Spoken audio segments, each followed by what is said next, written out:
racing experience. Wow, racing maps await you. The new racing template is online. Create your racetrack gameplay.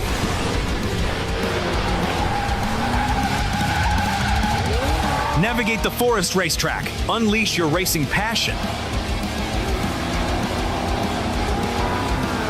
Surpass your opponents. Become the king of speed. Unlimited speed. Ignite your passion for speed.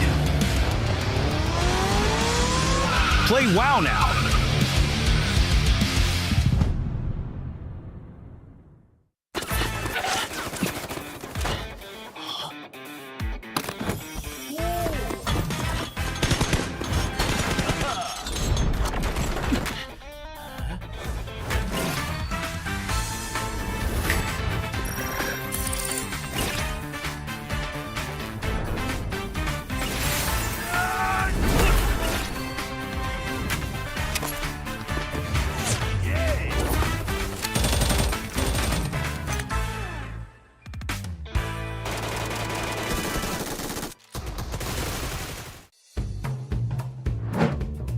Siapa yang paling pintar ngendop di tempat-tempat yang aneh? Siapa yang mati duluan terus suka nyalain orang lain?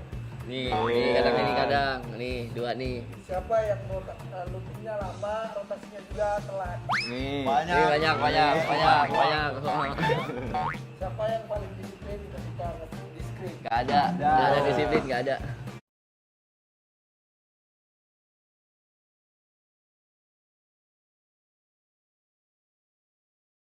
Apa ya? Siapa yang paling bawah? Paling baca dia. Siapa yang paling bawah?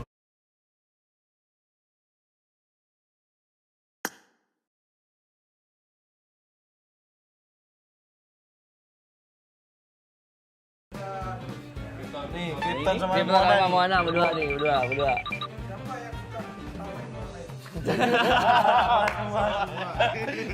Ini ketawa di sana. Siapa yang bukan komplain? Gua. Paling dia lah. Rosemary. Siapa yang paling susah bangun tidur? Rosemary. Siapa yang makan paling banyak? Rian kayaknya deh. Moana, Rian nih, berdua nih. Siapa yang paling bersih orangnya? Lupa. Paling bersih. Sumpah paling bersih. Siapa yang paling gampang ke distract? Siapa ya? Kadang anak-anak ada sih semua rata-rata. Tapi semuanya ada. Ada semua. Siapa yang paling banyak kan? Oh, masih Rian. Itulah kita permainan kita tadi yang kalian udah tonton. Terima kasih banyak dan see you. Kita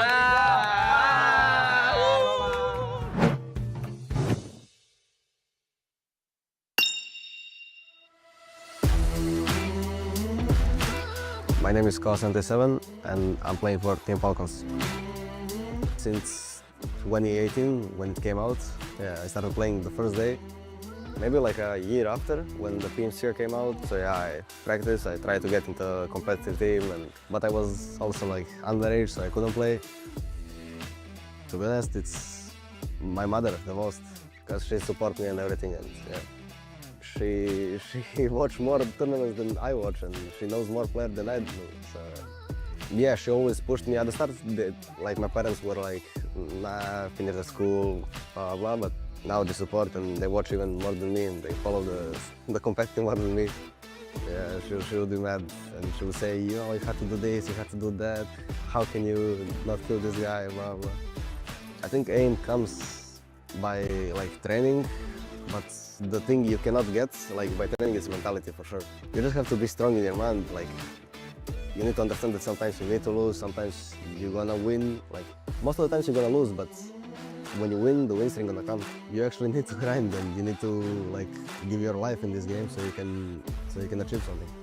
When I joined the team, I had a little bit like problems with communications and this stuff, and they helped me fix it. To be honest, I feel ready, and I think team feel ready as well.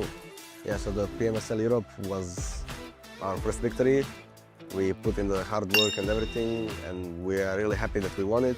Now we are hungry for the PMGC, and we hope we're gonna win it. I want to thank everyone who follows us and supports us. Also, guys, whoever wants to join competitive, you need to keep grinding. You can't stop if you want. And also, yeah, we came here to win, so get ready. Son iki maçta kalp krizi geçirmiş olabilirim galiba. Alo. Anneciğim ne yapıyorsun? Anneciğim. İyiyim bebeğim. Sen ne yapıyorsun? İyi, ben de çok iyiyim valla. Maçları izledin mi? Oo izleme ben olur mu? Kalp krizleri geçirdim ben burada. Bana ikiye çıktınız, ikinci oldunuz. Geri üçe düştünüz, geri ikiye çıktınız. Ben kalp krizi geçiriyordum yani o sıra. Neyse mutluyum annem. O da diyorum ya, 3 gün formayla takıldım. Valla. 3 gün formayla gezdim. İş yerinde görmüyor mu? Resim atıyor ya iş formada. İş yerinde de formayla yani şey yaptın değil mi? Formayla gittin. Evet, evet. İyi, sen ne yapıyorsun? İyiyim anneciğim.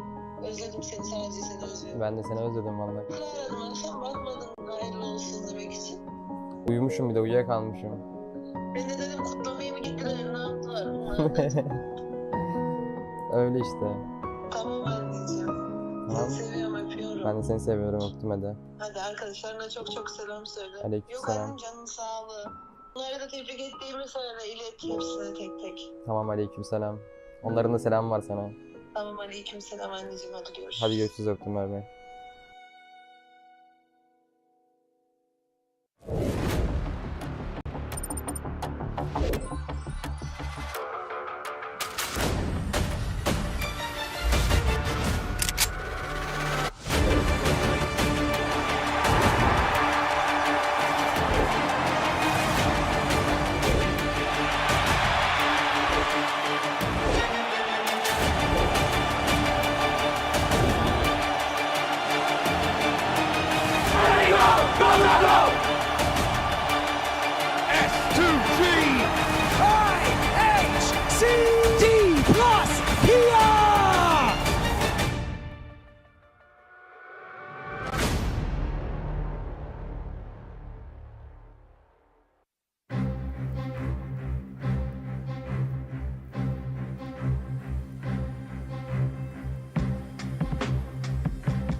We have 8 teams from Group Green, 8 teams from Group Red, 16 elite squads fighting for the last 2 tickets to the Grand Finals.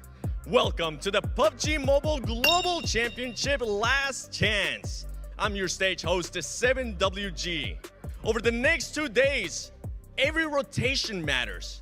Every fight is a must win. One mistake and their dreams can shatter. 14 teams will go home, 2 will rise above the toughest task in PUBG Mobile's history. This is the last chance.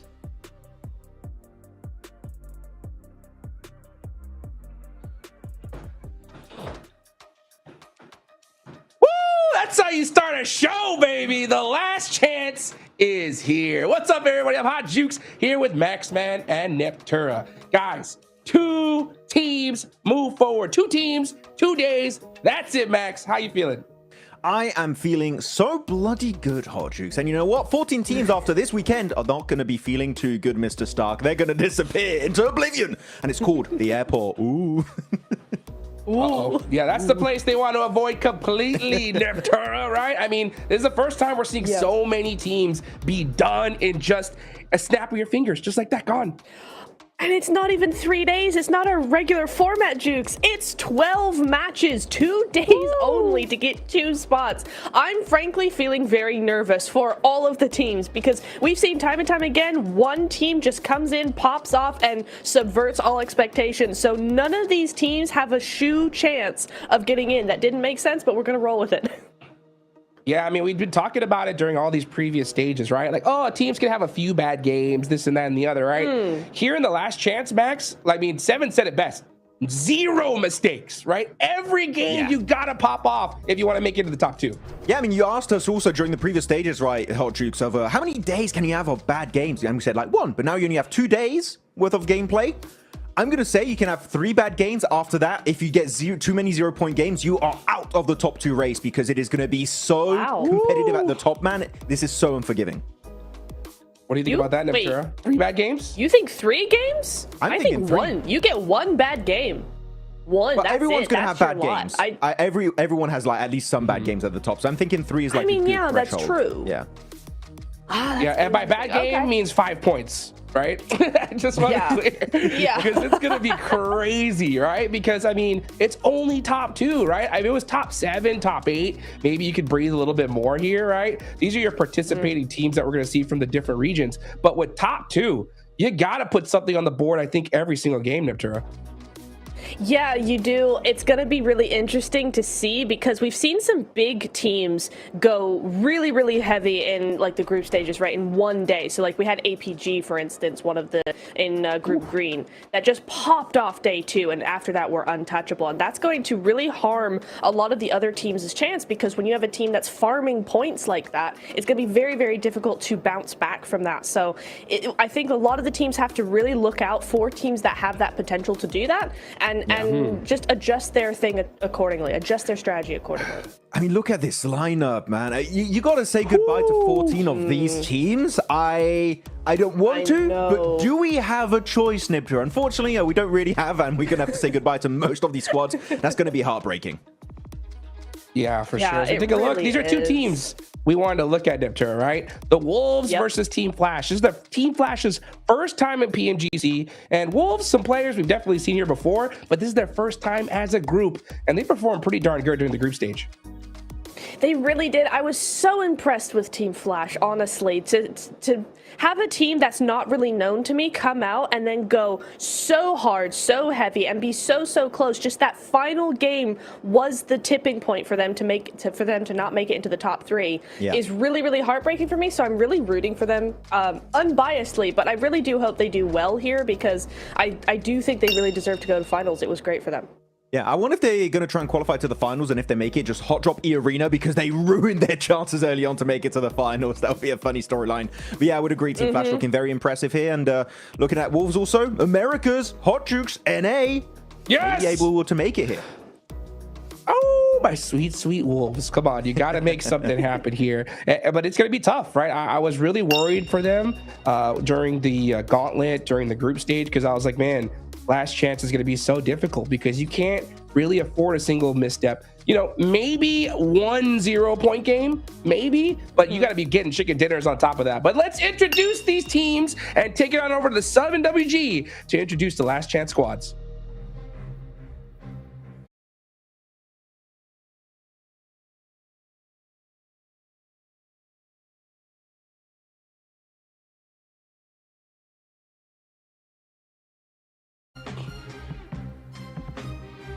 Ladies and gentlemen, these are the teams fighting for the last chance. From Brazil, Influence Rage. Wolves Esports from the USA.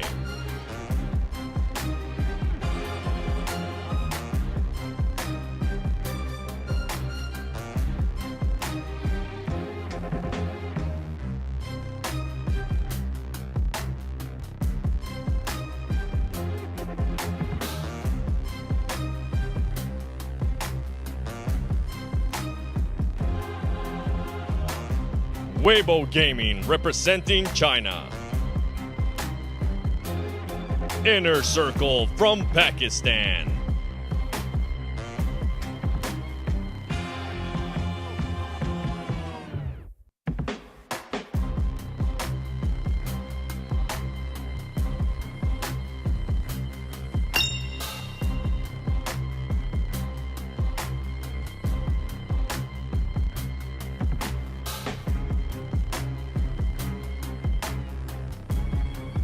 Force Gaming, Czech Republic. From the EU, Team Falcons.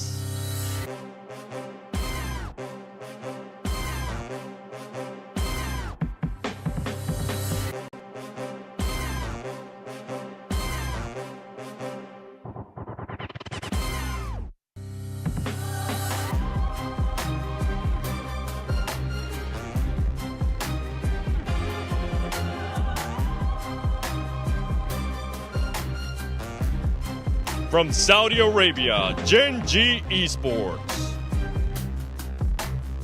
Geek Esports from Saudi Arabia.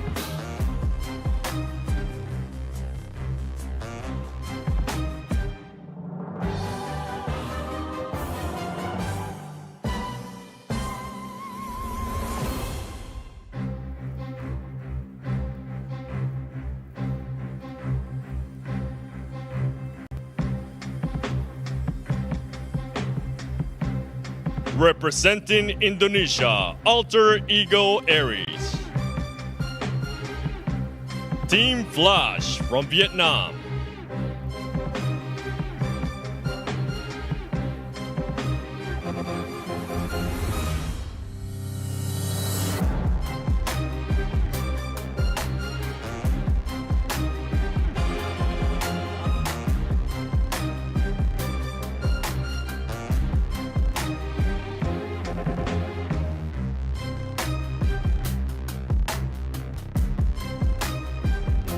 Burmese Goals from Myanmar.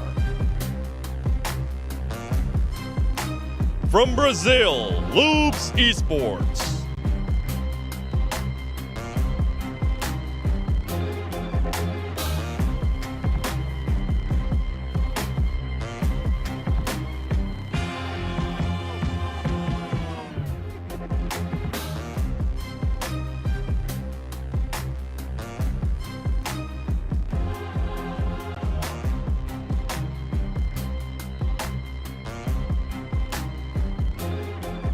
The pride of Malaysia, Alliance. From Mexico, 9Z Globant.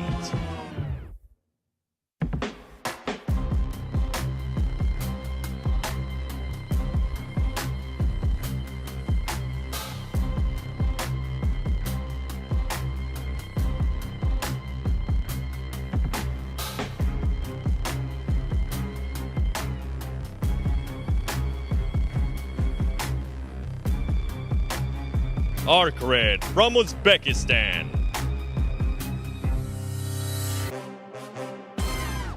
Papara Supermassive from Turkey.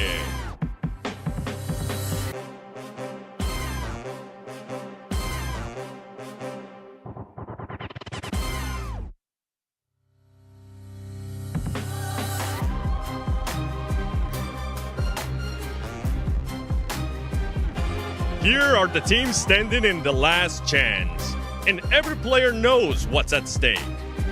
Who will crumble under the pressure, and who will rise to claim the final 2 tickets for the PMGC Grand Finals? The battle for last chance begins now.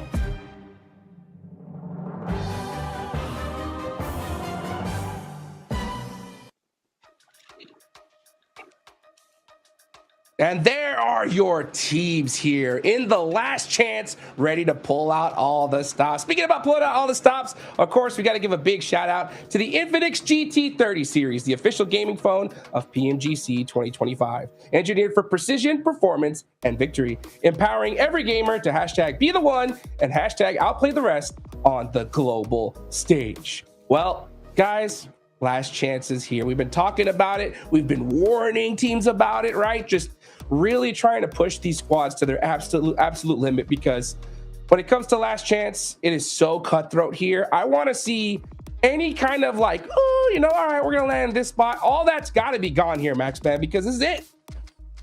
Look, if you have a hot drop, except on Rondo, permission granted, you may hot drop in Rondo because it's actually good and useful. If I see it on any other map, Niptra, if I see on Erangel, if I see on Miramar, I'm fuming, okay? It should be sorted by now. Look, her eyes, she's angry. She's pissed. Just even thinking. Yeah. the hot drop could be happening. So no, that should be sorted out, Niptra, if it happens. I think that some teams maybe have not done enough homework in their hotel room. Yes, especially, I mean, like, when there's 3 days, then it's like, okay, maybe you get, like, one game where you can do that, right? 2 days? Absolutely not. We don't have time for that. You don't have time to take the risk to have a 0-point game. That's just not a thing here. Not a thing at all, Jukes. Like, 12 games is nothing when you really think about it, right? That's 2 Rondos. That's 4 Miramars. That's 6 Erangels. We don't have enough time to do hot drops. We don't. Stop it. Yeah. You know, I think Rondo is going to be so imperative here, guys. It really is, because, I mean, we saw what happened in Group Red, right? Day 1, E-Arena went so crazy, right? Sakura, it was like, what, almost a 30-point match in day number 1. And if something like that happens here, you know, and you segue off those points, Max, I mean, that could lock down your position early.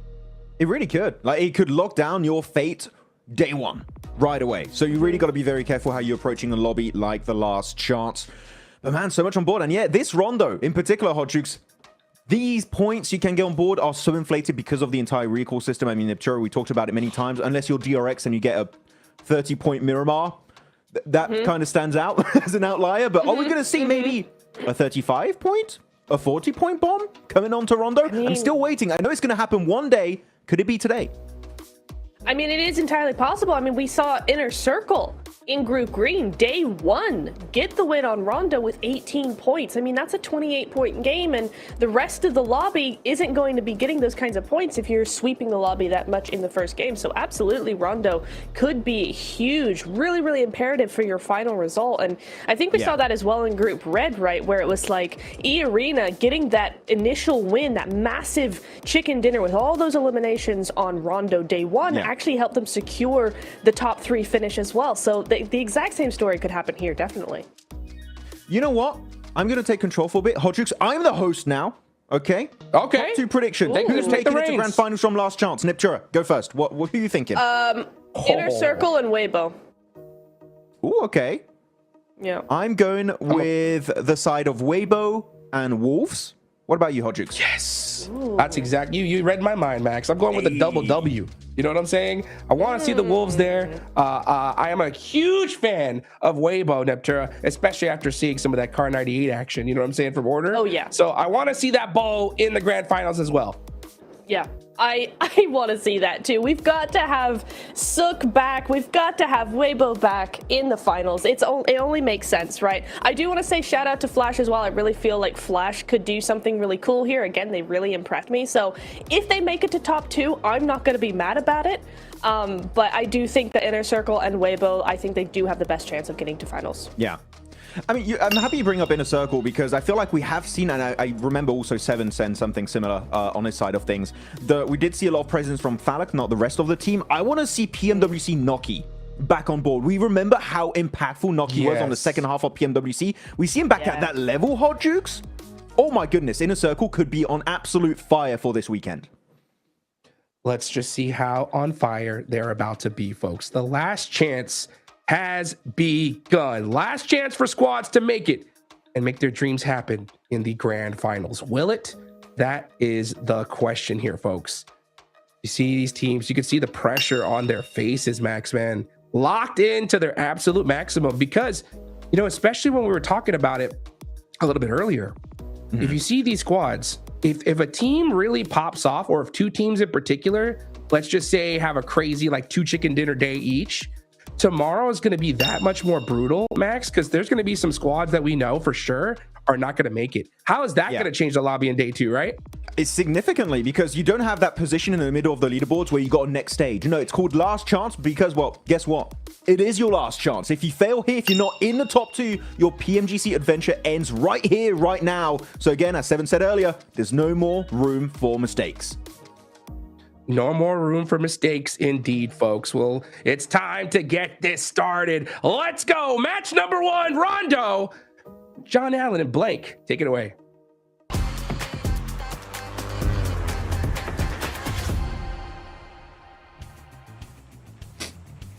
Oh, some of these teams have been through it, Blank, but they have to go through a little bit more if they want one of those 2 tickets here in the last chance stage. We're gearing up for another rondo, and we're ready to get stuck into the thick of it. Hot drops, recalls, hot drops, recalls, on repeat for the first 15 or so minutes of this match. Thing is, I think Rondo is an extremely important map for a lot of our teams here now, because with only 2 days, I think Rondo is going to be your springboard for the teams that are going to be coming in that top 2. I think if you're not able to do well in the top 2 in this game, it's going to be very difficult for you to maintain pace with the other teams. I genuinely think this is going to be such an important map for so many squads right now. If you're able to get those 28-point, 30-point games even potentially, that is a huge boost to you. Which is why Rondo's a little bit of a scary map to be starting on, because a lot of your game actually relies on this. It's a massive hot drop over towards Neox as well as Test Track. Oh my god. Oh my goodness me. This is so many teams already getting stuck all the way in here. You got Loops, you got Inner Circle, you got Influence Rage popping in, you got probably everybody else in the lobby right now popping off as well. There's shots firing across this Test Track, across Neos Factory. Redox is sticking the blade in, giving it a twist. Oh my the recall God. beacons around this area are real hot camping spots right now as well, Blank, but nobody seems to be going for them. Everybody's focused on the inside. Inner Circle busted down to 1. Influence Rage on 2 as well. The Falcons, they're not doing so hot on the inside, with Koa looking to crawl back towards Redox, who's trying to get the reload on. The UMP around the door frame. Federal super low. 7 rounds in the shotgun chamber. That's going to be pretty dastardly, but steps back, looks for the res, tries to keep it calm. There's so much popping off still, Blank, as the Wolves are also in this fight. It's so funny looking at even the leaderboard there, which was having an aneurysm trying to keep up with all of the elims coming through. Initial knock is good for 1, but not more than that, as Influence Rage will get back on the 4 there. I think Falcons are able to get a couple of elims. In the meantime, the Wolves are still going on the outside. They do have 2 players down, but Rezable now. What a massive hot drop. Again, this is what I'm talking about. Everyone knows they need big elim games. So where do you drop? You drop Neox. You try and get as much done as possible. You try and get as many elims as possible. There's no room for error anymore. I mean, a pie divided 8 ways, though, is really not that much. Unfortunately, every team getting just a sliver. Team Flash seemingly coming through, looking pretty good. They've got 3 elims, all 4 players alive. Currently, 3 teams sit with 3 elims on the count. No teams have gone down fully, which means those recalls will be starting to come on through. The question is where? As I said before, I'm surprised that nobody spotted all those parachutes and looked to start to camp the outside of things, look to try and grab those points on the route out as teams looked for those recalls. Could have been pretty profitable on this sort of 6-7 way drop that seems to have unfolded here on Neox Factory. Oh, I mean, everyone that might have held the outside inside at the moment. Yeah. Shots are going through here. M249 for Federal. As Influence Rage seem to be finding the majority of points here, up to 4 now. Arcred still holding on though, pretty strongly. Diego does get flushed out, and the M249 just not quite enough. There is an off angle there. Easy for Bad Boy, off in the distance. It's Arcred and Influence Rage who have profited the most. But yeah, everyone wants these points. Everyone wants the cash from this drop spot. Like you said, it has been divided so many ways that, you know, there's only a few teams that really benefited massively in Wolves, the Flash, Influence Rage, and Arcred. And that's the question if Influence Rage can actually disengage from this. That is a big question as well for Arcred in the EMP zone. Makes it a little bit harder. I think that might just be off to the southwest side of that one. Well, there's a bit of a disjoint between what we're seeing. I don't think it's on top of them right now. Oh, it's spotted though. Ooh, easy for Bad Boy. Spots Coops hopping on the hill on the top of the roof there. He will have cover behind the vents on the roof, which means they can go for the res. But Ramses is actually charging in and look at to control this flush, control this res. Coops, I don't think he's been got up just yet, but Batten is ever vigilant, and Ramses goes down very, very quickly. A nice little hold coming through from Batten, not going for the res, but instead deciding to protect his teammate. Yeah, Wolves much rather get Coos back up. Pretty important player, but Hardboy with a clean angle. Straight shot down the side. That is a double for him. Now looking towards Doran. Oh, that's a nade in hand. This guy went for the 1v7. So I felt pretty confident in him getting this elim. Nice little find there. And again, everybody going to be looking to get those recalls. You can see him already. The Wolves are on the recall. So it is now just Doran left here for the Wolves. Looks like easy for Bad Boy, the only representative as well for Arc Red. Team Flash are a bit further to the north of this. Alliance are on the south. But no matter what happens here, Arc Red will be looking for the recalls down on the southwest side. They've got Glory all the way down, Blank, all the way out. About 6 kilometers, I would say, away from this fight. What a pop-off at the start of the day as well. And you sort of expected it to happen here on Rondo as teams know that this has to be their trampoline. It has to be their trampoline to get higher in the leaderboard early on, create that buffer. But everyone having very similar ideas, it is a bit of a problem. Now, 6 elims is a lot, right? For 6 minutes into the game. It just doesn't seem that way because there's so many other teams who are close to that marker. Flash tops will take down Doran. That's a very long shot off in those apartments over yonder. Yes, we but do again, have it's just still these extra points just being accrued over time, right? They should be resable. Everyone should be getting back up here. No one should be left high and dry completely at this stage. The points will just be pure gravy at the moment.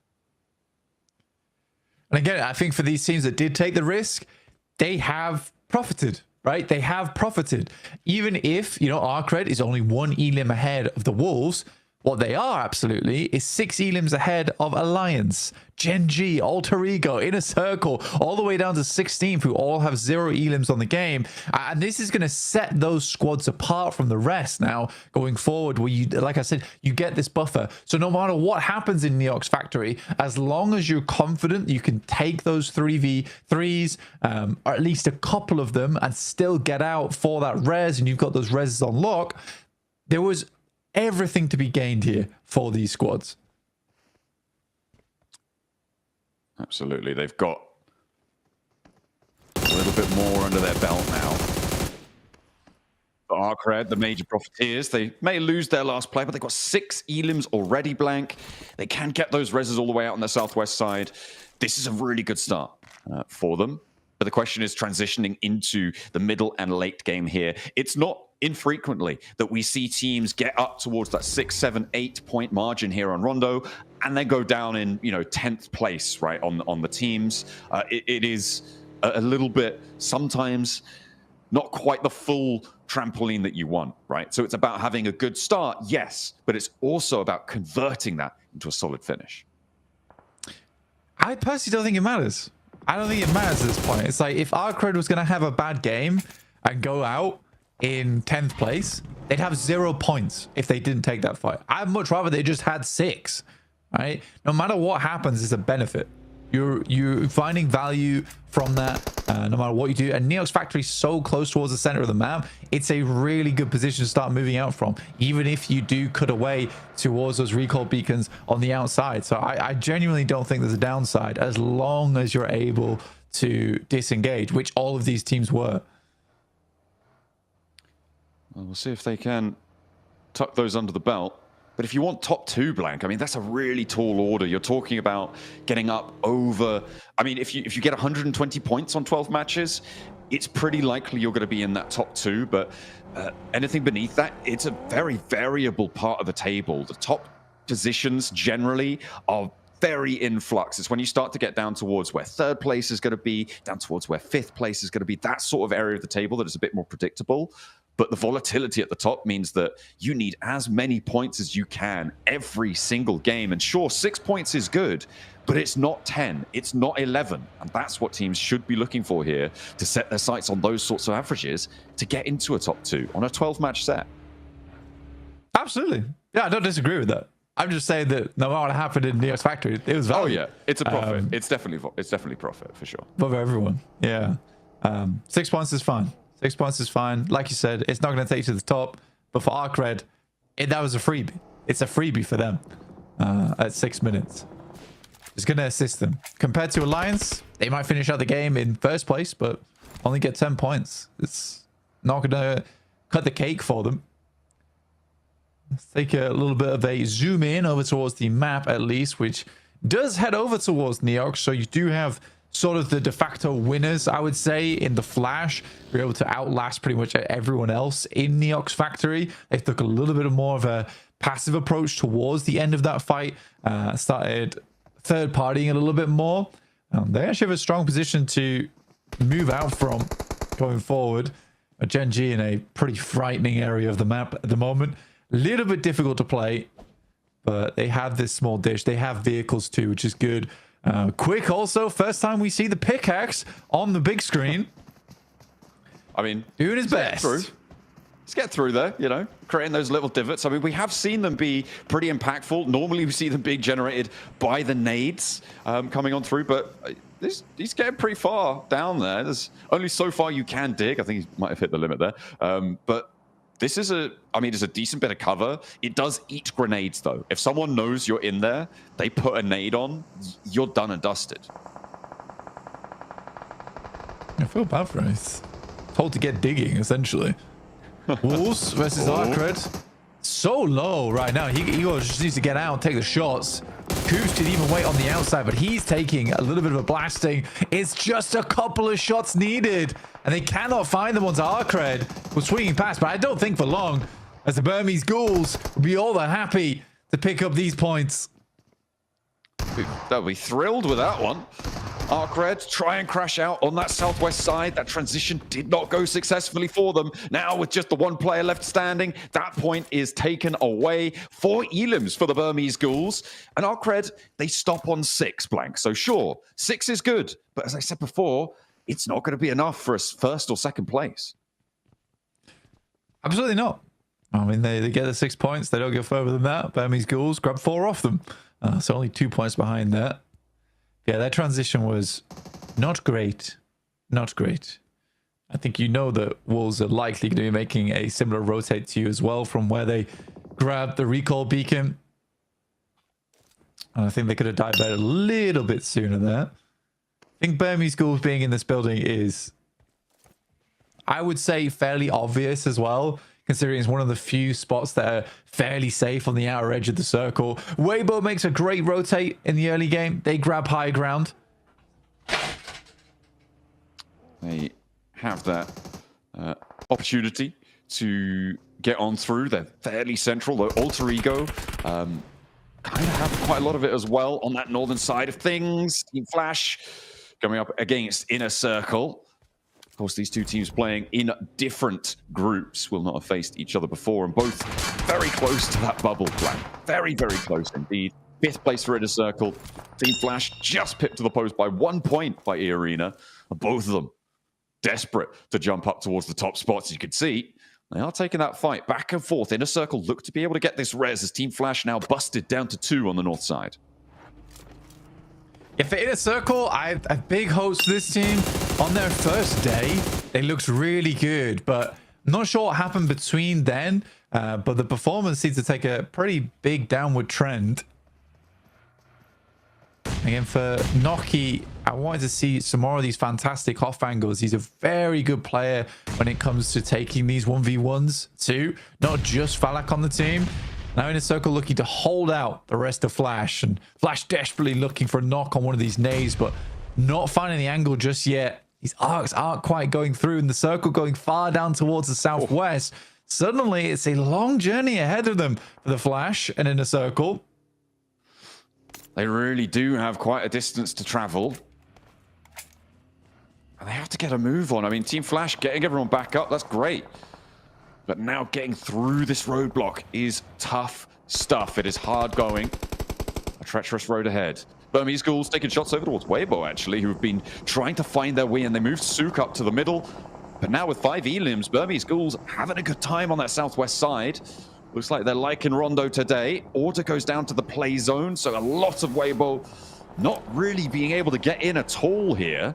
And actually, Kamikaze has been sat in the middle of this circle for a long, long time. Max brought something up in the chat. He thinks he's on top of that pillar in the middle, and the rest of his team now looking to regroup around him. Yeah, he's pulling the old Sakura strat. And the Sakura strat, without it, I don't think E-Arena would have made it into the grand finals. Nico, though, does find a good shove towards Sook, which will eliminate Weibo on their first game, despite a decent initial rotate as well. It's a little bit sad. Alter Ego playing pretty central position. So many great teams that could make it to the top 2 here in Last Chance. It's actually so unfortunate we have to say goodbye to so many of them. Yeah, it is pretty nasty stuff, right? Only 2 of these teams, and I mean, picking 2 out of this lobby. I mean, I'm trying to pick at least 5 right now in my head, and it's a really tough decision. And I mean, in the end, it'll come down to who is better on the day, as it always does, right? But still, there are so many deserving rosters who have put in so much work from all across the world.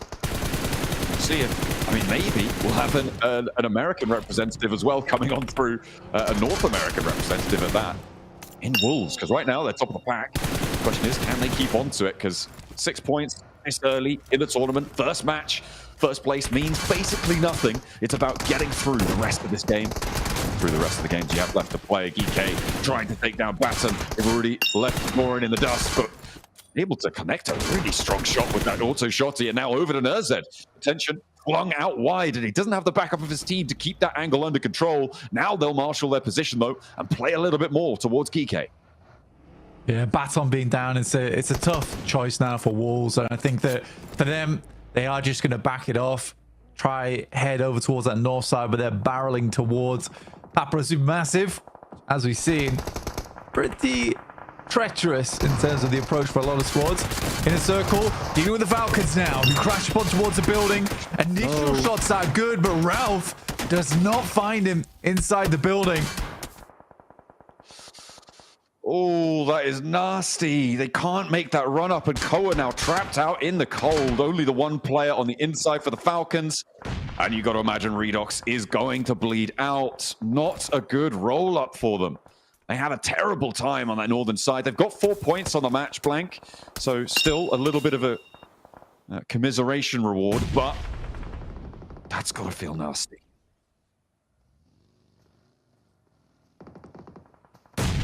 Yeah, for the Wolves also going down, Falcons is a tough approach. Tough approach over towards the southwest. Alter Ego, that looks like they might be on for a winner right now, depending on how the south side of the circle ends up. Loops, Gen G, Alliance still trying to make it through. Alliance really struggling with their end games at the moment.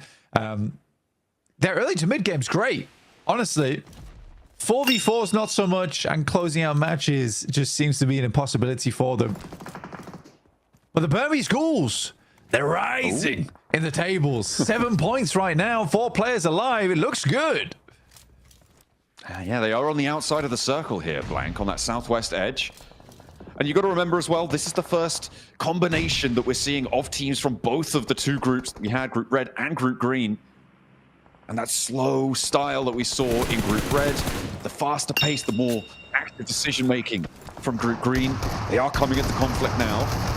And our teams will have to navigate as best they can. IC looking to hold out against the Boars this time. They were able to do it against the Falcons. It might be a repeat here. Noki may be on for a PMGC performance as EXO now, the last Boar to stand, does get the heal off, but inside the shack, he's still got more to do. Koa also has this outside angle. He'll take shots.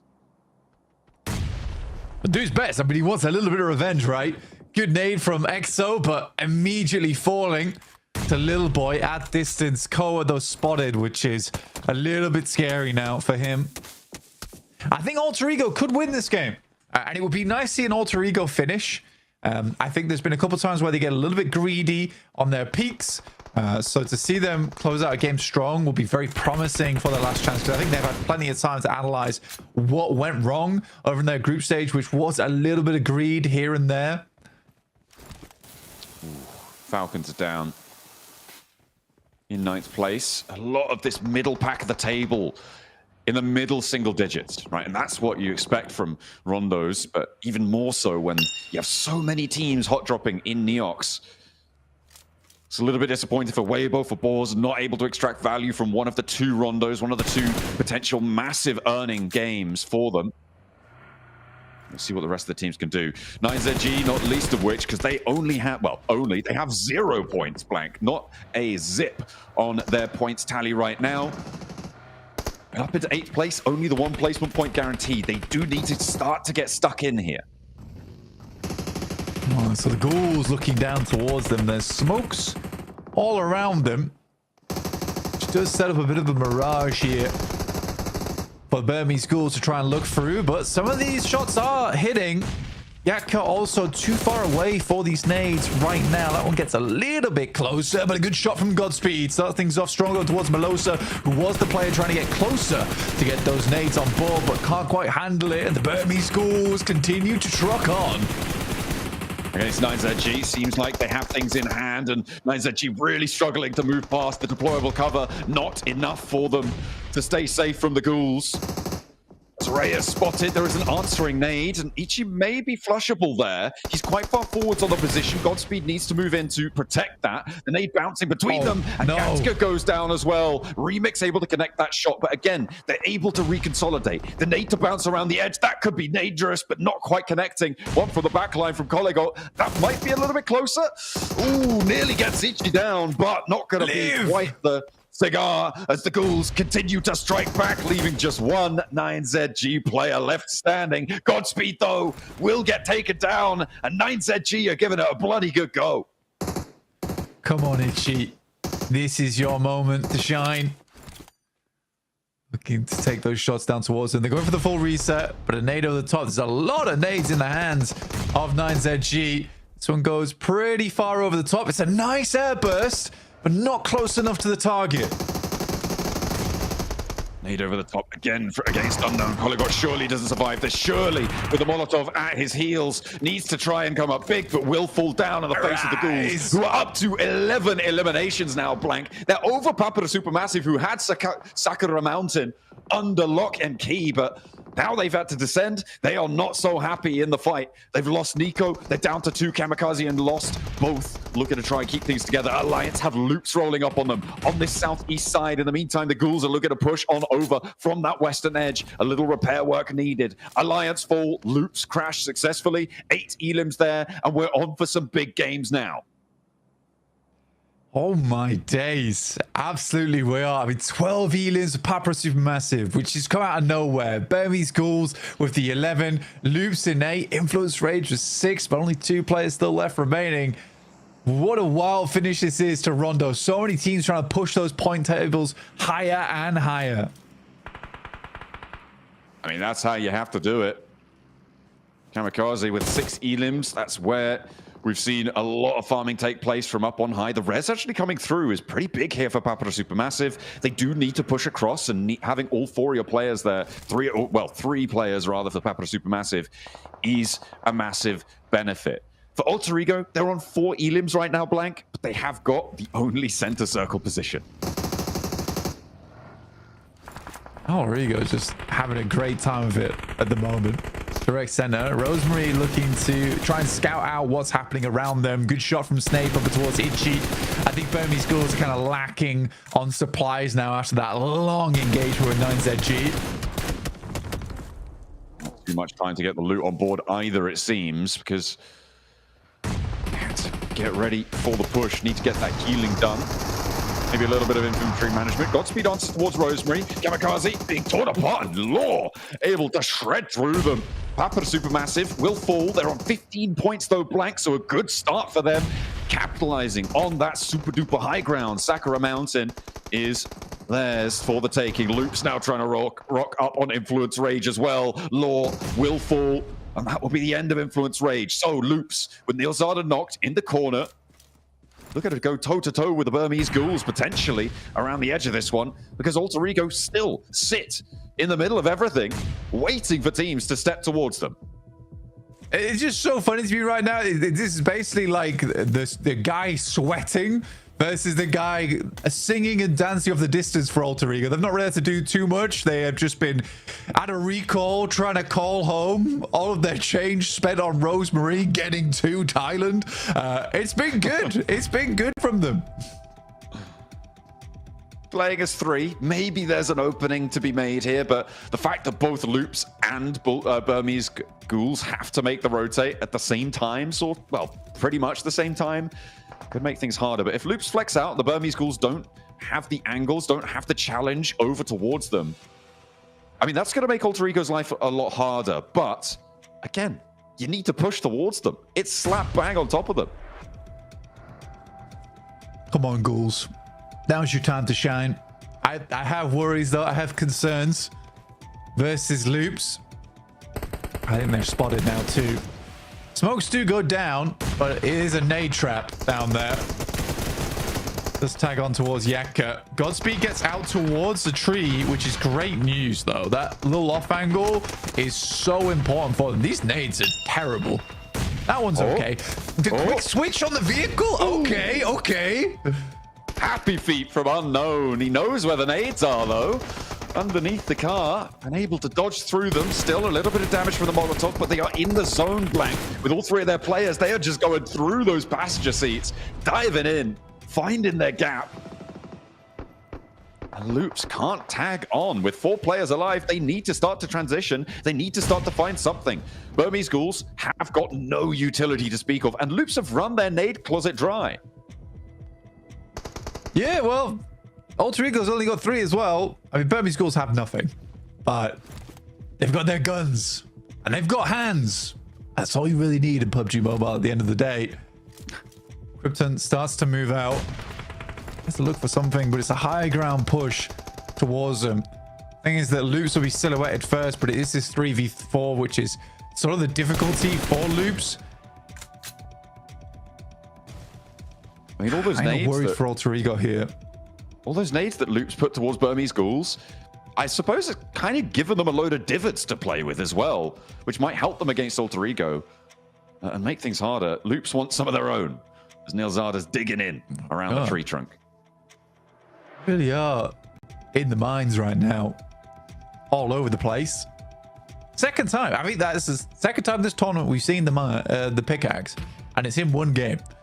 So teams using every advantage at their disposal. Yeah, this is reasonable. I don't think any team wants to be the first to face here.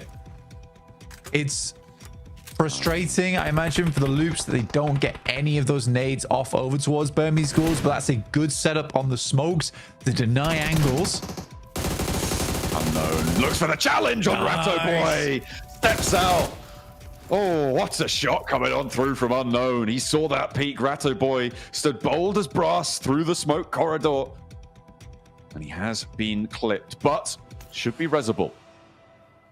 In the pre-made divot with that pickaxe coming on through.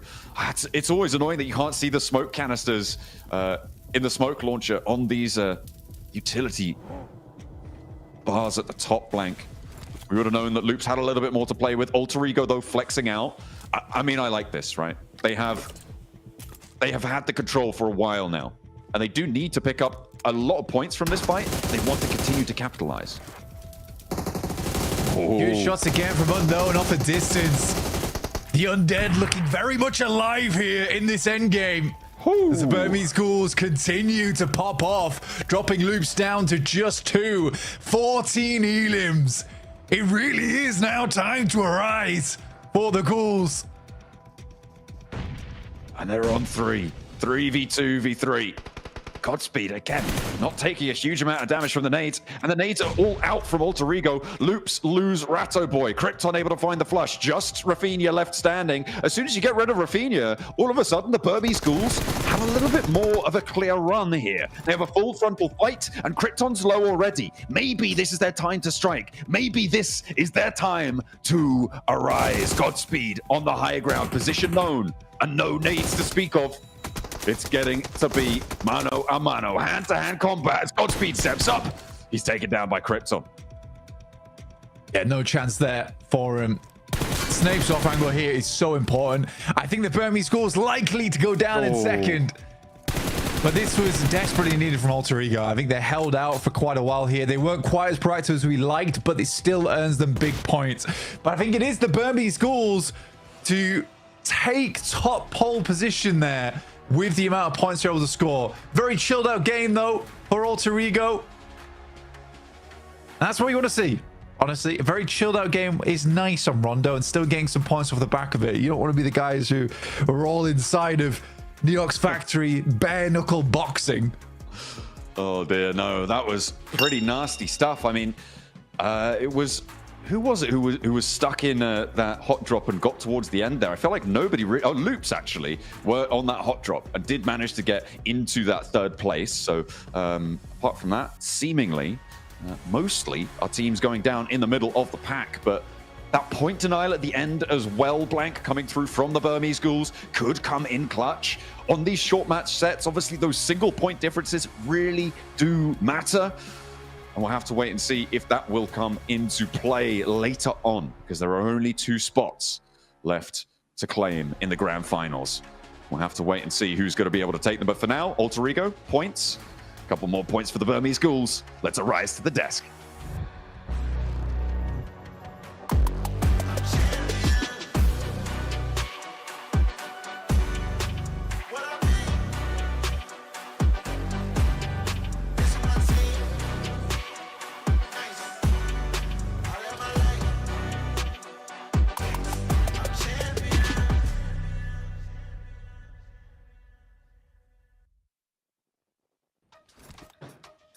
Forget everything you knew about tactical PUBG Mobile, because what we just witnessed in game 1 of Rondo was pure, unfiltered, violent euphoria. Maxman, Alter Ego, get the win in this one, but I think we were the winners, just being able to witness it.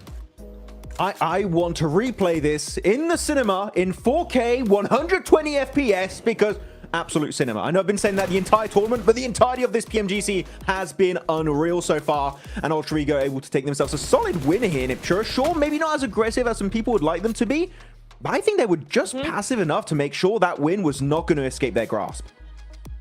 Yeah, they played this really, really well. Yeah, okay, it's more passive. We might have wanted to see them come in with the vehicles and just sweep the edge and get rid of all the rest of them very, very quickly. But I think they played it really well, especially considering they had the only building in the zone. And if you actually look at their vantage point, it's uphill, right? So they couldn't really see over the crest of that hill, and they couldn't know who was there and who was going to be waiting for them if they did get in those vehicles. So I think they played this really, really well, and how they should have played it. And you know what? They got the win, so obviously something worked, right? Definitely something did go in their favor, but I think some people were hoping for them to third-party Loops and the side of Burmese Ghouls, which I was also hoping for the same thing. But Loops, clearly, by how they were playing positionally speaking, they did not want to fight because they were scared of that potential Alter Ego third party. So Alter Ego were just not given that opening. And because they weren't given that opening, guess what? You just hold down the fort and you make it work out. But talking about a fight in a big fort in the Neox fort here, Hot Jukes. How many teams were in here? Like, in this hot drop? What? It was 5. It was crazy. I mean, the 3-1 split strat is the meta, 100%. I mean, it's so wild to see 5 teams drop in this area with 3 while sending 1 off to get res Neptura. And I mean, it worked out perfectly because so many teams were able to get a ton of eliminations to start this one off. weren't they just? I mean, we saw teams coming out of here with 6, 7 eliminations just off the bat of this hot drop coming through here, and then they get that full reset, and it's just game as usual. It's a fantastic strat that I love that we're seeing come into Rondo. It was those rotations afterwards, though. You're seeing a lot of them here. This field in particular was really rough on a lot of teams. I think we saw like 3, 4 different teams fall very early, so it's the field of death, Maxman. It really was. I mean, it was so cool. So in Neox to see Flash coming in as a third party, they're like, the fight's over. Let's pick up the stragglers. The chances are there's not a full squad still alive. So I do really respect it. But though, I really like what John and Blank were talking about during this game. The pickaxe coming out and is now meta on Rondo, question mark, creating those dips without having to waste some C4s or grenades is actually very impactful. You're just getting a free little hold in these flat terrain finishes. And we saw it used, especially in the finishing moments, by Loops, if I'm not mistaken. So pickaxe meta is real. Better than the shotgun. Maybe not. Okay, calm down. Yeah, pickaxe strong, shotgun always stronger, right? It's so wild to see here though towards the end. I like the fact that we saw the Burmese Ghouls just kind of wait out Loops there towards the end because they had no choice. Blue was going to push them out. They did. But look at these points, Neptura. The Burmese Ghouls! 20 on the board for match number 1. Heck yeah, they are rising up those leaderboards. They are here to stay. We saw them be so quiet in Group Red, right? And then they started to be a little bit more active, a little bit louder. And now in Last Chance, they're coming in with a bang. They are shouting from the top of the leaderboard. 20 points overall. I mean, yeah, Alter Ego with 18, Loops with 16, Papara with 15 as well, right? It is close, but 20 points is a great start to their Last Chance. I mean, especially happy with Papara Supermassive Blaze. They had themselves kamikaze on that stone pillar for a majority of the early game, and the circle shifts down south towards the stone pillar, and the entire team just rotates, claims that position all around it, and even negate the rotation right, Niptura, of Weibo Gaming, that, as we can see on these rankings, only get themselves 1 point. So actually, I really like the use of these stone pillars really becoming such a strong position if it does end up to be in a mid to late game circle. Yeah, we've seen it before with Sakura and E-Arena, right? They had such a vantage point with those high ground areas, with those rocks, that they were able to control a lot of the lobby. And I think Papara were trying to do the same thing. The zone did move away from them, but then they actually used that to actually use their rocks as a information point.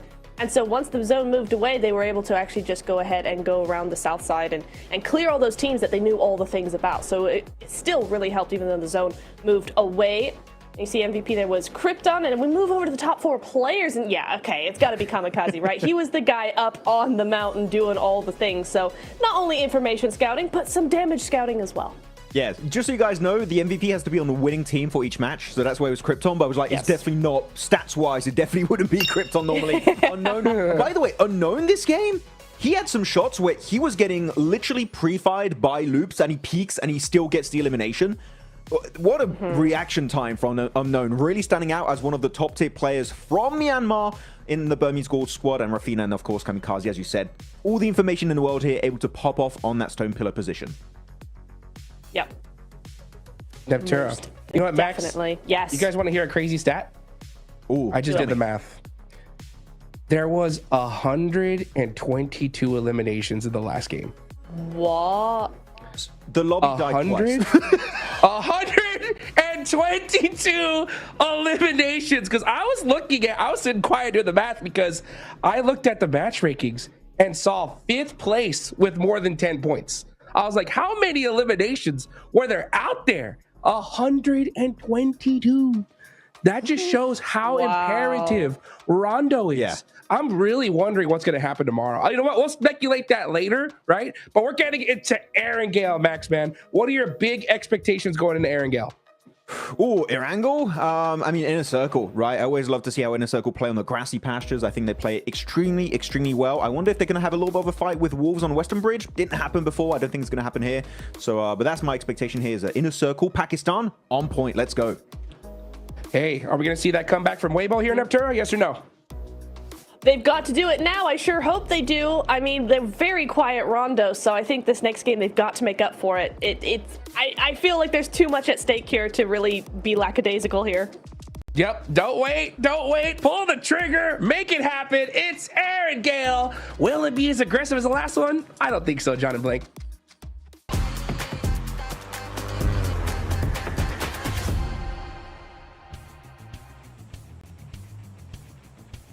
Hey, look, I hate to stat check you on the opener here, Hot Jukes, but I'm pretty sure it was 90 elims in that last match, which is still a lot, right? Don't get me wrong, that's like 10 elims over the odds for what we expect even from a Rondo, but 122, I think that might be the total points that were earned by the lobby. I'm not entirely sure. 90 in that first game. It got hot on the drop. Let's see if things repeat themselves, because hopefully not here on Erangel. A little bit of return to sanity as the south side plane path keeps us nice and tucked in towards Sosnovka, but still keeps a little bit of access to the mainland.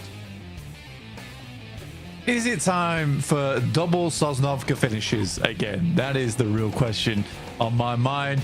And I hope that the answer is no, because it is brutal, especially in last chance having double Sosnovkas. Just doesn't guarantee you points. It really doesn't. A lot of it is luck of the draw, where you're able to end up and how quickly you're able to get there, as well as just having drop spot advantage. But we'll see where the circle does go on this. Obviously for Erangel, you want to get as many points as possible. These are much higher averages over Erangel as opposed to Rondo or Miramar. Cuts in a little bit of Sosnovka, which isn't great, but we are heading down towards Milta, which is a great start for Papra Supermassive at least. Yeah, they'll have an option to take wherever they want to convert on their pretty big game in that last match as well. 15 elims found, 12 elims found, 3 placements, 15 points total. Looking to try and convert. 2 teams on Sosnovka, Inner Circle and Geeke as well. Looking to try and get across. We'll see who will be able to make that crossing, or indeed if they want to. Weibo on that north side, currently still in the car, maybe going all the way up to Severny. We'll have to wait and see. They'll have quite a road ahead of them, and they are all in one vehicle, so they still haven't reached wherever they're trying to get to. The Burmese Ghouls, they didn't win it, but they did manage to sit atop the pack on the points blank. 20 points found. A massive game for them. Yeah, a really huge game, and we do have an interview with Ichi coming up very shortly. In fact, right now, because he's been performing extremely good inside this lobby. Welcome to a quick report with the 7WG. I'm joined by none other than Ichi from BG, a team that's trying to mimic exactly what Yangon Galacticos did at PMWC. Go from last chance, get to the finals, and become the champions. Now, Ichi, I do want to pick your brain a little bit, because in that Ronda match, I think we had almost 8 teams fighting in Neox Factory. Your team decided not to do any hot drops. You decided to land on a 2-2 split in Hongshan. What was the reasoning behind that strategy? စာပိုင်း hot drop မှာမစင်းပဲနဲ့နှစ်ယောက် home champ မှာဆင်းသွားတဲ့ပုံမှာ strategy ပုံမှာဘယ်လိုမျိုးဘာတွေပြောချင်တယ်လဲကျွန်တော်ရဲ့ target ကတော့အဲ့လို early game fight ဖို့မဟုတ်ကျွန်တော် late game မှာ4ယောက်စပိုင်းနဲ့ကျွန်တော် KD ကိုရသလောက်ယူမယ်ရတဲ့အမှတ်ကိုရတယ်လို့ယူမယ်ကျွန်တော် plan တော့အဲ့ဒါပါပဲ Our plan is not to take a hot drop, but to survive all 4 players until the late game to get as many points as possible. Well, it definitely worked out with the amount of eliminations you were able to put up. Now, with this amazing match that you have, what kind of momentum can you carry on into Erangel? How is the team feeling? The momentum ကို Erangel ဘယ်လိုမျိုးယူရမလဲအတင်းအောင်အခုချိန်ခံစားချက်ဘယ်လိုရှိလဲကျွန်တော်ဒီ Erangel ကိုတော့အရင်ကအမားတွေကိုပဲကျွန်တော်အဓိကပြင်ပြီးတော့အကောင်းဆုံးဆော့သွားမယ် momentum တော့ကျွန်တော်ဒီ momentum ကိုပဲထိန်းပြီးတော့ကျွန်တော် key point တွေယူမယ်အမှတ်တွေယူမယ်အဲ့ဒါပါပဲ We will keep this momentum and we will get as many points as possible in Erangel. Well, there you have it, Ichi from BG, wanting to be the champion slayers and continuing on to the grand finals. Back to y'all. Absolutely. Brilliant stuff. Keep that momentum going. It's always tough, though, especially with such a packed lobby, such a stacked roster of teams on the menu. But if they can do it again, if they can keep things under control like they did in that last one, brilliant stuff. They're able to move around nades like I've never seen before, Blank. It seems like they just could not connect when they're thrown towards the Burmese Ghouls. Good no. I mean, Burmese Ghouls 20 points right now. I think that aiming for a late game finish, I think works quite well in the favor of the Burmese schools. I think that they're most comfortable in that 4-man endgame, personally. Oh, Rosemary going down this early is not great. That's actually very rough for Alter Ego. Currently in second place with 18 points. Like, this is the time to continue pushing further up the tables. That felt like not even a scout down towards that position. Especially on this circle as well, you'd imagine there would be a team playing either Milter Power or Mini Milter, in this case it's Boars, who would probably want to take one of those buildings just in case, for basically contingency's sake. So for Rosemary just to rush that compound, it feels wrong in my head. Yeah, it is definitely not ideal losing your player early on that east side. Ooh. Yeah, nasty stuff. You know where the balls are. Bad news bears all around. Rosemary not going to be happy with that one. Genji on the south side rotate close to the walls. Actually, the Falcons are getting stuck in, trying to skewer that rotation from the sidelines. Alliance as well, just a little bit ahead of this. And Genji may be happy to play up towards the bridge. The area around this east bridge, Blank, is getting really full of teams, and they're all trying to roll it around and claim some of this land. Ralph goes down, knocked by a player from Wolves. Looks like Genji maybe pulling up short as well. Players are starting to fall. Actually, it's Falcons who lose Ralph fully. And here 3 teams rotating almost entirely exactly on top of each other. We'll see what more they can do. Narvalo goes 1-for-1 with Claws.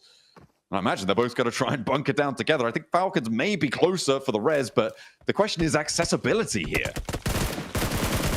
Yeah, I think for Genji, it's a little bit easier to sort this fight out. And I think for the Falcons, with just Koa here now and Redux off the distance, yeah, I think this is a bit of a wash right now for the Falcons. This game is going to have to be a case of just set it and forget it. Put it behind you. Likely not to get too many more points, just trying to live out, which is exactly what Redux is going to try to do going forward. He's probably sending towards the center of the zone at the moment, or trying to.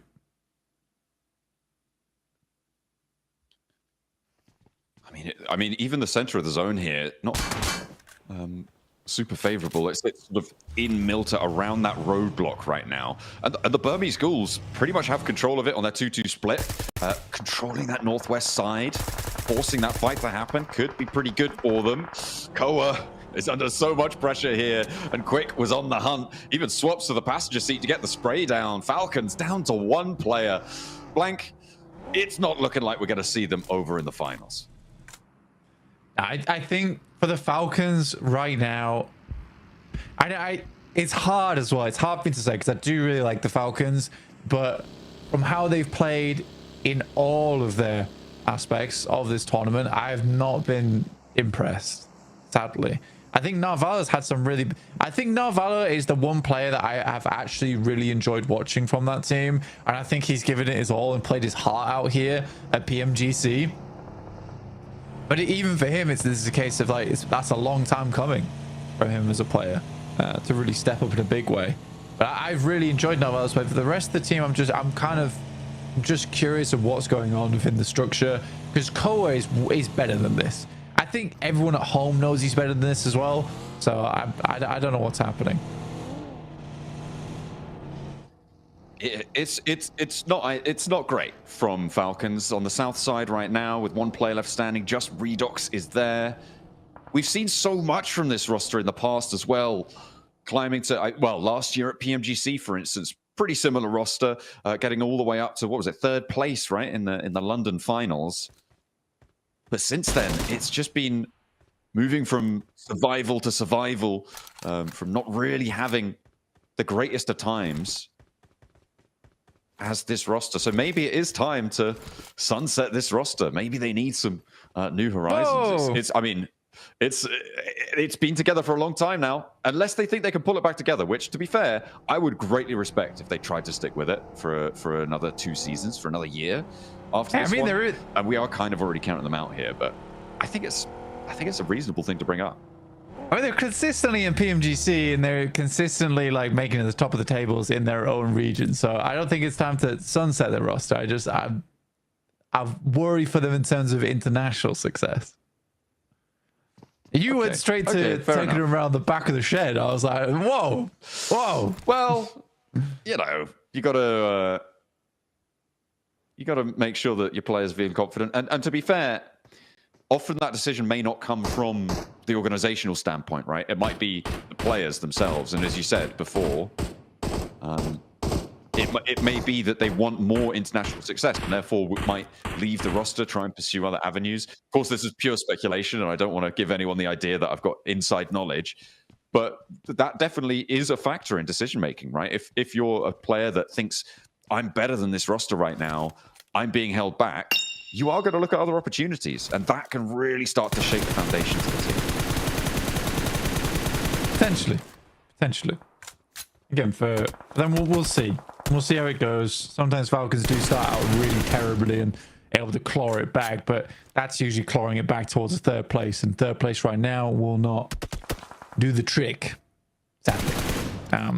Alter Ego, Burmese Schools, two teams that are up towards the top. Burmese Schools not the team I expected to be in first place after the first game of the day, but what I'm pleased to see there. I think they've improved a lot as the games have gone on. Alter Ego, though, I think that they're a little bit all over the place. I think they have massive potential, though. Massive potential. But there are games where I think they're the best team that makes silly mistakes. I'll put it that way. I think it might be up between them and Weibo, right? It feels like those two rosters have similar sorts of like, yeah, we got smart ideas, but then, oh, hang on a minute. Oh, Soup's gone down. Oh no, Order's out. Alva's fallen. Oh, Rosemary, what have you done? It's that sort of thing that seems to crop up for them, maybe more than some of our other rosters. The circle shift goes a little bit further up north, and Weibo actually going to waste no time rotating around towards Prison. Burmese Schools regroup off their 2-2 split that was across the road from the north exit of Milta. And they will need to... Actually, they may not need to move for a little bit longer, but up towards Shelter. That's where teams are going to be looking to turn their attention. And the Wolves and Gen G, they can't leave each other alone, Blank. Well, they are just hunting each other down frequently. And the Wolves are ahead, so they'll be able to get into the circle a little bit quicker than them. But the difference, in my opinion, between Weibo and Alter Ego is that Alter Ego is willful mistakes, whereas Weibo is just like, oh, we really sucked that fight. But no pun intended. No pun intended. But I think Weibo also has this weird consistency of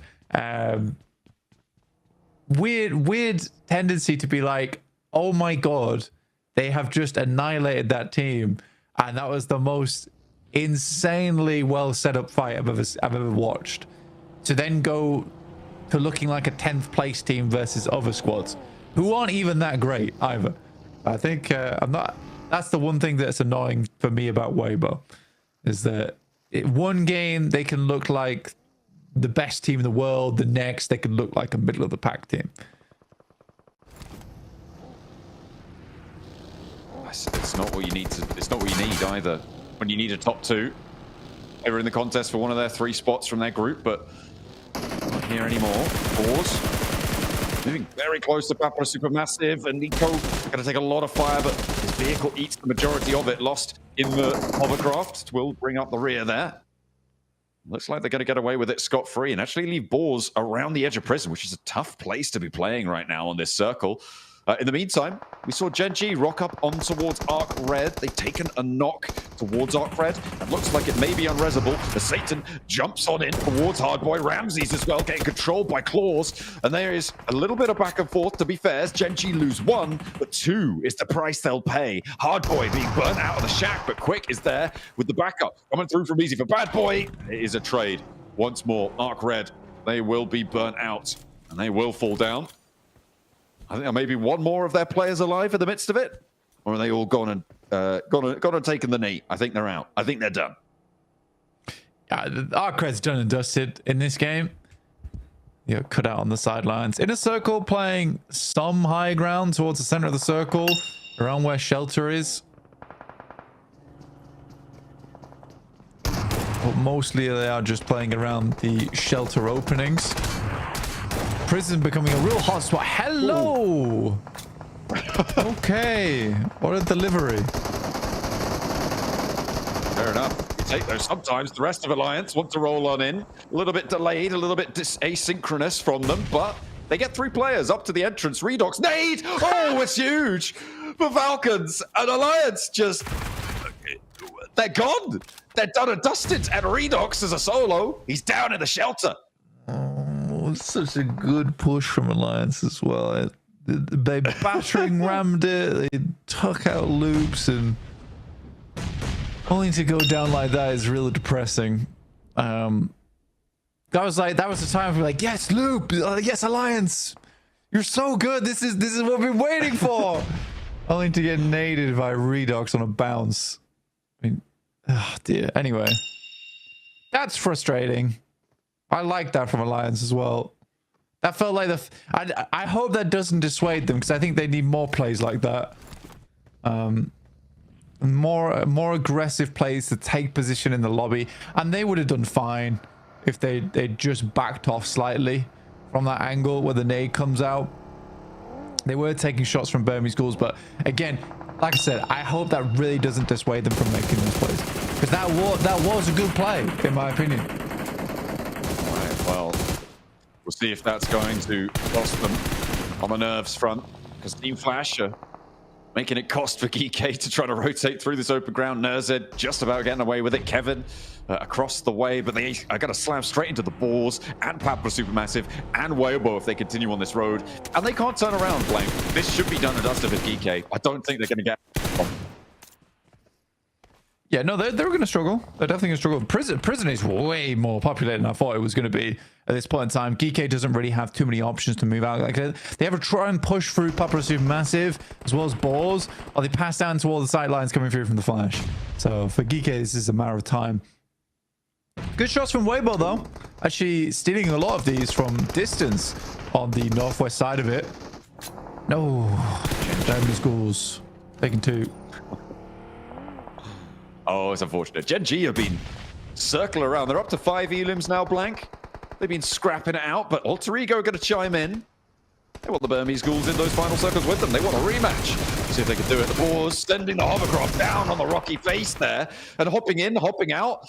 I mean, it seems to be going badly for everyone as Papa Supermassive are eliminated. But hang on a minute. No, the Boars actually stay alive as 4 players. And that might be resible. I don't think they're getting the hovercraft back, though. I think that was an invested, sunk cost. I don't think it needed to be invested. They kind of like tried to drop it on him like an anvil. Didn't do any damage. But it looked quite cool in the moment. Weibo, though, very happy that the hovercraft taken out of commission, I guess. Burmese ghouls go down to the play zone. I don't know if that's points denial. I think it was. They were on the south side. They were getting cut out by the Flash. Which, at this stage of the game, I am okay with points denial. You know, it kind of feels troll in the other lobbies, but for here, with only top 2, you're currently in first place. You just deny those points. I mean, I think generally point denial is a pretty solid strat. I'll touch on more of that as we watch the Boars try and make their way past over towards Weibo. As Team Flash actually kind of now crunched in behind, right? They do have the option to go a little bit further west, but that would mean pushing over towards the shelter positions for Alter Ego, for Inner Circle as well. Team Flash, it may be a question of just marching this fight forwards, forcing the Boars to drop themselves off the cliff towards prison. But yeah, in general, I think that overall point denial, very, very valuable strat. We've seen, I think now there was a single point difference on 3rd and 4th in Group Red, a tiebreaker 3 ways on 11th place in Group Green. Very, very close bubbles being fought, even on these 3-day sets. And single points really, really do matter. So in general, I do think that denying points in pretty much any lobby, unless you're playing out 6 or 7 days, is a good idea. Yeah, it's just annoying to me when I see a team that's in like an end game where it's a 2v4 and you deny the points there. Because there is possibility of winning that 2v4, right? And I think that even if you just get 2 elims, that's still good. That's where it annoys me, There's those situations where even like there's sometimes you get 3v4s and they deny points then. I'm like, no, just take the fight. You should just take the fight and try and win the game off that. Oh, Influence Rage, 9ZG. Influence Rage do it pretty well here on the northern side. 9ZG trying to crash in on the museum. Law gets spotted, but a big nade comes through from Lil Boy and a follow-up as well, and it takes them all down. Evaporated on the walls. 2 nades is all it takes, and 9ZG will fall. Good news for Influence Rage. They got 7 elims blank, and they're already guaranteed for their extra placement as well. There's Alter Ego now with Gen G rocking up on them. Need to hold their nerve. Remember, they lost Rosemary earlier, but it's all up to Alva now. And Gen G going to force him down into the bunker. The last player to stand, the res is on the outside possible. Claws, now he doesn't want to wait for it, because Team Flash bearing down upon them fast as you like. Into the buggy, into the backseat. But Win goes down first. There's a trade. No, not going to be flushed away. Nearly goes their way, but it will now be more players that Alva was dealing with before on the outside. No time. Okay. Time for Inner Circle's moving across. This seems like a kind of a crazy and wild swing from them. They do get the initial shot through. It's going very well. Okay, just Falak the casualty here. Tops now left standing behind the vehicles, looking for more. Falak not going to be flushed out just yet. Bows on the high ground. Win gets the heal off, so now a 2v2 on this small engagement, on this skirmish. Noki wins the first. Win now the last to deal with. He's out in the smoke. He's got the pump action. On this south side, they're not in the zone, and they need to keep moving. One flush found towards Inner Circle, and T24 will spot him, but he goes down to it. Win wants to challenge, and it's Noki to stand. Goes for the spray, and it's Team Flash to fall. The rollout works out well for Inner Circle. Oh my god, what a swing from Inner Circle. Did not expect that. Weibo's still going strong. They held out towards prison. They got 6 elims off the back of that. But for Inner Circle, that gave me a heart attack. Like, it's not, definitely not the most necessary of pushes, but if you want points, you're here fighting and you're confident to take it, just take that fight. It clears out so much space. Influence Rage though, nice reach out from them. They send Law slightly down. They scout out what's going down on that south side. But yeah, for Inner Circle, I don't think it was necessary to do, but in terms of points and just securing the southern portion of the circle, fair enough. Do it.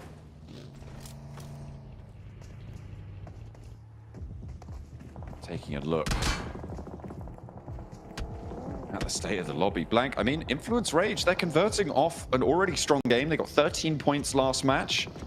They're looking to try and pick up a big one here as well. But the Burmese Ghouls down. They are going to be taking first place. Alva is just going to stand there. And he's now giving the game away. They know he's in there. Falak does take a little bit of shrapnel, but that will be healed up nice and quickly. And Inner Circle up to 9 elims here, Blank. On the southwest side, though, they're the most penned-in team. Weibo Gaming trying to find some open ground to play with. He may as well have wrapped himself in Christmas paper and then tied a little ribbon around his head. It was just an elimination present. Curious maneuver from Alva. Had a lot of time, I feel, to try and wrap out or crawl out into the field. Something, anything would have been great. Weibo now.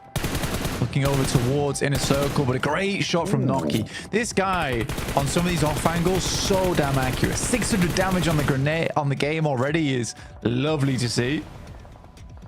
Falak standing closer. He's flexing out for them, for Inner Circle. They are just about on the edge of this one.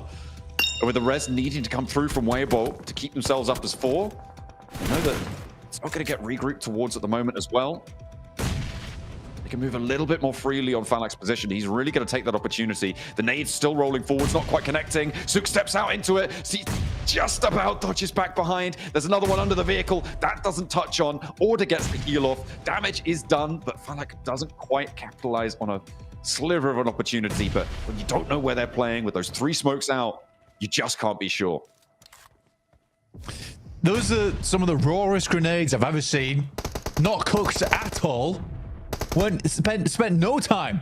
He let them look at the oven before he sent them out. Could have probably had a double elim there if he'd cooked them up a little bit more. Down a 3-way at the moment with 3 players on Inner Circle and then 4 for 4 on both Influence Rage and Weibo. Weibo has the circle to play around with on this aggressive 2-2 split. Yeah, this shift has really helped them out pretty effectively. Sook does take a lot of damage from range, and I mean, Inner Circle are just beaten down on this Weibo position. Sook and Order have been through it. Falak, I mean, as you said before, if those nades had been able to connect, this is a very, very different game as well. With the opening of that south flank, Influence Rage looking to get ready to leave up towards that ridge line. You expect them to be moving out, and they are going to head over towards this north point of Weibo. With the pressure that's felt on the south side, there may not be enough backup here. Yeah, it's a lot for Weibo to handle. And like, gonna get harder and harder. Luckily, Weibo holds some pretty damn strong areas. They've got a small outpost here. I think for Weibo, it's kind of game over right now. I don't know what the plan is. Like, why sit here if you have no nades to defend with? It's okay, there we go. Order's getting one back out. I think they were just on chain healing each other right there. And the nades now from T24's pocket going to start to chime on in. Probably starting to run a little bit dry. An immediate 1-2 punch. Noki and Falak very, very quickly going down. Influence Rage going to mount their offensive now onto Hero and 33Z. Attention may need to be drawn away, which might give IC some time to get the reses. Diego sprayed 1-for-1. Order is down in the process, as well as Influence Rage taking the north side. 33Z trying to charge on in. Back up to the rest of the roster. Goes for it. The double rundown stopped by the buggy, and he falls to the spray. Malak can now get back to his feet. Order, you need to be putting attention over towards that south flank, as Influence Rage are moving through. But no, they take the time. They take out Inner Circle, who have done a lot this game, but Influence Rage looking to run riot. Take that top spot of the tables. The passenger seat burnt out though, but it will not matter.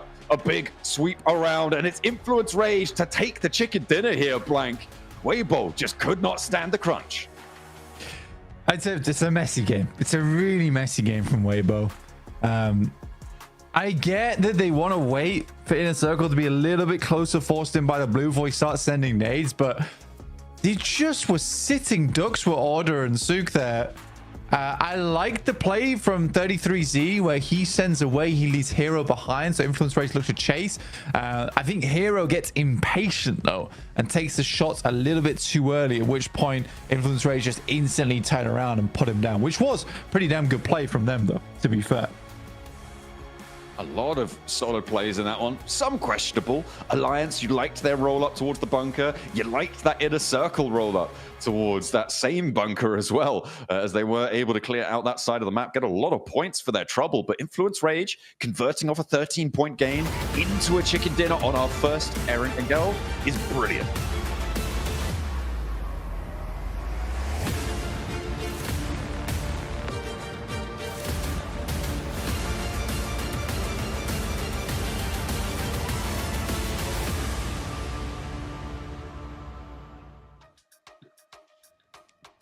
The rage is real as Influence Rage gets their first chicken dinner here in Last Chance. This one was wild. I gotta give it up though for Inner Circle. They made some very bold pushes. I think we're definitely seeing teams, Max, here adapt to the lobby, understanding that we only got 2 days. So we're seeing a lot more riskier gameplay for sure. Oh yeah, some teams are going to get very desperate to get every single point they can really gather in these matches, and one of those teams was going to be Inner Circle. Really big fight onto the side of Team Flash into Shelter itself. The nades though, not ideal. Niptura, I have to say, Falak, as much as we love saying how good he is with the utility here, so much of it was wasted on Weibo. The fact that Weibo just lived against, what was that, maybe 10 plus nades thrown their way? Yeah. It's kind of wild. Yeah. Well, the problem is that he wasn't close enough to them to get those really close range nades. That's his specialty, and he just wasn't close enough, Max. He was too far away. He was like, I'm not Doc, what is this?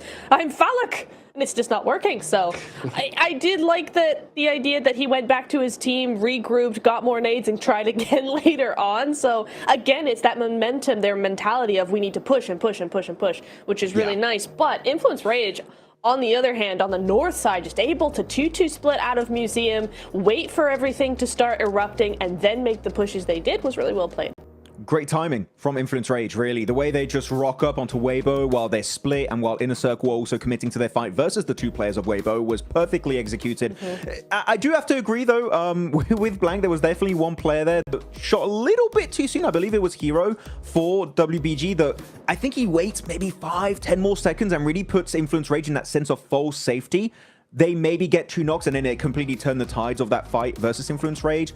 Luckily enough for Influence Rage, that did not end up being the case, and they do wrap up a Brazilian chicken dinner here in Last Chance, which is always a great thing to see happen. Max, Jukes. Yes. Do we see Little Boy right now? 6 eliminations, 27 damage taken. Hey, Museum does that for you. Yeah. Not too shot. Actually, looking at 90 Globant's push, Niptra, we had a bit of a back and forth during this game. I'm fully against crashing Museum on the walls because it's so nadeable. And you know what? Influence Rage, they just chuck, what, 3-4 nades? Squad wipe. Like, it's 90 Globant. Yep. If you want to crash Museum, that was definitely not the way to do it. I don't think we've seen a Museum wall crash work out so far here in the PMGC. It's just one of those positions that all these teams just know all too well how to defend against. This one was a really crazy start, though, off the rip, right? We saw some great fights ring out. One thing in particular, though, was this player right here, right? Loops versus Alliance. And you can tell the frustration because Redox down from below with that nade was just too clutch, Max. Yeah, I mean, I would be disappointed too. I was like, we didn't even know he was there. Maybe they saw you, like, we thought he was a teammate. We thought he was on our squad, but no, it was Redox from the Falcons that are just... I keep saying this, the issue with Falcons is losing players early game. It just keeps happening, and you don't have a recall tower on a wrangle. Not yet. Maybe in the future, if they add it, maybe you could do these strats, but as of right now, it is not viable. As now, the crash onto Alva, I was a bit scared, Niptura. I thought they were going to do the mistake and give up maybe 1 or 2 players to Alva for free, but no, they peek it correctly, they get the high ground, good play from Inner Circle. Yeah, some really good stuff. There you go, Little Boy able to take out that really big danger player from Weibo and get that win in the end. It was a messy fight in the very end, but they did clutch it out in the meantime. We look over to our rotations, and it was a weird circle, Max. There was a lot of really, I feel like it's a compact area of the zone, so a lot of these teams are going to struggle for that position. But we see a lot of rotations coming through here, and it's a Weibo on the north side, Inner Circle on the south side, Max. There's a lot going on. I mean, I want us to all pay attention to Weibo in particular. So they're playing Lumberyard Mountain, northeast of Mill to Power. Here, I was thinking maybe they'd go Prison High Ground, but they knew there were so many teams that were going to wide rotate east of them. So they just, okay, let's go a little bit deep in the circle, wait for the fight to happen between Boars. There was also the side of, there's another squad over there. I forgot the name who it was, but there were 2 squads fighting to the eastern edge. And the fact of moving ahead of them allows them to easily not only just third party them, but also get a really good anchor point in the circle itself. So playing that Harry Potter Tower west of Prison was a very smart play from Weibo. Sure, they don't win the game, but that play alone easily secures them a top 3 podium finish in this match. Yeah, it really does. And I also really liked the 2-2 split. I'm surprised they were able to hold on to that 2-2 split for so long, right? But it really helped them maintain some balance in the zone itself. So GG's over that way. Big points on the board. We can see right here, Influence Rage picking up 20, Weibo getting 15. They so desperately needed, especially after having a rough Rondo match. We got 2 more Aaron Gales left today, Max, man. And yeah, I mean, it's so crazy because the hype from that Rondo was just ridiculous, right? Just so much aggression. I think we're going to start seeing a little bit more of that, especially in this next Aaron Gale, because teams are going to start falling behind already. I mean, this is only 2 days. Right? You really can't afford a bad game. Yeah, really. You can't afford to have too many bad matches. I mean, some teams just had a bad game after a really good Rondo. I'm looking at Burmese Ghouls in particular, right? They had a great Rondo. This 1-point game kind of going to be negated by that initial first strong match. Same for Papara's Supermassive Blaze, right? Able to get himself such a banging first performance with double-digit limbs. This 0-point game hurts them a little bit, but you know what? They should still be towards the top of the rankings as the MVP of the game is Little Boy, also known as 7 Worlds Gaming's alt account. And he's going to be popping off it. Good game. No one? Yes, not laughing. What a legend. Did not like that. What a legend. Hey, listen, it's always good to see, you know, Influence Rage pull out a chicken dinner. I think they've been the most consistent team so far, at least for the first 2 matches. I'm really looking forward, Nipter, to finally getting a good look at the overalls, right? Because I think that's where it's going to really just show how crazy this is. And you can see it. Yeah, Influence Rage on top. 33 points, Alter Ego in second with 23rd. And remember, it's just 2 teams moving forward. Everyone else is gone. And look, as we look at the second half of the leaderboards, Neptune, right? Look how far behind squads are already from that top 2 position. Wow. Wow. Okay, I'm going to say something, though. I'm going to predict that it's really going to come down to that final game tomorrow because the points in the top 5 are so close. I mean, yes, Influence Rage are kind of running away a little bit with it, Max, but look at AE, 23, Burmese Ghouls, 21, Inner Circle, 21, Loops, 19. Like, it's very close right now. I do think we're going to see probably another Group Red situation where it's all coming down to that last match. Hey, even if you're 90 Globant, you pull a DRX Miramar win, you're in top 2. I'm just, hey, technically it is possible, right? It is in reach of making it up into the top 2 of last chance stage. Looking at the top 4 players though of this game, Sook is up there, 33Z actually. I really want to highlight 33Z. I know we harp on about order typically. We talk a lot, especially about Sook. But man, 33Z, those sprays onto the eastern side next to Shelter Prism was so pinpoint accurate. So I'm loving to see 33Z really just shining in this lobby for the side of Weibo. And same for Noki that, hey, you know what? A little bit of a repeat from PMWC. He stepped up to the plate, redeemed literally the entirety of this game for Inner Circle. It's so good to see these solos just getting these big pop-off moments right, Niptura, and just pretty much saving the day for their respective squads. I mean, Naki really was the glue that held the team together when they pushed Flash, right? Because he was down like 2 HP. He was able to get, I think, pretty much a full reset, at least back up to a 3-man, right? Off of the back of that push with Team Flash. So he was able to really just clutch it up for his team. We've seen him do it before. He did it again, and I look forward to the next game where he's going to do it one more time. Dan, by the way, 33Z, that drive towards the end, Max, man, oh, I thought he had that double run over in the bag, but it was just the wheel from that buggy, the MVP, right? Just stiff arming him right there at the last second, and Inner Circle survive a little bit longer there. But, you know, a great first couple of matches. We're going into match number 3, okay? It's still too early, I think, to start calling like any kind of wild strategies. I think at this point, you still kind of play your game. The thing is, though, like, let's just theory craft here. If Influence Rage, let's say they win this next one, right? How bad do you think that's going to disrupt the rest of the lobby? Well, I don't think it's going to disrupt much. I think teams are still going to just play their own game until at least day 2. Day 1 is just kind of setting the pace and setting up the storylines for day 2. So I think that we're not going to see big changes today, I'm expecting, Niptura. What do you think? I think that if there's a team in particular, maybe in the Miramars, that feels like they have a chance to maybe mess up some rotations or something like that, they may try to do that a little early. So we may see something happen in the Miramars, I think, earlier or later today. But I think earlier than that, no, we're not going to see much other than just teams playing their own game and just doing their own thing. Yeah, I think you got to go for those chickens. Yeah, Rato Boy, man. I wanted to see him make that play there. Unfortunately, it didn't happen. But you know what? I mean, it's so crazy to think about, right? Because it's just, this is it, guys. This is the last chance, right? 14 teams are going home. So I think if you start seeing a squad run away with it, if you happen to realize like, oh, I'm fighting this team, I think you really got to go after them and try to take them out and stop them at all costs. I mean, we are noticing a difference in strategy, I think, for sure, especially from the last Group Red. The aggression is really high. We saw Inner Circle making some pushes that even Blank was kind of like, I don't know about that push, but I just think it's because of this last chance. They're like, you know what? We got to get eliminations. We got to risk it here. Yeah. I mean, when you were talking about disrupting the lobby, I was talking more about like hot drops and stuff. But if you get a flush onto a player, you know it's from a team you want to target and get rid of in the top 2, then that could definitely have an impact on the lobby. So I would have to echo that could be a big issue moving forward. Yeah, I agree. It's got to be something drastic, though, to really knock them off of their momentum. I want to just shout out as well very quickly is a lot of, we were talking about how different it is, particularly from Group Red, right? The sort of the mentality coming in here, it's much more aggressive, much more risk-taking, which I love to see, and I think Inner Circle have really stepped up to the plate. They're coming in with a bang. I think Team Flash in particular, I know I keep going on about them, but their first time to PMGC and they're playing like this, like coming into Last Chance, you would expect that you know, there'd be a lot of pressure. You know, they're not feeling so good because they nearly missed out, or they did miss out by just a couple of points, and they're like, oh, there's only 2 spots left. No, in this game, they were sweeping the south side. They were moving in. They weren't getting tunnel vision. They were third partying and then regrouping, and they seemed very, very mobile as a team. So I would love to see all the teams behave like Flash is, because they are doing so well with their mentality in this stage.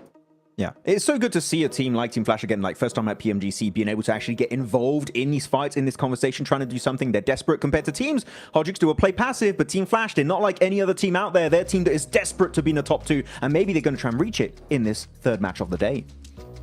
Let's see if they can. Here we go. A second match of Eric Gale. Let's get this started. Max and Blank, what do you think is going to happen in this match? Military circle?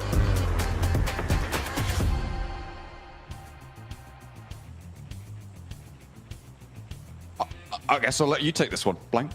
Max's opinion matters. Yours matters. Yeah. I'm just left Max out and in the Blank.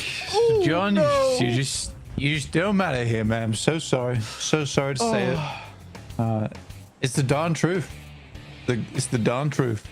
I apologize. Just the way things happen. We do have a horizontal playing path here. Very comfortable, actually, for most teams. So overall, so far, the circles and the playing paths, at least, have been fairly forgiving for most teams. I think Hot Juice is right, though, in terms of in a circle. Yeah, the pushes are like, they're questionable. Real questionable pushes, but I think if they want to push more points, then yeah, they have to do it. I'm just about recovered. Right, let's get stuck in. Playing path on that north side.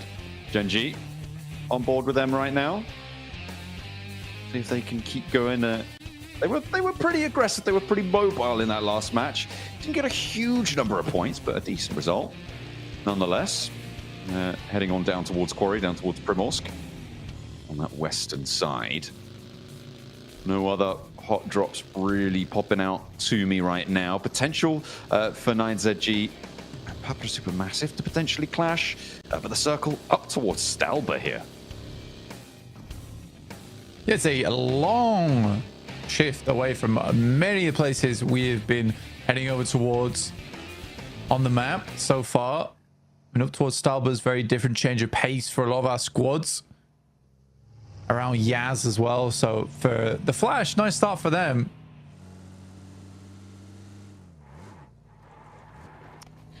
Little boy in the vehicle, hops it on out. Influence Rage now our tournament toppers by 10 points. We caught up with them on the stage to see how they're feeling about it. Welcome back to a quick report with the 7WG. I'm joined by Influence Rage, being able to clutch up that win. Little boy, I want to know, in the last day of Group Red, you made some tactical changes. Federal was able to sit out. Coming into today, you guys have 2 great performances. Federal is back in. What led to those changes, and what are you guys changing up today as well? Então, no último dia do Grupo Vermelho, vocês trocaram ali o Federal pelo Lohanzinho. E agora, pro Last Chance, vocês viram com o Federal de novo. O que vocês mudaram, assim, de estratégia, de gameplay? Bom, eu acredito que a gente é um coletivo muito forte. Então, o momento ali não estava sendo bem aproveitoso pela Federal. E o Lohan entrou bem, entrou quente. E isso faz com que o Federal de fora vê o que está acontecendo e volte mais forte. E foi isso que aconteceu. So yeah, we have a very strong team. With the 5th player as well. So this day we decided to make a little bit of a change. So Federal can try to watch a little bit of our game and how we are playing and the mistakes that we are making. So right now we come back with him. So he have a different vision of the game. He saw us play. So yeah, it's great. Okay, a bit of a reset there for the players, and it worked out today so far. I mean, you got in the top 4 and now a win. And in this last match, 6 eliminations with only 27 damage. Let's see if Influence Rage can continue on for Brazil.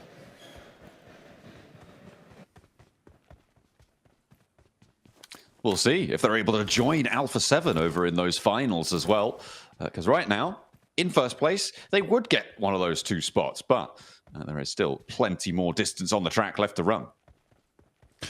It's an interesting one. I think that's probably the best usage of a 5th player I've seen in quite a while, where it's not a case of, hey man, we just don't like you. It's more of a case of, right, you're probably not finding as much success right now. Let's go Lorizon in. Lorizon did quite well. And then you come to Last Chance. And it's a case of, well, you've got a new perspective on our game. It is very different to playing and then watching.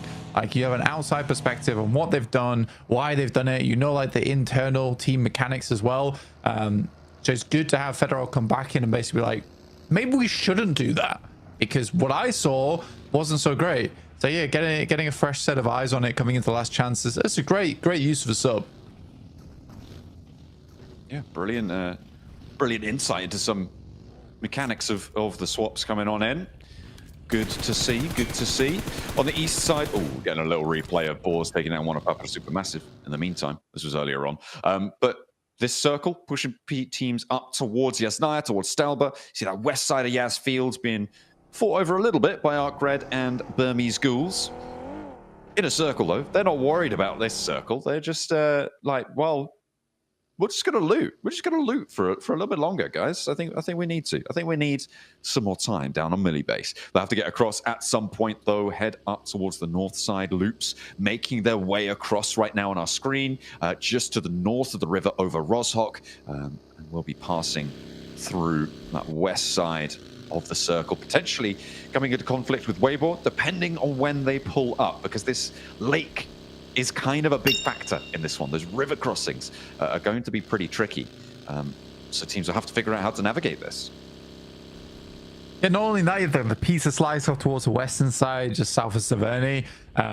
Very open ground, unenjoyable to play in. So a lot of our teams that are rotating on the north side of the map got to figure out where they want to play on Gas Station or even the Wizard Tower before you make that crossing. But yeah, the circle's super undetermined of where it wants to go. We might get a Maxman circle that might head up towards Stalba. That'd be cool. I would enjoy a Stalba finish. I don't think we've seen a Stalba finish in a long time. They're kind of even rarer than Millie base finishes, to be honest. Like but at the top of Stalba, so cool. Until it goes right to the edge and there's like no safe ground, right? There's a lot of open flatness up there that it can finally finish on. But yeah, certainly in this tournament, it's rarer to see Stalba than to see Sosnovka. We've had, I think, much more than our fair share of military island circles this tournament, which has been great fun to watch, but our teams maybe not as happy about it.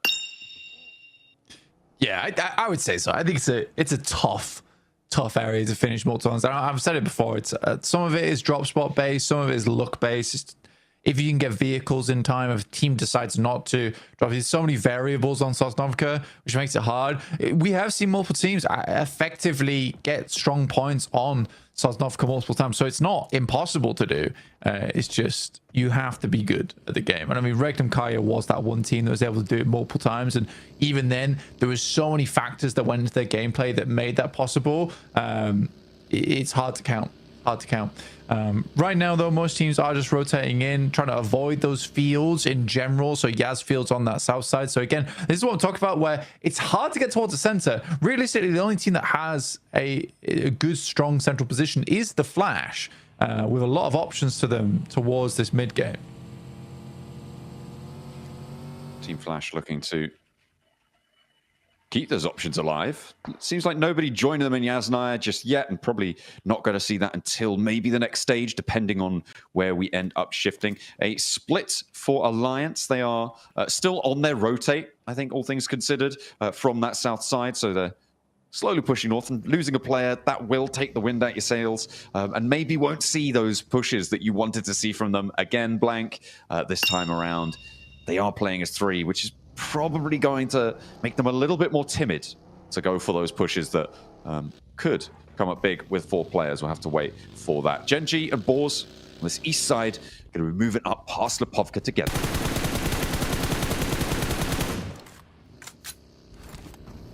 Oh my god.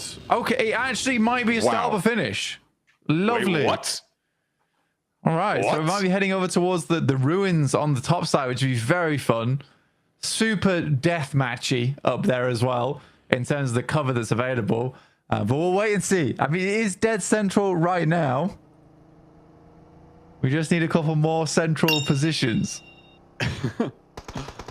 I mean, it couldn't be more central than this. It looks like Alter Ego are up there first. Loops are trying to get the other corner of it. Nobody else quite quick enough. Maybe Weibo could poke their noses in. Falcons, who are very split right now. Narvalo is almost on top of Stalber, and Redox is just around, just north of Shelter, where we finished our last circle. That's a split of about 3 kilometers, blank.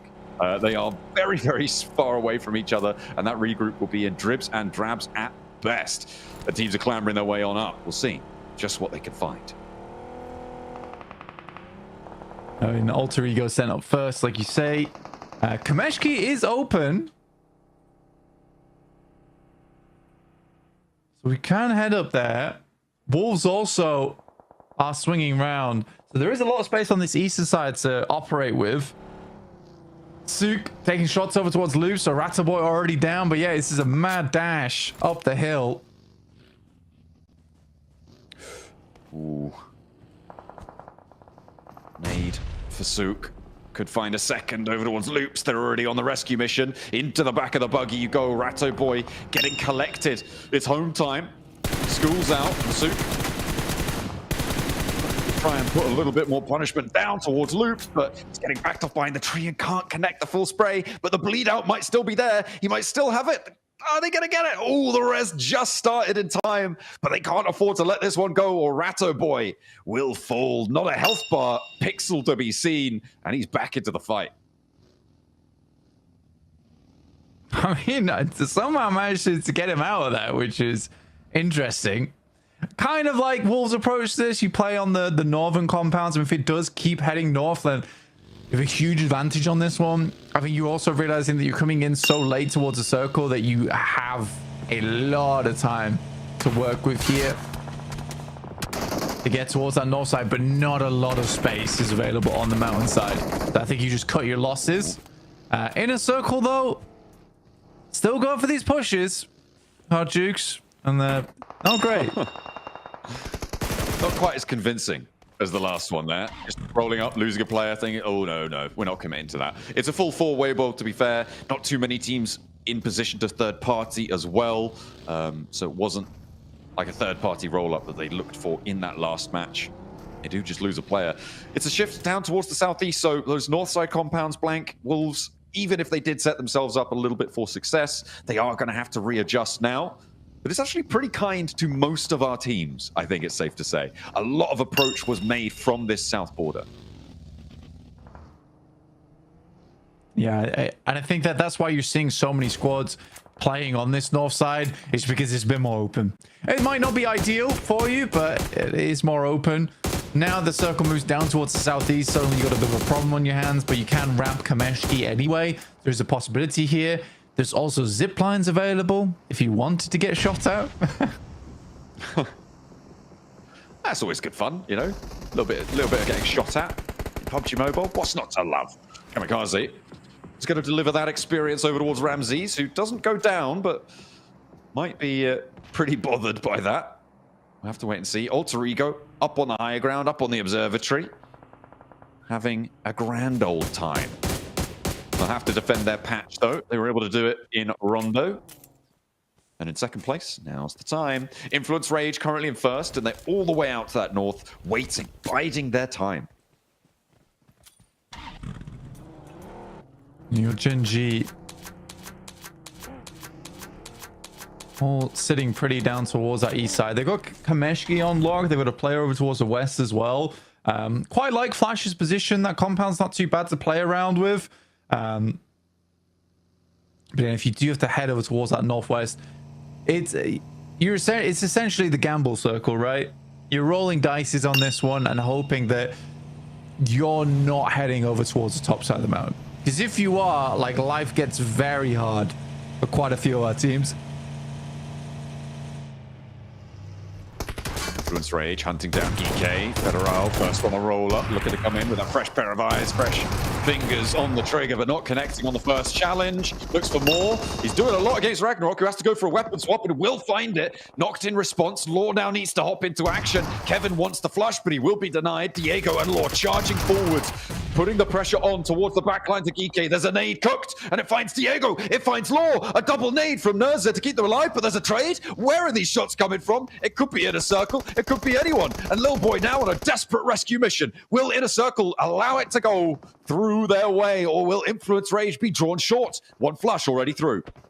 Yeah, Paparazzi Massive basically just siphoning a lot of points off the back of that one. And that's from the top of the hill. This top of Stalbus. So some really long shots coming through there from Paparazzi Massive. They were in, apparently, Influence Rage were in their good graces. They didn't get shot at all. Ooh. Okay, well, I don't think they're going to be too long in their good graces. The shift south is going to mean they will be direct competitors on that northern border. Papa Supermassive taking a knock from Alter Ego. Actually, now they're down to 2 players and maybe look at a third party out. No, they're just going to move on in and see what they can find. This is great. I mean, Weibo immediately move. Look at that, straight up and central. Falcons as well with a pretty decent spot. Yeah, the Falcons, they're in an okay position. They need a really big game here, though, and this is a good setup for it. But like I said, it has to be a ginormous game. They need to get like 20 points at least on this match to really catch up, I'd say. Because we're almost already 25% the way through the last chance. Like, it's going by quick. It's going by very, very fast. It's a very, very short form tournament with 12 matches to play as well. That variability really come in to bite you. So opportunities like this, they're pure gold dust, and if the Falcons can't convert here, I mean, we talked pretty harshly about them. Certainly, I think I probably talked more harshly about them than you did, but we were criticizing them quite a lot during the games earlier. And if they can't do it here, then I think we'll be definitely vindicated. If they can, then maybe we'll have to reconsider our approach to them. But it is, again, just the one game out of 12. They do need more to prove it. Influence Rage with a drive-by over towards Inner Circle. They're re-engaging the fight, and they're just slamming those vehicles. A complete side blinder there as he charges over the top with a vehicle. One goes low, one goes high. There's no chance. He's sent a spinning. What I will say is it's very Brazilian gameplay. It's so aggressive, but they can pull it off, which is the main thing. And they keep pulling it off here because Hardboy finds the shot of the Lil Boy. And now, with 2 players left, Influence Rage, they've got 6 ceilings. They're almost up to 40 points, Blank. So, I don't know, no matter what, great start to their last chance stage. And they will be able to repair themselves and give it a good go. Moving in from the north side, though, will be fraught with danger. Plenty of teams in their way. Genji and Boars as well as Arcred, who have been giving them a tough time for the time being. Teams crunching in. No one really convincing just yet, but this southeast side might change that. Ninth Globan actually have to deal now with the walls. Baton takes a big hit, and Coops is also really low. So it's 2 players up here. Well, Ninth Globan, they already get Reyes back on his feet, immediately knocked. Immediately. Holy goat now. I wonder how many players are still left on Wolves' side. I can see quite a few roaming around. So there is that res possible too. Yeah, there is all 4 of them right now, but you're right. Baton actually might be getting Doran back up here. So they are playing as 4. Ninth Globan with 2 on the inside. You've got Arc Red as well on this east. They love these third parties. Are they going to get stuck in here? Because you've also got the Burmese schools on the south edge. The fight continues to pop off. Doran's immediately re-knocked. And Arc Red do start to lay down the ordnance onto the inside. The Wolves struggling to get rid of the remnants here of 9ZG. And under duress, Coops moves towards the back. The Wolves still just looking for these reses. They're playing this really slow, and Arcred is slowly extracting pints of blood from it. Yeah, I kind of hope that Wolves would have just popped a nade in that small room at this point, or a molly, anything really. I don't think that's the hardest position to clear out. Wolves are making it look very, very tough. I think they are out of util, which is the big issue. But to be honest with you, the rotation that Wolves made, I quite enjoyed it. The fact they were able to swing round Kameshki and then take this fight with 9ZG. Already the start of the fight went fairly well. Arcred's dead to outside forces, finally. There's the nade. Perfect. But yeah, for Wolves, pretty successful, honestly. Yeah, they maybe took a little bit longer about it than they could do, but they will find success in the end and move from there. Meanwhile, Team Flash, Loops, both having a tough time moving from that west side of Stalba. The transition has been shocking.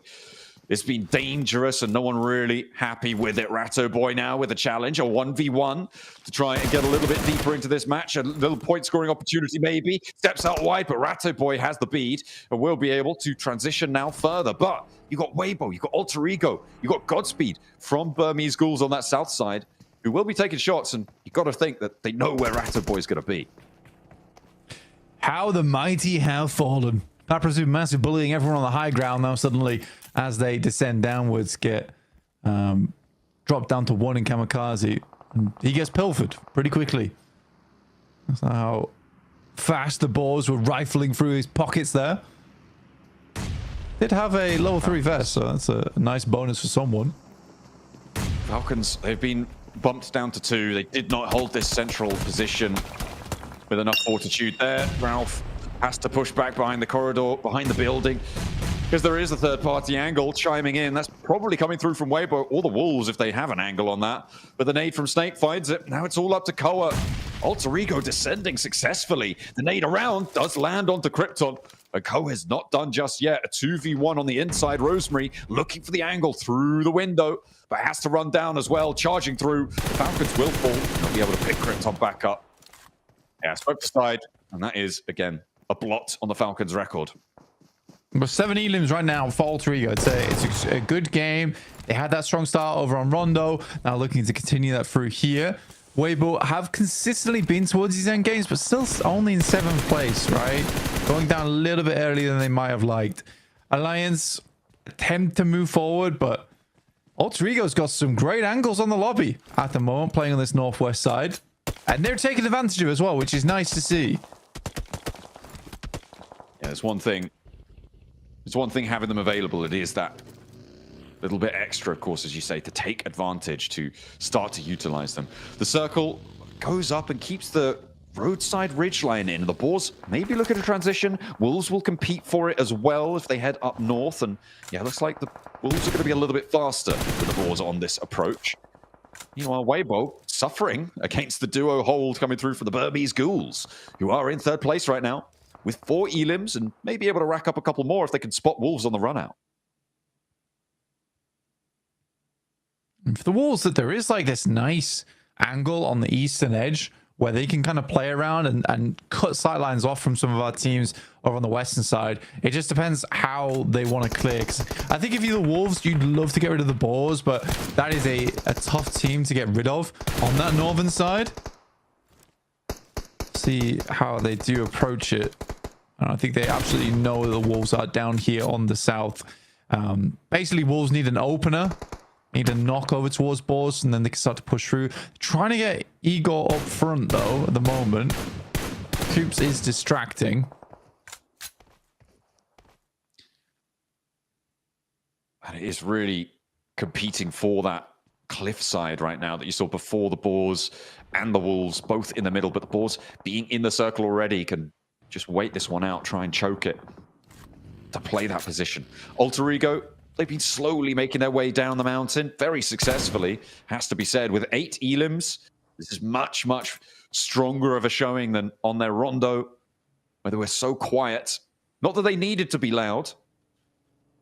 They were a little bit quiet until the very late game.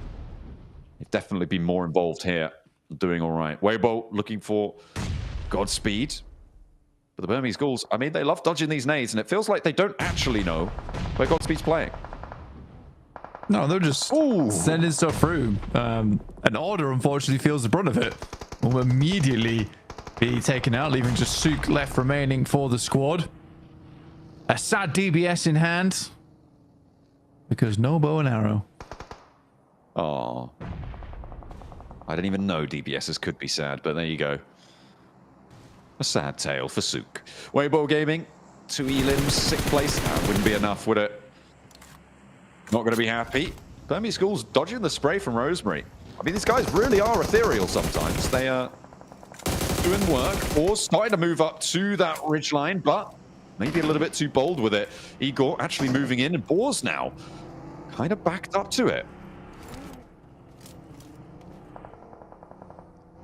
Wolves slowly making their ways out. And I think for the Boars, they're taking their time here. I think the Boars could have maybe flexed out over on that north side, potentially over towards the Alliance, but the Boars have been so concerned with the Wolves for so long. I realistically not been able to get too much done there. Alliance, though, good shots over towards Rosemary. Again, it's these greedy angles towards the end game. And mostly from Rosemary. I mean, he's gone down first in every single one of their matches so far. I mean, all 2 of their matches so far. Maybe making it a 3-peat. We'll have to wait and see. The circle does give Alter Ego some time. Alliance also some time to play around with as the Wolves really now firmly control this road loop. But the Boars will have good angles on towards it, so smokes maybe need to expanded by the Wolves to keep this position under control, force the Boars to move before they do. Right. See how the Boars go about this. Snowix looking to try and move further down. They did get Havlik up over towards the position from the Wolves, who he's closer to nade range now. And you can see Doran here pulled the pin on a grenade early. Just looking for this initial blast. Opener would be so huge, and this standoff on the east side has really stagnated things. Burmese Schools try and crawl in on the west. Now the Wolves, with the smokes fading on the ridgeline for the Boars, will have to go for this full face. Igor needs the protection of the vehicle. It's up in smoke, but will still stop the bullets. The Boars not peaking this. Sook will finally go down, and that is Burmese Schools to stay up and into a 5th place. But then challenge towards the top spots. This is great. Yatka actually spotting Alva before darting across is pretty huge stuff. Getting a lot of damage in, forcing Alva to go for that heal, allowing him to cross the open ground. Wolves find another boar as well. Now it's just down to 2. Exo will be looking to be put under pressure here. Doran knows the nades are going to either side of the tree trunk and force him out into the peak. Will tag on, and Doran's the nade to do it. Now with just Cause left standing, and we'll turn their attention that way. The flush comes on through, and that is the Boars. Done and dusted. 4 teams remain. This is very different Wolves as well. I mean, this is when I feel like the Wolves do their best, which is when it's slow and steady. A lot of times when Wolves are doing badly, it's when they start making these wild approaches to the game, unnecessary maneuvers, etc. I think that for the Wolves, if they just slowly play out their match, they think about what they want to get done next, they are inevitable in that sense. It's when they start getting a little bit too careless, that's when they lose players. And I think that the Igor on this off angle, he's so important to the team, but the amount of times he goes down on that off angle without finding any value is really bad. But that kind of sums up the team in general. 4 players alive for Wolves, 4 players alive for Alter Ego. Alter Ego on 11 eliminations already, blank. They have been trucking from that high ground. They moved to the top of Stalba first, and they have been rolling down like an avalanche. Will anyone be able to withstand it? 2 players from Alliance have been surviving for a long, long time, but they have no elims right now. They got some decent shots. They did change the pace of a couple of these fights, but no points, 3rd place. I mean, it's fine, but you're not aiming for the middle of the tables at this stage.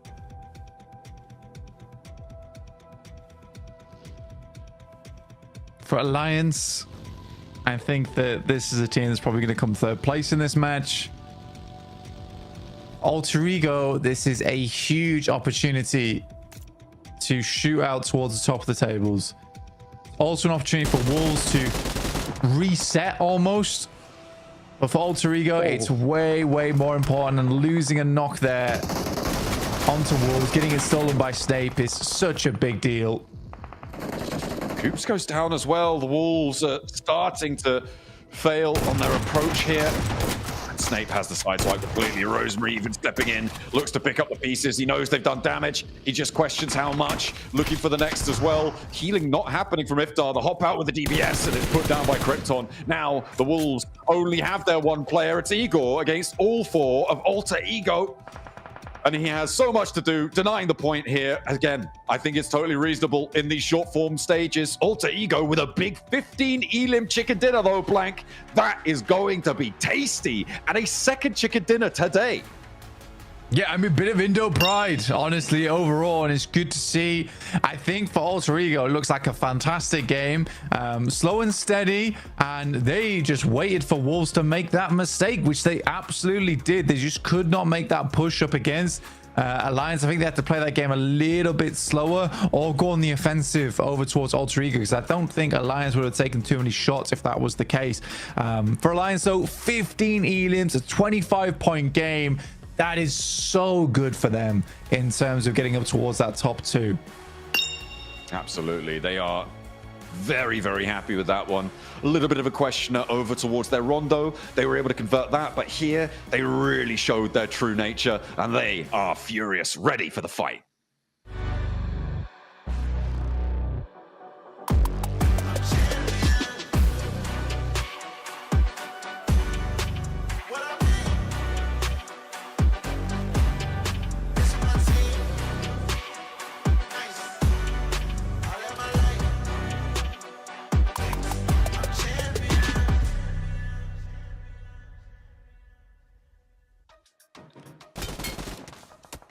The last hope for Indonesia here in the last chance. It's Alter Ego. They were in second place before this match, and then they get the chicken dinner with a ton of eliminations.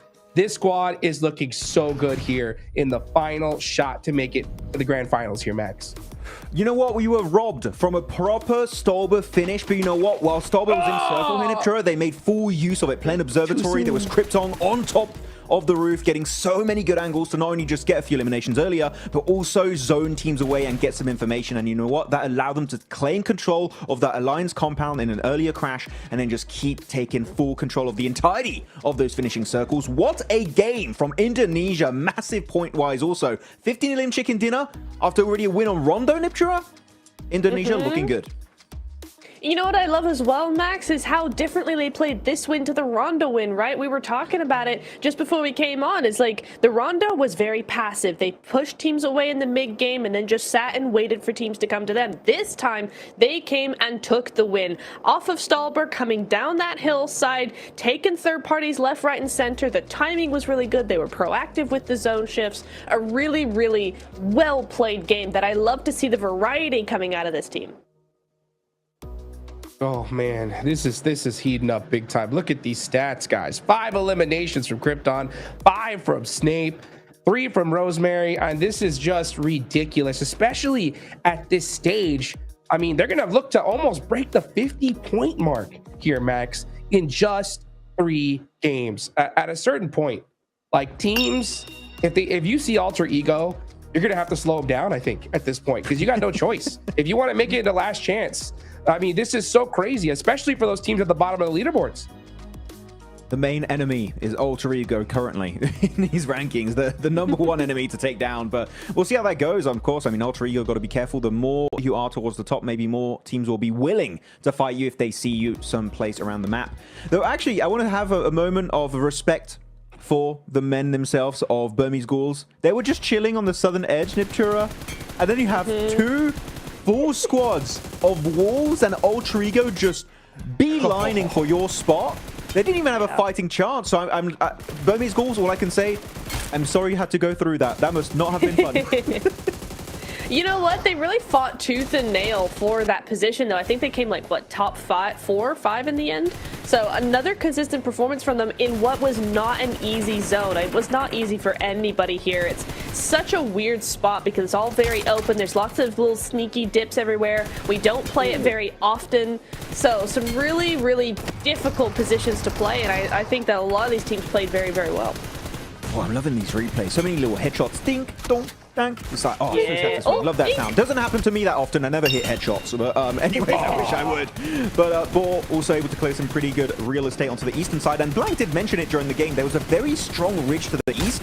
And Wolves were so willing, you can see in these replays, so willing to wrestle that position away from Boars because they knew it was maybe not a game-winning position, but it was definitely a strong transition point to at least get access into the late game and have the fighting chance against Alter Ego. But unfortunately, Baton, Hoops both getting decimated by Alliance on that ridge line, and even the off angle of Rosemary Niptra, I believe. So I do think that Wolves got a little bit too willing to get involved in this conversation as you go over these rotations. And actually, I'm going to take this one also, Niptra, because I actually wanted to talk about team rotation, which is Alter Ego, phase 2, right on Stolber.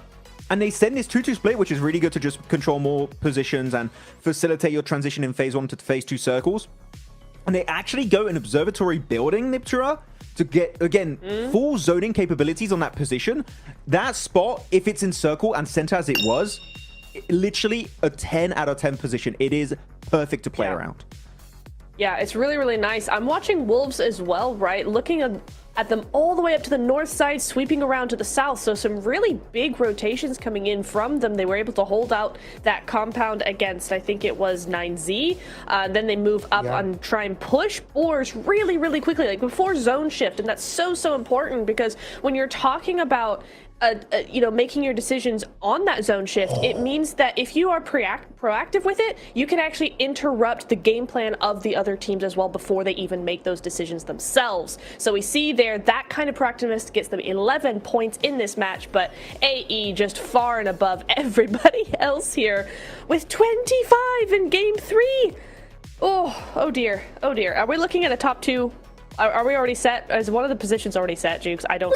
It might be. We're 3 games in. Whoa, Wes, calm down. But it's 2 wins. 2 wins in 3 games. You know what? Okay, top 2 may not be set, right, guys? But the bottom of the leaderboards are looking really bad, guys. I mean, because it's only top 2 that move on here, Max, man, right? So, like, honestly, we talk about having to adapt, having to make adjustments to make it into the grand finals. As we see Krypton here with 5 eliminations. Like at this point, I think the bottom half of the leaderboards already need to start doing that, Max, because it's like if you don't do a chicken dinner here and now, it could be just over. It could be. I said 3 bad games. If you're at the bottom of the rankings, guess what? You don't have really that much room for mistakes anymore unless you get a big game. Then you might be able to have another mistake, but at that point, you just want to try and get some consistent points on the board. So yeah, I think bottom of the rankings need to start to initiate that ascent right here, right now in this next final Wrangle game of day number 1 for Last Chance. As a Krypton, congrats on being the MVP of the game. 5 eliminations, putting up some really good numbers here, Niptura, and that's going to propulse the entire squad up in first place over Influence Rage with 48 points. What a banger for Indonesia. I'm just looking at the point difference. 48 at number 1, 3 at number 16. That is such a big hill to climb. Falcons with 8. Falcons, where are you? What are you doing? Oh my god. I'm crying at the minute. But there's a lot of point gaps coming on through here, Jukes. This final half of the day has really got to change some things in this leaderboard if they want a chance. Well, we'll talk about it in a little bit, guys. We'll be right back after this break. Don't go anywhere.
Alo. Anneciğim ne yapıyorsun? Anneciğim. İyiyim bebeğim. Sen ne yapıyorsun? İyi ben de çok iyiyim valla. Maçları izledin mi? Oo, izledim. Ben olur mu? Kalp krizleri geçirdim ben burada. Bana 2'ye çıktınız, ikinci oldunuz. Geri 3'e düştünüz, geri 2'ye çıktınız. Ben kalp krizi geçiriyordum yani o sıra. Neyse mutluyum anne. O da diyorum ya, 3 gün formayla takıldım. Valla. 3 gün formayla gezdim. İş yerinde de görmüyor musun? Resmi atıyor beni iş formada. İş yerinde de formayla yani şey yaptın değil mi? Formayla gittin. Evet, evet. İyi sen ne yapıyorsun? İyiyim anneciğim. Özledim seni, sadece seni özledim. Ben de seni özledim valla. Aradım, akşam bakmadım hayırlı olsun demek için. Uyumuşum bir de uyuyakalmışım. Ben de dedim kutlamaya mı gittiler, ne yaptılar? Öyle işte. Tamam anneciğim. Tamam. Seni seviyorum, öpüyorum. Ben de seni seviyorum öptüm hadi. Hadi arkadaşlarına çok çok selam söyle. Aleykümselam. Yok annem, canın sağlığı. Bunları da tebrik ettiğimi söyle, ilet hepsine tek tek. Tamam aleykümselam. Onların da selamı var sana. Tamam aleykümselam anneciğim, hadi görüşürüz. Hadi görüşürüz öptüm bay bay.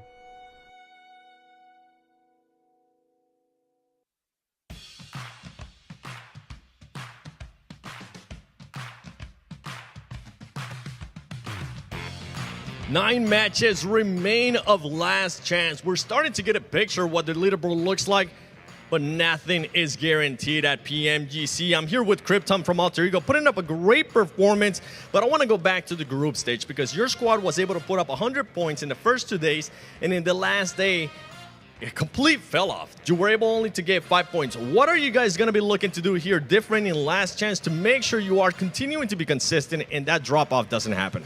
Oke, kalau kita lihat dari grup stage itu di 2 hari pertama kalian berhasil mendapatkan 100 poin, tetapi di hari ketiga kalian cuma mendapatkan 5 poin. Apakah yang bakal dilakukan oleh kalian supaya agar kalian bisa lebih konsisten di last chance ini? Paling kita belajar, kita evaluasi bareng kan ya sebelum mulai last chance ini. Terus kita evaluasi apa kesalahan-kesalahan yang perlu diperbaiki sama yang udah fatal-fatalnya lah. Jadi kita perbaiki semua itulah. Yeah, of course. I mean, during the last chance, I mean, we had a couple day off. So yeah, we doing our homework and then we try to fix our mistake. I mean, the biggest mistake that we did in the group stage, so that it doesn't happen in the last chance. Okay, one of those mistakes that people were pointing out, especially all the analysts, were saying that sometimes you were being too overly aggressive. Today, so far, positioning has been great. Everything, timing has been great. Is that something that the team was working on? Oke, kalau kita lihat kebanyakan analis di luar sana semua pada bilang mungkin salah satu mistake yang kalian lakuin itu adalah terlalu agresif, terlalu barbar. Apakah itu menjadi salah satu hal yang kalian sudah bebenah kemarin?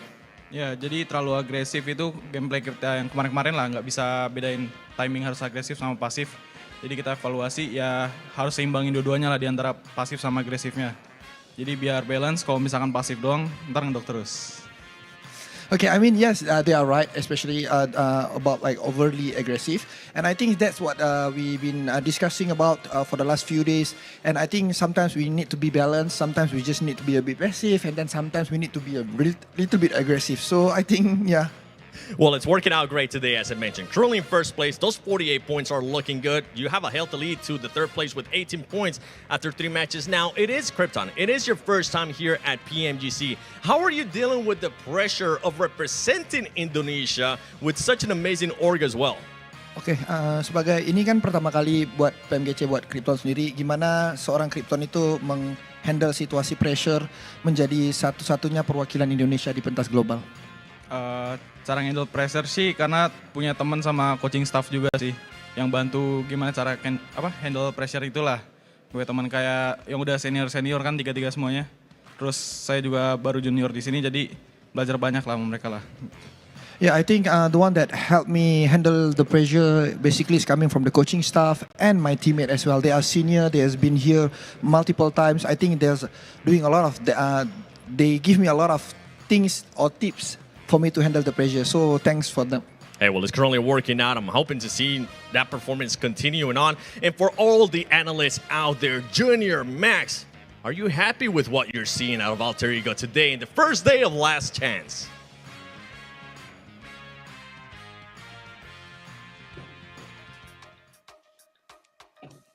I think all fans of Alter Ego are feeling really good right now. You know what else is good? It's the Infinix GT30 series, the official gaming phone of PMGC 2025. Engineered for precision, performance, and victory, empowering every gamer to hashtag be the one and hashtag outplay the rest on the global stage here, man. Krypton's first ever PMGC, and this guy is just crushing it, Neptura.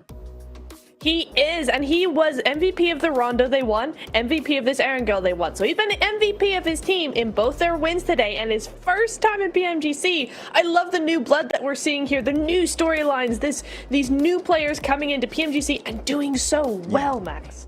It's so hard to do too, because keep in mind, they have Rosemary on the team. Like, come on, he is just a storied player from Indonesia. And the fact that we're seeing Krypton doing so well for himself is very impressive. But I like it, yeah, it's brought up during the interview, right? He was definitely being a little bit too aggressive from time to time, but here, just to write him out, he adapts to the situation. Does he need to be a little bit more passive? You know what? Hell yeah. And they play more passive in that Rondo, they get themselves the win. Do they have to be a little bit more aggro and looking for the angles going into that final game on a angle where they got the chicken dinner? Yes, and you know what? He does exactly that. Krypton, you know what? For his first time at PMGC, it doesn't feel that way in Iptro. It feels like that he's played PMGC every single season since Season 0. This guy is looking so comfortable in this global lobby. And I think that's a really good word as well, Max. It's comfortable. He is feeling really comfortable. He doesn't feel out of place in this lobby. He's not looking pressured. He's not making silly mistakes. He's taking those off angles really, really well. And that's what we would expect from, like you said, a Rosemary or somebody else who's very, very experienced at this level. So really nice to see that from Krypton for sure. It even feels like Rosemary's kind of the support setup player for Krypton sometimes. Not every time, but like this game, Rosemary had an angle, and he was just like, okay, Krypton, just push forward, man. And it works out perfectly because you have literally one of the best fraggers as your support off-angle player. I mean, Hodgix, you can't ask for anything better. Like, you know your back is safe. Oh, man, absolutely, man. Who cares, right? Who's in the front, who's in the back, as long as you're winning games. And that's exactly what Alter Ego has done. 3 matches so far. They've won 2 out of 3. And you love to hear from Krypton, talking about the support, right, from the coaches, the back-end staff. And we got to see a little glimpse of them, you know. Great sportsmanship here. But at the end of the day, you know, it's 2 teams that move forward. Alter Ego have won 2 of them, Max.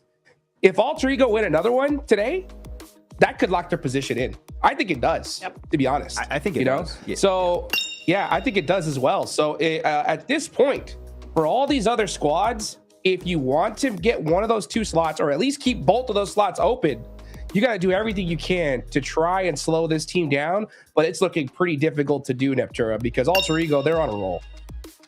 They are on a roll, and I think what's going to be difficult for a lot of the teams more in the mid-pack of the lobby, of the leaderboards, is really that there's several teams who continue to put up big performances. They're just not quite getting the win. Inner Circle, for instance, we've seen big moves from them. We've also seen big stuff from Influence Rage, Burmese Ghouls, Loops. All of those teams in the top 5, they're stepping up in a way that maybe it's not really translating to the amount of points that they want, the amount of points that Alter Ego are able to put up, but they're still doing enough to kind of put a foot on the rest of the lobby and go, hold on, no, you stay down there, you're not coming up here. And I think for the rest of the lobby, that's going to be a second hill to climb. First it's them, and then it's Alter Ego. Oh, definitely. But actually, I want to echo something you said, Hodgix, right? Which is very unforgiving because it's a two-day tournament. But it's a perfect setup if you have just one banger day like this, because literally 50% of your games are just good games. Which right now, Alter Ego, they're loving it. Though I do want to highlight one small thing before we go into the game. We're seeing so much use for the ASM Abacan. Like, we've actually seen a shift in the AR meta that used to be, like, purely M4s. ASM Abacan, mid-range with the rate of fire, is so strong, and I'm so happy to see Hot Jukes that teams are finally adapting here and starting to put it in their loadouts. Love to see teams mix things up here in the last chance. 3 more matches left to go. Last Erangel of day number 1. John Allen and Blake, it's up to you guys.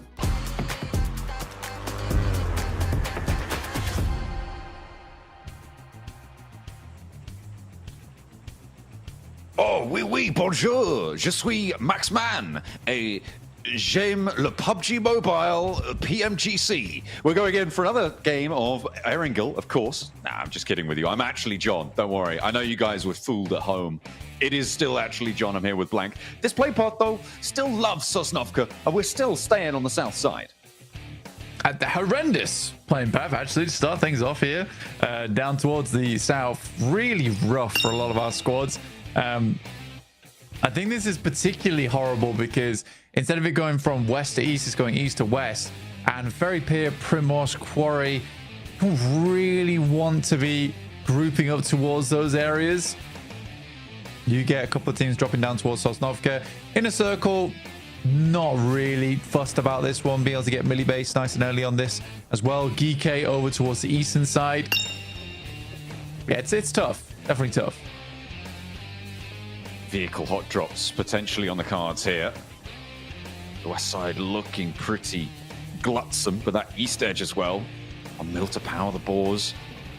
Dropping down. They got a couple of Papara Supermassive players right next to them, but there's some underneath them as well, and they are all going to have to touch down very, very close by. Blank.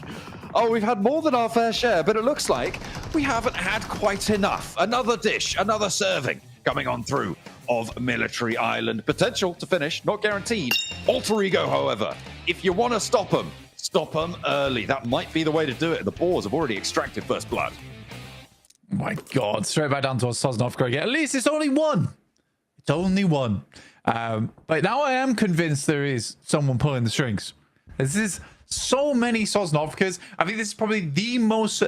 In fact, I'm convinced this is the most Sosnovkas we've ever had at PMGC ever over the 5 years I've been covering this game. So yeah, it's pretty ridiculous. Arcred, Easy Bad Boy losing 2 actually to the Flash with knives and an S12K. Sometimes all you need. But yeah, it's all down to this playing path. It's just so brutal. Really, you're having to drop on such odd areas. Teams are going to hunt you down. Yeah, it's tough. It's very tough. And now heading back down towards Sosnovka as well. Overall, this has been a mess of a final Erangel. Alter Ego also lost 1 player earlier, like you were talking about, John, which is kind of a big deal for them, considering they'd love to have another strong finish over on Erangel. With 48 points, really far ahead of anyone else. They get a bit more of a buffer here. It does really assist them going into tomorrow if they can finish out their last at Miramar strong. I'm just looking at some goings on the map right now. Obviously, with a military circle, this heavily featured, teams are going to start to think about how the moves are going to go. Inner Circle very, very quickly, Blank, moved out from military base. Sure, they can touch down early, but they've moved out to look to guard the bridge. Gen G actually just about got through before they established their roadblock. But the Falcons, we've seen them profit quite nicely off military circles by moving very early, but they're now going to ram straight into a roadblock set by Inner Circle. Can they get through Ralph? No, he's pulled out. And this is a very fast rotate coming through from Inner Circle to establish this. It's a miracle that Gen G got through, to be honest. It is. And they do make it. For Falcons, though, they lose Ralph. Inner Circle, who are quick to the mark here. Sadly, they did leave Gen G to get across. There's this initial shot over towards Alter Ego. They were trying to leave. So I do respect it. And some pistol gameplay. John PUBG Mobile. I think you're talking about me. But yeah, I get it. I'm John Wick. That makes more sense. There are some other people more important than you, John, sometimes, but you are quite important to me. Well, I don't know about that. I'd have to double check, you know. The only other notable John, really, the guy who wrote the Magna Carta, you know. Very important. 1216. Or 1215, rather. Sorry. Oh, okay. Yeah, King John. The only King John we've ever had. Anyway, I'll stop banging on about royal history and human rights conventions because we are getting on and involved with Gen G, who managed to get through very, very quickly on that south side, rotate, getting past the roadblock, and actually Inner Circle now think, you know what, we've already let a team through. We should probably try and consolidate in the middle. It's interesting that they choose to go directly back into military base and not take a position around it, though. Yeah, well, I think I don't mind Inner Circle's position on this, I think a lot of teams play melee base and play it way too safe a lot of times. I'm glad that they flexed out a little bit, but they still had control over this area. It looks a little sad on the rankings for Inner Circles for how good of a team that they are at 23 points. But I'm hoping this game here on Erangel can push them a little bit further. I mean, they've had all the cards dealt to them. They had a really early drop. They had tons of times to loot. They also had opportunity to hold teams out and maintain position. T24 being this low is a little bit spooky. But yeah, I think genuine at this point, just loot. Get looted. Right, you've done enough already. You can start looking back over towards the Western Bridge in a little bit. Personally, I don't really rate melee base all that much on Sosnovka. I think it's a good starting point. I would rather teams like played over towards higher ground, over towards the western side, looking out towards the bridge. I just think melee base closes you off a lot. Yeah, sure, if the circle keeps centering up on melee base, you get yourself a win. But I think there's so many other things you can do in this circle to guarantee you a high placing, rather than just thinking to yourself, oh, we had melee base at the start, so maybe we just hold this position all game. Yeah, I don't think it's high value. May not be. Maybe something they can address or readdress in the future. In the meantime, though, Inner Circle have moved to the hills to the north, leaving, felt like a little bit of a backstop there. Genji disengaged from that one. Teams are starting to move around the boards all the way on a very wide south rotate in the water. They'll be touching land fairly soon, you'd imagine. Papa Supermassive also across. Influence Rage currently on the west bridge blank. They are going to be close by to the Wolves. And of course, Influence Rage look at a chase down that first place spot back from Alter Ego. And for now, though, a lot of teams still left up on that northern side. So yet to make moves for probably, what is that, 6, 7 teams up there? Yeah, it's quite a few. I mean, for Loops, Weibo, got Wolves also trying to make their way down. Kind of interested to see how Alter Ego handles this. Because GK are holding on the other side. I mean, with that, I mean, they love just GK specifically love posting up on the observatory hill, on that mountain that sits to the south of the bridge. And as you say, they are blocking this. And with Alter Ego on 3, that's much harder. Yeah, I don't think GK is going to give this one up, but Alter Ego are making the cross. Alva getting through, but very low, and Ragnarok will pick him up. Yeah, that's pretty clean. Not much you can do about that. Except, I guess, not get shot by it in the first place. Rosemary under pressure as well. Next circle just about to pop in as our teams begin to move south, to migrate in for the warmer season. Oh my goodness. Okay. It happens. This is great for Alter Ego. It happens. Well, it would be if they hadn't lost a player. It happens, finally. I've been waiting for a circle like this all my life. Honestly, finally get to talk about it. I think I mention it almost every time we have a split on this. But yeah, the reason most teams are on the south side on a circle like this is there's very limited space in Sosnovka. So much more space on the north side. So actually getting out from this circle is not that bad. It's actually fairly easy to rotate here and get into a strong position over on the north side. Your difficulty comes in the fact that you won't have many vehicles. So you do get a big plus for Burmese schools, Wolves, Loops, even... Where is Weibo? That is a good point. Weibo's like off in northwest. Yeah, they're not going to make it to the circle for ages, I've decided. But yeah, Weibo's fine as well because they have vehicles and they will do. So everyone on the south side kind of struggles. But Gike, because they were the first to hold on the eastern side, they're the first to cross as well. And they know Alter Ego is a weakened team, so they can effectively get those URs across. So they're one of the lucky few over towards Sosnovka. But this does change everything. Yeah, the pace at which you need to leave. I think it's worse for the teams on that northern coast, right? And we've been watching now this engagement for quite a little bit between Alliance and Inner Circle. They're probably the most trapped teams, right? A lot of other teams will have left their vehicles that they rotated with if they went over the water, to the sides, to the east, to the south, the west of the island. They can use those to get back, potentially, depending on their fuel capacity. But in general, yeah, you're going to be crunched in. We saw Alliance having to go for a mad dash. Inner Circle tried to light up the hovercraft that Alliance were rotating with. Did do a lot of damage, but Alliance now almost entirely across the way. And Inner Circle yet to make the move. Blank, look, I hate to bring it up, but it still technically could finish towards military. You technically could. I think it's way more likely to shift back over towards that north side. And if we do end up with military, it'd probably be a bridge finish. Really digging deep into this. Weibo finally make their way onto our screen. Over on the northwest side. A little FAMAS in there. Seems to be pretty hidden to the Burmese ghouls at the moment. Looking forward to check it.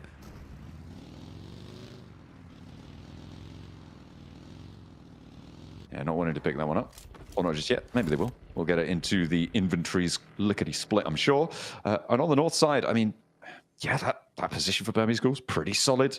Weibo have made an appearance on the map. If you guys want to track at home where your favorite teams are at all times, there is a map feed available that you can watch separately. If you've got two screens or if you've got a second device, if you've got two Infinix phones, then, of course, great news for you. Okay, we're definitely not going back to Millie. So, let's take a look at what sits inside this one. Wolves with a huge cut of this western side, and all of these teams on the north can do a lot of work to establish ground early with not too much conflict.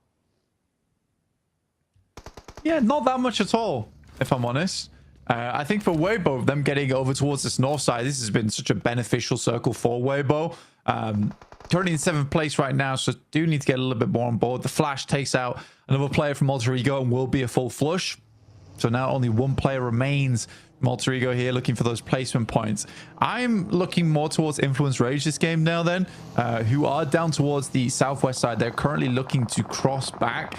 They were one of the last to leave from Sosnovka, but I think they were so concerned with having vehicles on this end game. Goodness me, in a circle. They were so concerned with having vehicles that they waited for everyone else to leave first and then moved to the western side, which I like as a principle. You know that there's going to be quite a few teams already down on the north. This fight is going back and forth. It's really not going well for anyone. I mean, this route out is very, very dangerous. It's gone back and forth, I think. For Geeky, they managed to get across, which is pretty great stuff. Obviously, doing a lot of damage to Alter Ego to allow them to get across when they did. This may well be Resable here for Inner Circle, and they do have a little bit of time to play with the zone still shrinking.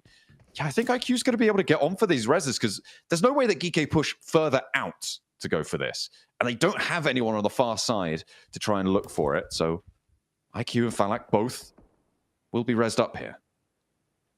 Yeah, I think for Inner Circle, for me, I would have rather than take a similar approach to Influence Rage and Gen G. With the circle being, with the blue already enveloping the majority of that western side, it's likely that anyone that heads there is looking just across.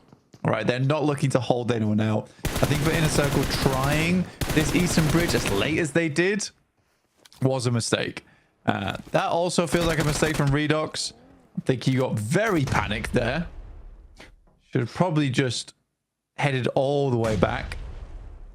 Yeah, lovely. Big nade, actually.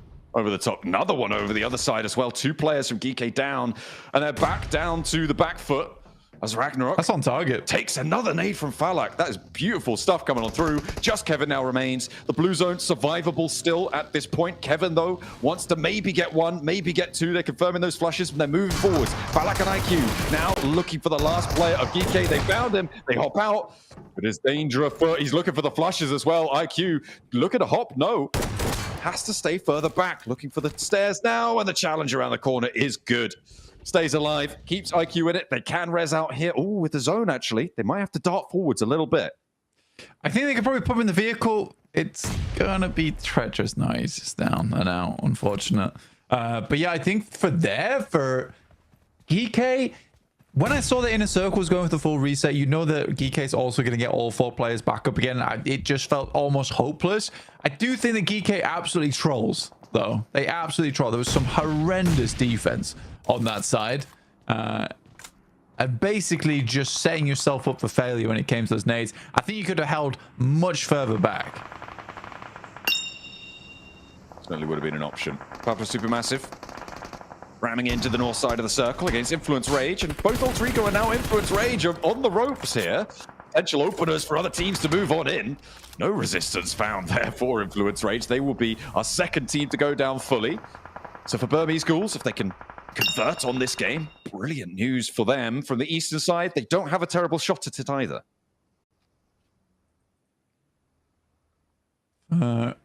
Burmese Ghouls, it's a little bit harder of a run out over towards that western side. I can't believe Rosemary's still getting stuff done, by the way, but okay. It's a little bit of a tough run out for them because a lot of teams will be looking that way. But there is only 46 players currently in the lobby with 14 teams, so it's a lot of messed up squads. Boa on the inside has Narvalo as well, but he's going to have to rely entirely on him, and Narvalo doesn't have anyone to play around at this point. He is surely not long for it, and the Boars able to truck him down once more on that southwest edge. The Boars pretty happy with their 3 elims so far, and Alliance yet to really cross from the beachhead, but they are still in the zone. That hovercraft is actually kind of nuts inside the warehouse there because it cuts off the one other approach. So you know the player can only go one way. So you don't have to set up a double angle. You can literally just refrag on one side. It's kind of smart. Actually kind of smart. I like it.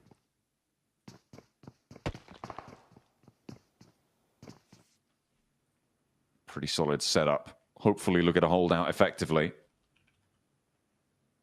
On that south side, they'll have to move in a little bit for the time being. They'll leave it up to the rest of the lobby.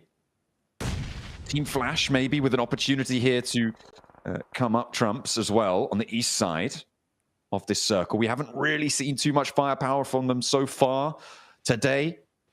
We've seen it from them before though, and they'll try and echo that here. They are still very much within striking distance of the top 3, so a big game here changes the story somewhat. Weibo on their 2-2 split as well. Want to rewrite their script up until now. Kasu's got the bow, and you'd love to see it. We did sort of miss it, but Influence Rage all went out on the western side, so all 4 players down, which leaves second place no longer chasing, which is great news for Alter Ego. If they can get up towards, you know, top 6, it is a tough task I'm asking of Rosemary there, but if they get to a top 6, you know, 50 points, you're clear 10 points ahead. At that point, you'd be 20 points ahead of third place right now, who are chasing and are still in the lobby. But overall, this might just be a non-starter game for a lot of our top squads and gives more opportunity for some of our teams underneath to chase. That's better for Burmese Ghouls. All right, Ichi's already sending out towards the western side.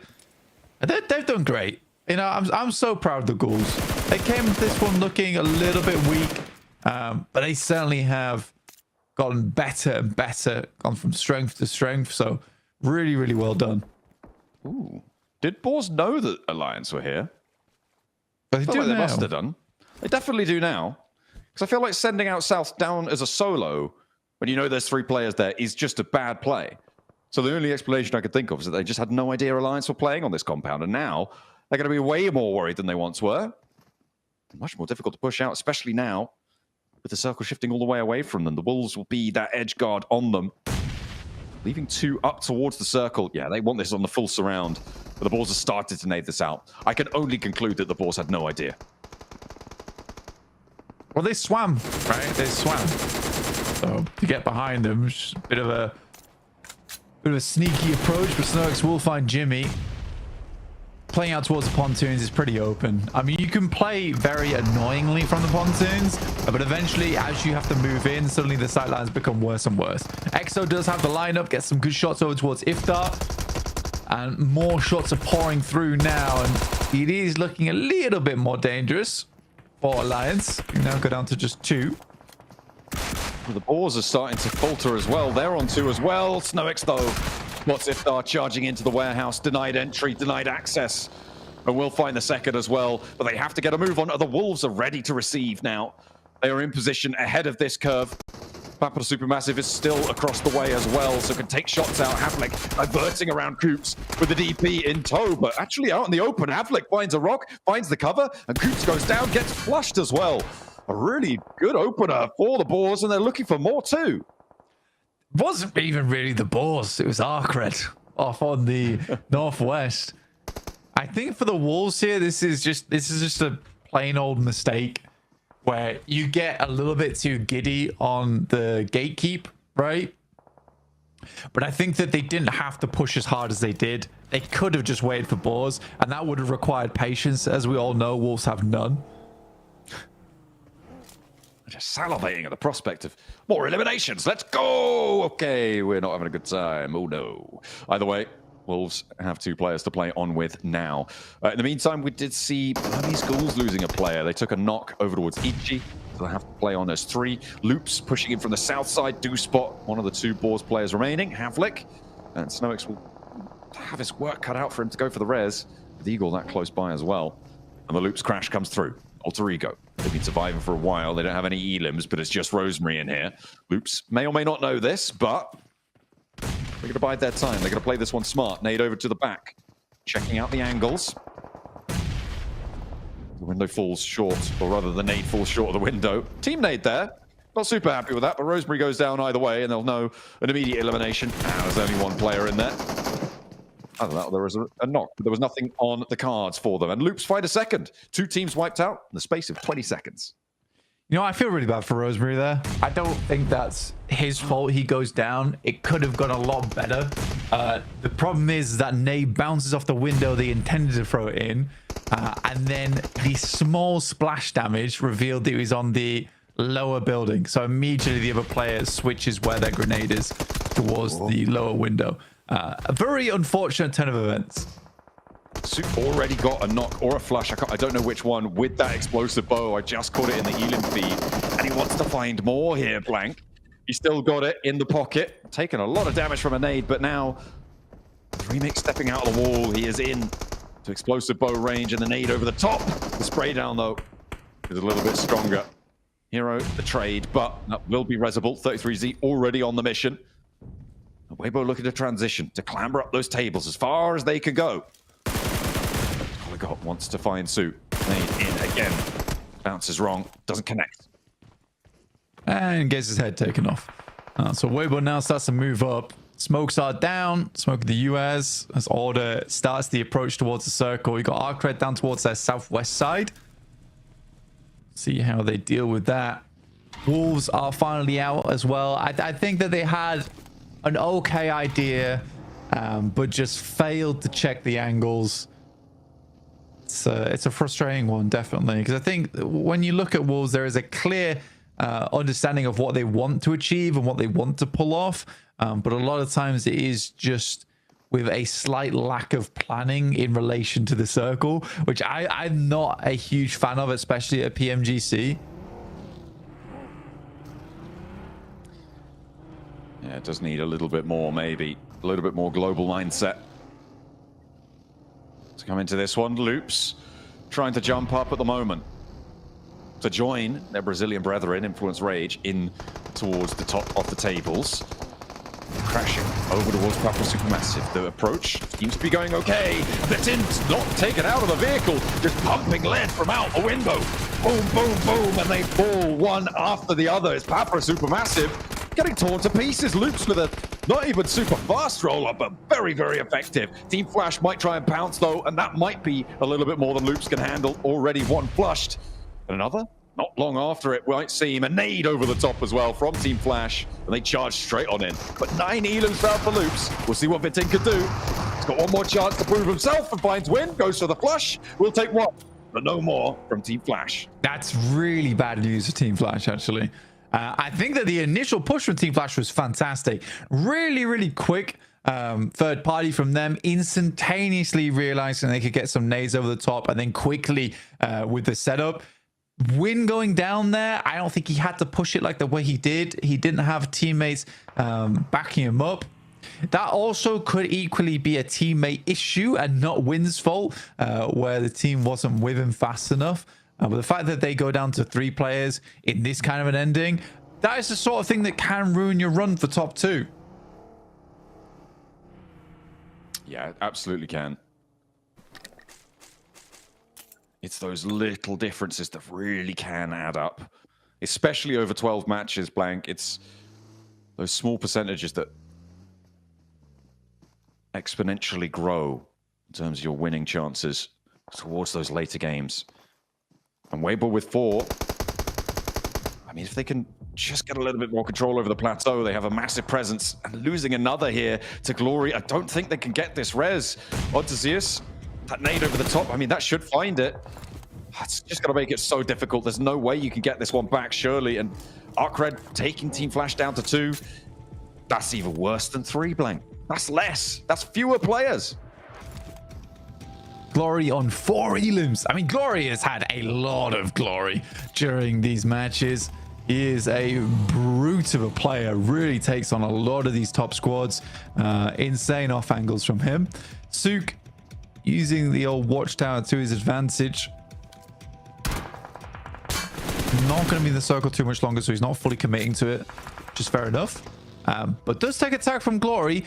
At least gets an angle of where that comes from, though. Little bit of info. I mean, it's better than nothing. It's better than nothing. Now Hardboy trying to move forwards with the vehicle as well. Wending his way across. Actually going to join Glory. I mean, position's given away anyway. Might as well. Weibo. Still, though, feeling pretty in command of this one. But big nade counts for both ArcRed and for Burmese Ghouls. Okay, so Weibo looking to swing around the side. Look over towards Burmese Ghouls. The spot where they're playing. Right now, Weibo does have a really good commanding presence of knowledge. Where teams are playing, where they're sat. So they know where Flash is, they know where ArcRed is, they know where Burmese Ghouls are. Now it's time to take all that knowledge, put it together, and create a game plan. Because where I want to see Weibo succeed here, this is a big chance. A massive opportunity. Absolutely. I think Sook still has his explosive bow as well. See if that comes in clutch. I mean, it's a fearsome presence in an open ending, right? You just keep peppering the battlefield with those explosions, little small nades, just popping out, maybe more than anybody else in the lobby at this point. The Burmese Ghouls, I think they had 10 in the pocket, but they are really trapped out, crunched with Order Hero, Sook as well, controlling their rotate down towards the south.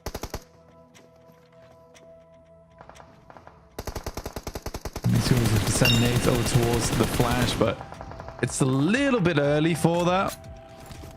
But you're getting impatient now. You're absolutely getting impatient. Which is fair enough. And Burmese Ghouls look to send out. Glory goes down, but not before he finds at least 33Z. The Flash is going to look for this, actually. Fair enough. Bose is crazy. He might just be making it work because ArcRed have just fallen completely. They've taken up the position. Tops is starting to get across now as well, evading the nades coming through from the Burmese Ghouls. I thought the Burmese Ghouls might try and take a look to Weibo when they lost their player, but no. Instead, they try and flush out Team Flash, but that's not gone super well for them. 3 players now alive, the maximum of any team with 33Z getting confirmed. Weibo want to start to break out more, but everybody's on the edge except for Team Flash. Yeah, I mean, for Team Flash getting in there, great news for them. And they have nades, apparently. One gets a little bit closer to Sook. Sook makes the correct play to move back, but immediately another nade. These are very on point coming through from the Flash. You can see exactly why this team just was pipped to the post to getting in towards the grand finals. By 1 point. Weibo. They were tied with Team Flash as well. So it is really a battle for Group Red, but Burmese Ghouls looking to keep that representation going to arise to another chicken dinner today, Blank, which would be pretty incredible to only have 2 chicken dinner winners so far on the day. Have Alter Ego, Burmese Ghoul divvying them up. We'll have to wait and see because the center of the circle still very much not under control. I don't think, I mean, I haven't seen that explosive bow come back out for Sook. I don't think he's got it anymore, which is unfortunate, but looks like the nade cabinets are dry on all fronts now. Maybe 1 more for Team Flash, 1 more for Burmese Ghouls. If it lands onto Order, That could be huge. A Molotov to control the flank. I mean, Burmese schools actually have such a great lineup. I mean, a lot of nades are being expended, and Weibo decides that now's the time to go. It's a good roll down onto one, and Hero really is being the hero that they needed. But now, in a 2v3, it's a little bit more difficult. Godspeed goes down, though. This is insane from Hero. Is it Burmese schools? It is Burmese schools to finish it out. They just about clinch it back. Hero out in the open field, able to charge him down, and it will be 2 teams taking 4 chicken dinners between them. A massive game for Burmese schools. Weibo on a little bit of a redemption arc there, having a lot of points thrown onto their tally as well. The top 2 spots are deeply contested now. And we have got a few teams looking to try and challenge some Brazilian ascendancy during that match as well. Had a little bit of a chance for everyone to try and jump up to find themselves a chance moving forwards, because the games are running out, Blank. It is such a fast scenario. You cannot afford to waste any time, and things may get even crazier. Yeah, we're getting close to the halfway day point now. For Burmese schools, that makes 4 chicken dinners total in PMGC. Very, very well done. And they're certainly rising to the top.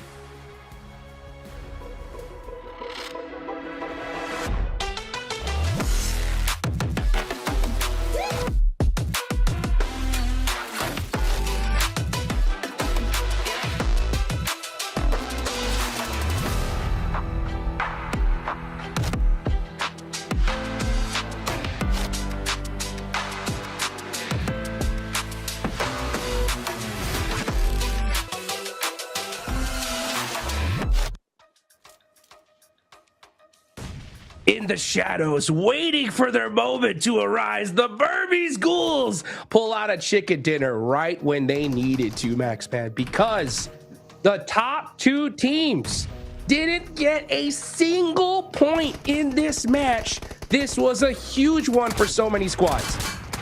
Yeah, no points for the top of the rankings, meaning it's going to get real damn close on the leaderboards after this match. Though this finishing play, Hero almost being the hero here that Weibo needed in that finishing moment to claim the win. The drive-by, able to get himself so much done onto Team Flash. Whew, man, this guy's been definitely stepping up to the plate. But it is the Burmese Ghouls here, stepping up with a very low elimination chicken dinner. We do have to say, Nipchara, very low indeed. They were hiding in farm for a big portion of this game and only got involved when they knew they could strike to get that chicken dinner. So they didn't have to put too much effort into this one, but the timing at the end there was really well executed.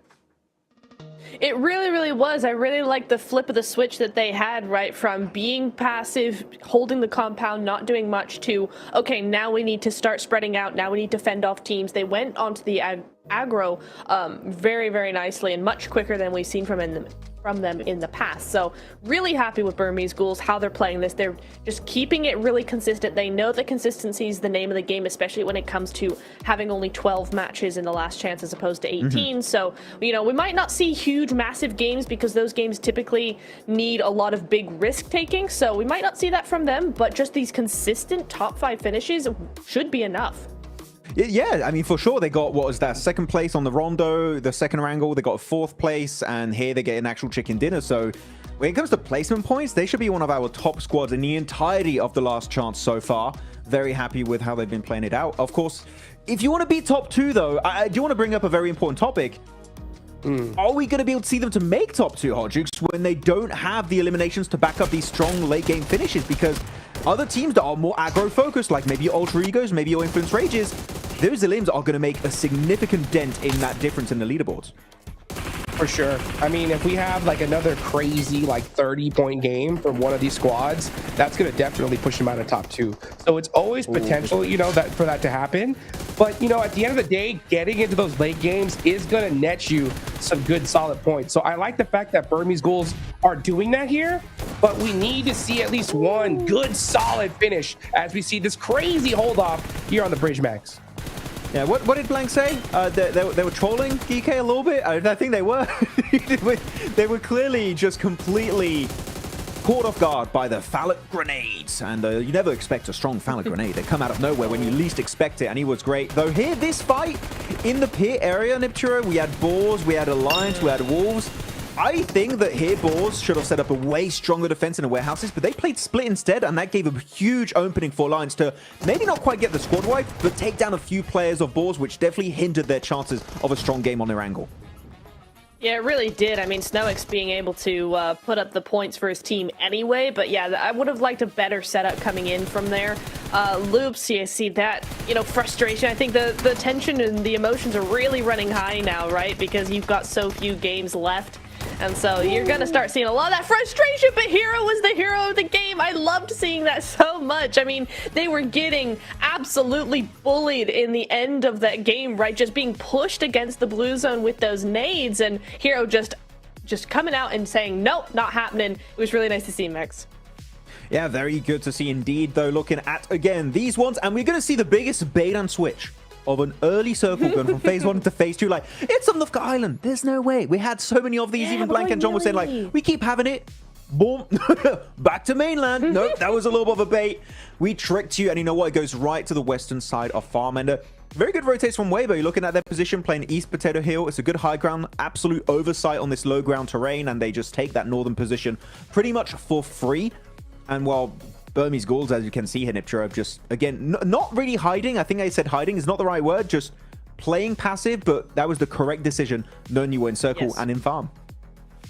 Yeah, especially with how open this area is, right? That circle we saw in the end zone, like circle 9, circle 8 is like there is nothing there. It's just open ground. So you've really got to take the more passive approach just to make sure you get the correct angles. And we are going to see those match rankings, and it is going to be Weibo with the 15 points on the board. So they don't get the win, but they do get the most amount of points. And actually, our winners, the Burmese Ghouls, they're down to 12 just because of that really low elimination count.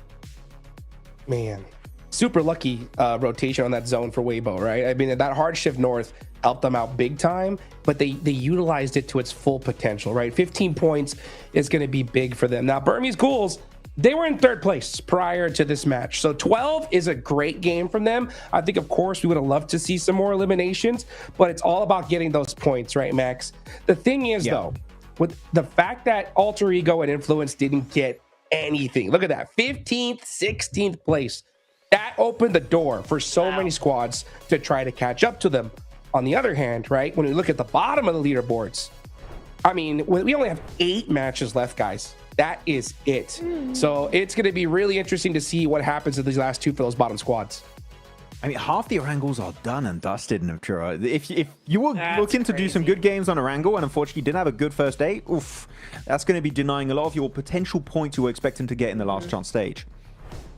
I mean, and it even comes down to sort of zone luck, right? If you got a really nasty zone against you in all 3 Orangles, it's going to be really difficult. But the Burmese Ghouls are in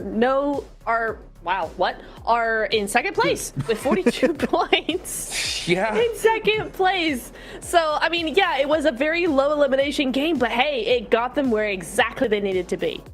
Oh, actually, I did say they were a little bit low on the elimination count, but I just looked at their rondo. They got 14 elims. So actually, you know what? That kind of really carries their eliminations when it comes to the leaderboard. So actually, not too bad. Still want to see more on that potential win where they got here, but that is going to be enough for them to be currently in 2nd place, just over Influence Rage. As you said, Hodrix, right? The fact that Alter Ego gets 0 points, Influence Rage gets 0 points, opened up a massive opportunity for some of these teams. And here, Burmese Ghouls, oh man, the timing on that win was just perfect for them to make that jump in the top of the rankings. For sure. And for everybody watching, we're going to be brutal on these analysis here because this is the last chance, guys, right? We got 14 teams going home. They're not going to get another shot at this for an entire year, okay? And I understand, Max, why you're saying, like, hey, Burmese Ghouls, why couldn't you get a little bit more eliminations in this one? Because we have seen almost every stage now, right? The chance of moving on or going home has been one singular point. You know what I'm saying? Yes. So I mean, it's a great game, right? I know everyone's like, why are you guys probably being harsh on them, right? It's because, with the potential of amount of points these other teams can grab, this lobby is stacked, right? So Weibo, they moved up a little bit more. They're now sitting in 5th place with 35 points. They're only 7 away from that 2nd place game. And if they are able to pull out a chicken dinner in this Miramar, they're going to jump up for sure. Oh, they could definitely do a massive jump up. It is going to be down to the wire for the top 2 points position in the leaderboards. 3rd place might be unfortunately a little bit disappointed after how things go after these 2 days worth of gameplay. By the way, I want to say that previous graphic with the top 4 utilities was wrong. Do you know why? It's because Why? we all know Sook is using the explosive bow, and that does not count as utility, but That's it should. right. If it was, he would have had 50 plus, okay? So that graphic might need an update just for Sook because it's his fault. Dude, you know what? All right, guys, let's keep it super brutal here. All right. Okay. Looking at the bottom of the leaderboards with 8 matches left, I'm already going to count some teams out of this. All right, I really am. Right. GK, I don't think they're going to make it. With what I've seen today, with them trying to hold off on the bridge and not trying to go for circle, being so low on the leaderboards, I just don't think they're going to make it in the top 2. 9Z, Falcons, Gen G, I think they're all in big trouble here, guys. I think if I don't see a chicken dinner in this game, I'm going to count them out as well. Is that crazy of me? Neptura, what do you think? No, I was going to say the exact same thing, 13th and down. We've not seen anything from these teams to make us confident that they're going to do something even tomorrow, honestly. There's just no momentum there. They're not picking up, any sort of speed. They're not being mobile with their pushes. They're kind of getting stuck in weird fights and weird positions, and they're just not holding out other teams effectively. So as much as I love some of these teams, I have to say they're just not doing enough. Well, all I can say to that is I agree. There's not much more to that. If you're at the bottom of the rankings, not good. You want to be higher on the rankings. But as you said, right, if we want to see these teams maybe have a chance to make it happen, we need to see Miramar just popping off. Points left, right, center. Big double-digit points, Hodgix. We need to see it. If you're at the bottom of the rankings, you know what? It is time to be desperate, because otherwise, you'll go to the airport, maybe even before day 2, because you know you're not making it back, boy. Hey, okay, it's do or die. Do or die for the teams at the bottom of the leaderboards. Let's see if they can finally make their dreams come true in Miramar. John Allen and Blake, take it away.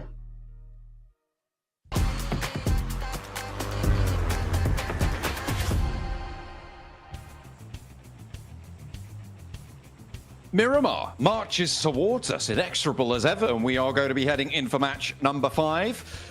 I've had enough of those military circles now, Blank, and we could still technically see it if we head up to Campo Militar, but hopefully it's not going to be quite so crazy this time around. We'll have to wait and see just where we'll end up.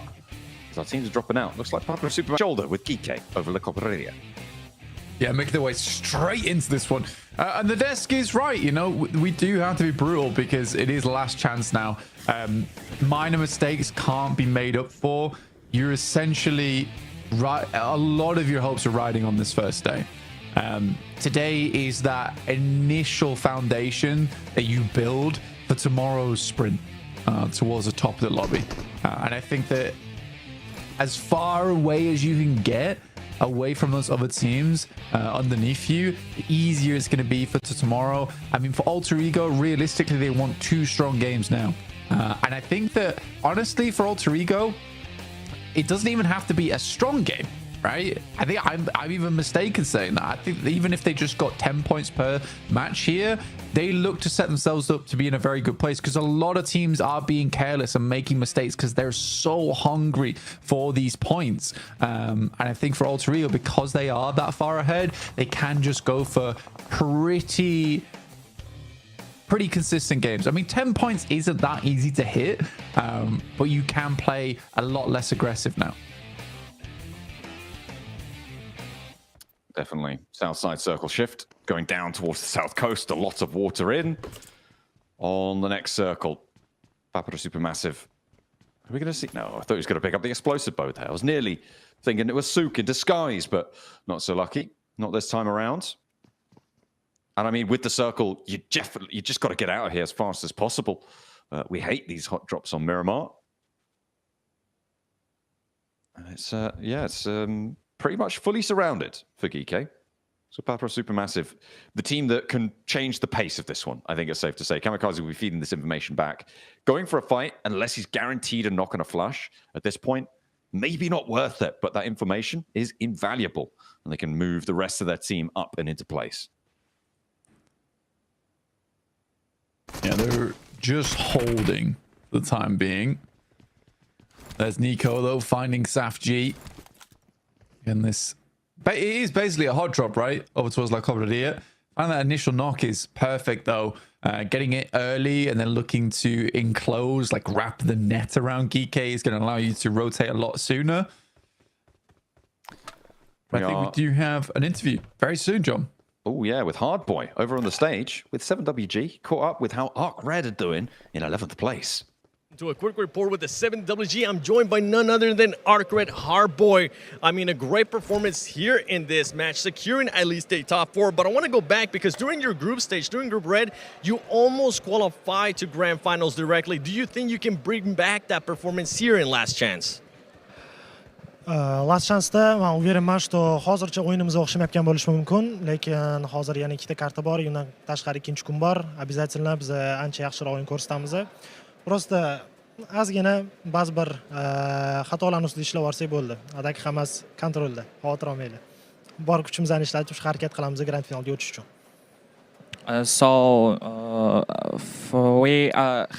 We have two matches left and the second day left, and we'll try our best. Now we are not doing our best, but there is some moments that happening. So we will do our best and the last second 2 matches and the second day to qualify into the grand finals. All right, well, hey, I love hearing that. Now, I've been told that you are actually currently going to university. The university was able to give you support. Your friends were able to give you support as well. How does it feel to compete here at PMGC? To'g'risi juda ham faxrlanyapman hozir. Xursandman avvalambor, chunki shunchalik bizga podдержка qilayotganingiz uchun baribir o'yinimiz o'xshamayotgan bo'lishi mumkin. Shunga qaramasdan hamma podдержка qilyapti. Bundan men juda ham xursandman. Hammalarga rahmat deb qo'ymoqchiman. Yeah, to be honest, I'm very proud and very happy that my friends and the university administration is supporting us. And now we are not doing good, but we will not fall down you. So we'll try our best, and thank you for all your support. All right, well, I know you also know English because you've been understanding all my questions. Is there anything you want to tell there to your friends, family, or even the university? Hammani qo'llab-quvvatlayotgani uchun birinchi o'rinda rahmat deb qolaman. Shunchalik podдержка qilyapsizlar. Bunaqa podдержкani umuman kutmagan edik. Harakat qilamiz shu ishonchlarni oqlashga, hammani yaxshi ko'ramiz. Biz uchun dal podдержка qilib tursanglar biz xursand bo'lamiz.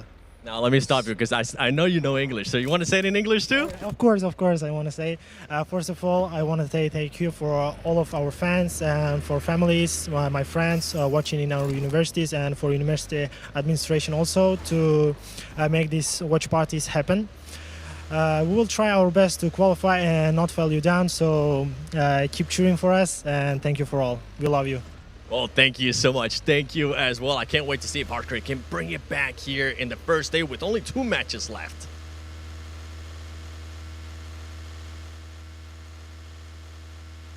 Hey, got to respect those roots, you know, fantastic stuff.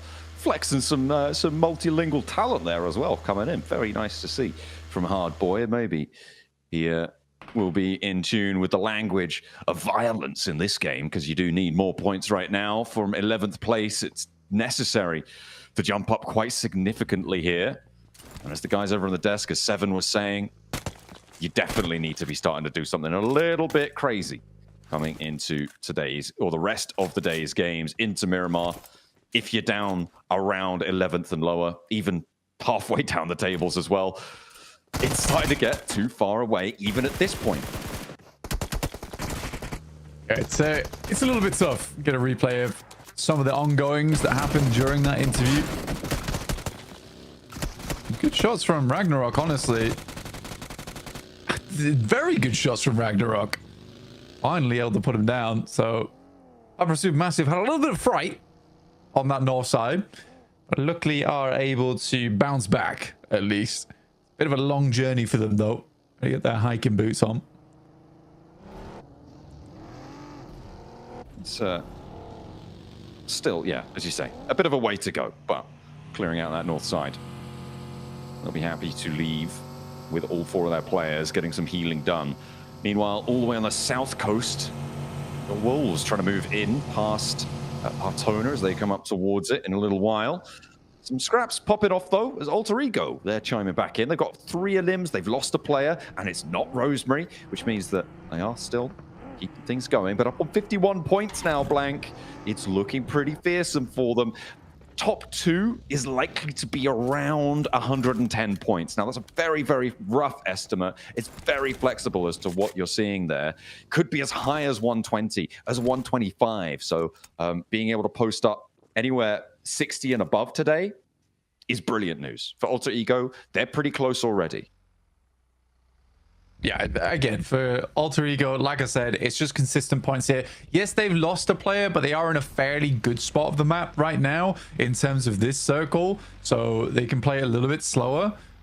7 more points required. They need a quick rotate up towards the north side now, past Impala, but there is options available to them. But yeah, 7 points on the game.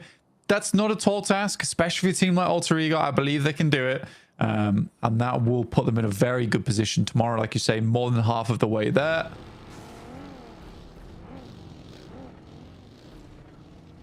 So you want to set yourself success.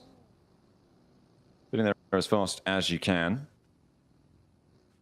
I mean, it's always the better way to do it, isn't it? But we'll see who's going to be able to join them, because still pretty tight, even around that second place bubble right now. An 11-point difference between second place and 6th place. So very, very flexible, especially in a 12-match sprint like this in a circle. Just a little bit out in the cold right now with a 7th place position.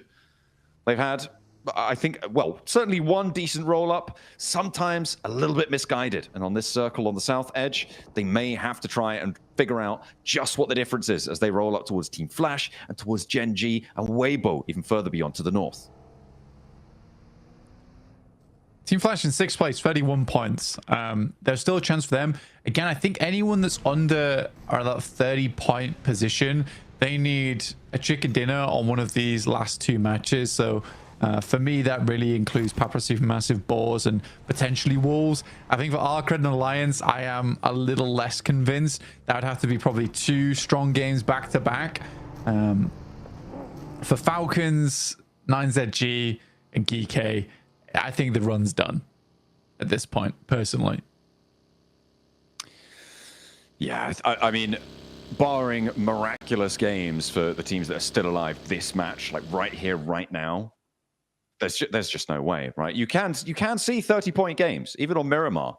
So it is possible to get up pretty close towards the top, but it's just not what we've been seeing from these rosters, right? It's not what we've come to expect now. And even though Falcons are in a pretty decent northern side spot of Los Leones, they've lost my faith, which is unfortunate. On the middle side, I'm going to be looking towards teams a little bit more healthy on the standings. There's Law, and Federal actually gets the cut across on towards Arc Red, and those viewer parties he was talking about, I don't think are going to be super happy right now, Blank, because he's the last hand. But for Law, Federal, they're charging it down. They've got Diego on the high ground as well, and at a pretty dominating spot.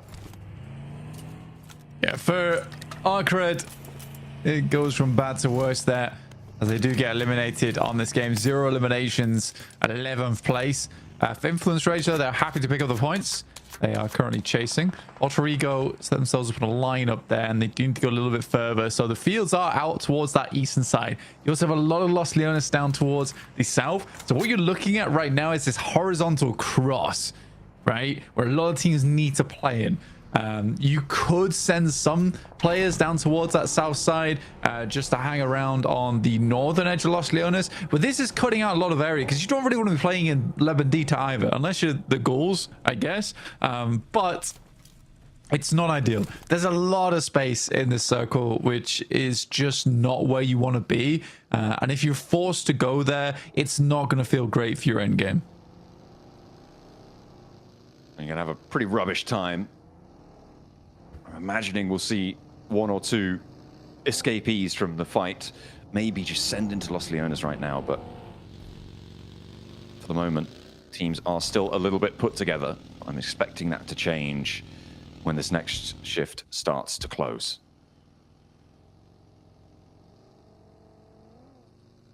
I think most of the teams are waiting for that as well, John. Personally, I think they'd love to know where this next circle is heading over towards. I think Alliance right now have a strong position. Influence Rage, particularly inside the concrete, is very safe. Genji, damn, he gets cut out of the vehicle.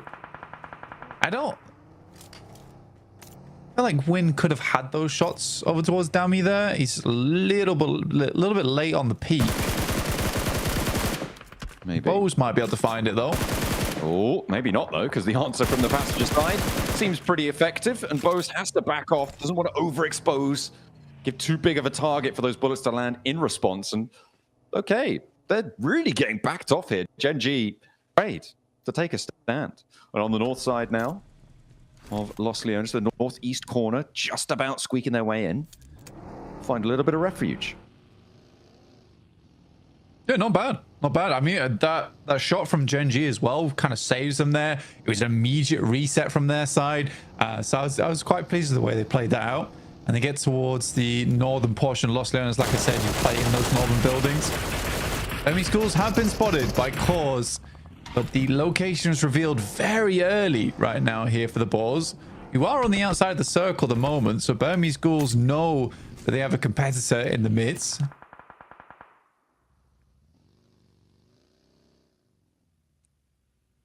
Something they will be keeping an eye on.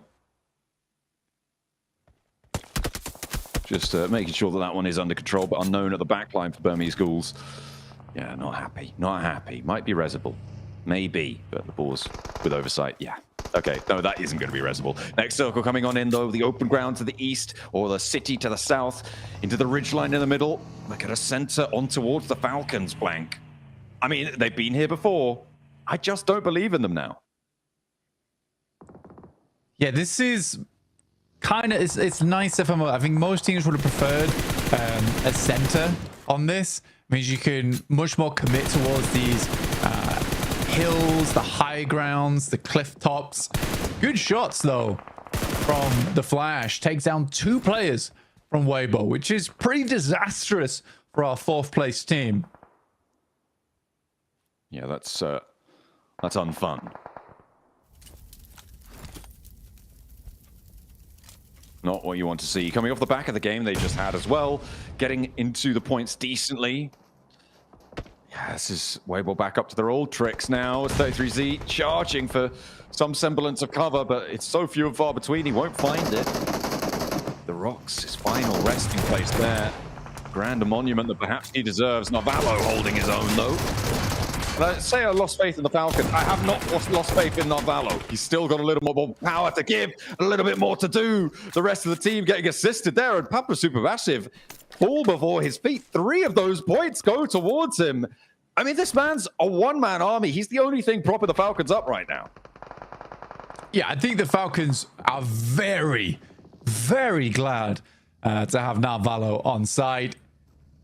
He is a unreal component to the team. But yeah, this sort of, again, the last chance though. Falcons need 2 big games, remember, which is very unlikely. Like, it can happen, but it's very unlikely. But that is the goal they need to hit today, sadly. And there's only 2 more matches left to do it. 3 go. The challenge on the roll up the board seemed to be no match for it though. They will come a cropper on the approach. Havlik now getting chewed through a little bit by Alva, and the backlines eat him up fully. Actually, that's Burmese Ghouls as well chiming on in, but Krypton now feels the terror. Yapka steps forward, steps up to the plate. Rosemary now for the challenge, and again, they're just not tagging on. He's ticking up on the healing with those stims, but it doesn't even matter because they haven't taken a lick of damage back towards him. And 4 players alive for the Burmese Ghouls. They did manage to get their player back up, unknown, into the fold. Ichi, ooh, has to bow down though. Take a little bit of time because Alliance are taking shots out this way too. Alliance looking to take shots off into the distance. Over towards Alter Ego as well as Burmese Ghouls. See if they can get their way through here. I think that's the most surprising thing is Burmese Ghouls was able to pick Unknown back up again. Yeah, and that Labadita crater. It was the Boars really who were holding that one down. So as soon as they alleviated, they could go back on out.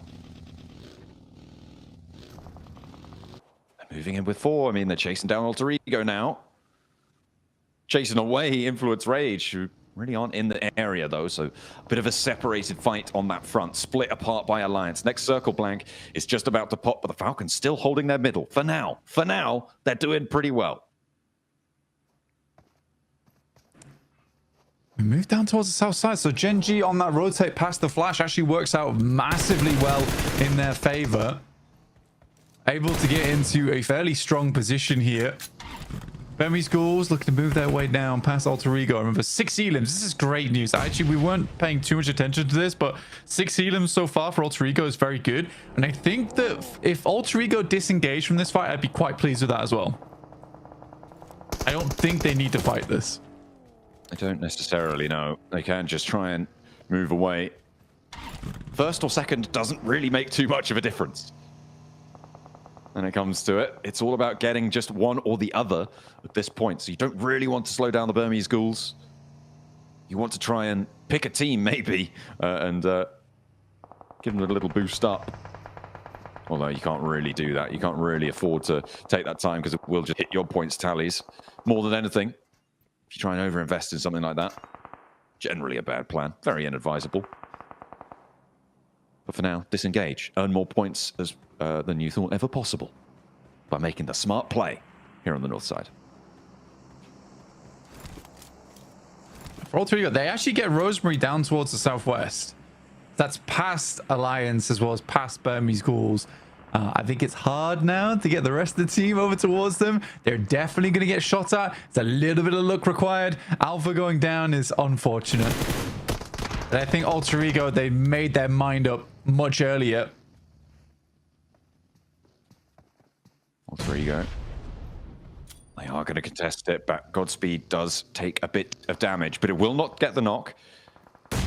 Bit low on the armor there for Krypton, but it's actually Falcons who chime in towards Godspeed to be able to take him down. And Narvalo picks up another point. 5 elims now for the team. Unknown deep back into the blue to grab a vehicle and goes all the way out wide. They do not want to get involved, but Rosemary has got their run out too. Yatka has to hop out behind the vehicle, and Rosemary's not connecting on the spray, forced to go for the reload. And now the rest of the team, all the Burmese Ghouls, can start to put pressure on, can start to move around, but they're so low on HP. A nade, it bubbles around. Rosemary doesn't see it. Oh no, and he goes down to a nade. He had Yatka dead to right, but just couldn't convert. And now it's just Krypton on the back lines. Last player to stand, and Yatka is going to pick that up. 4 elims for Burmese Ghouls, and they take down first play.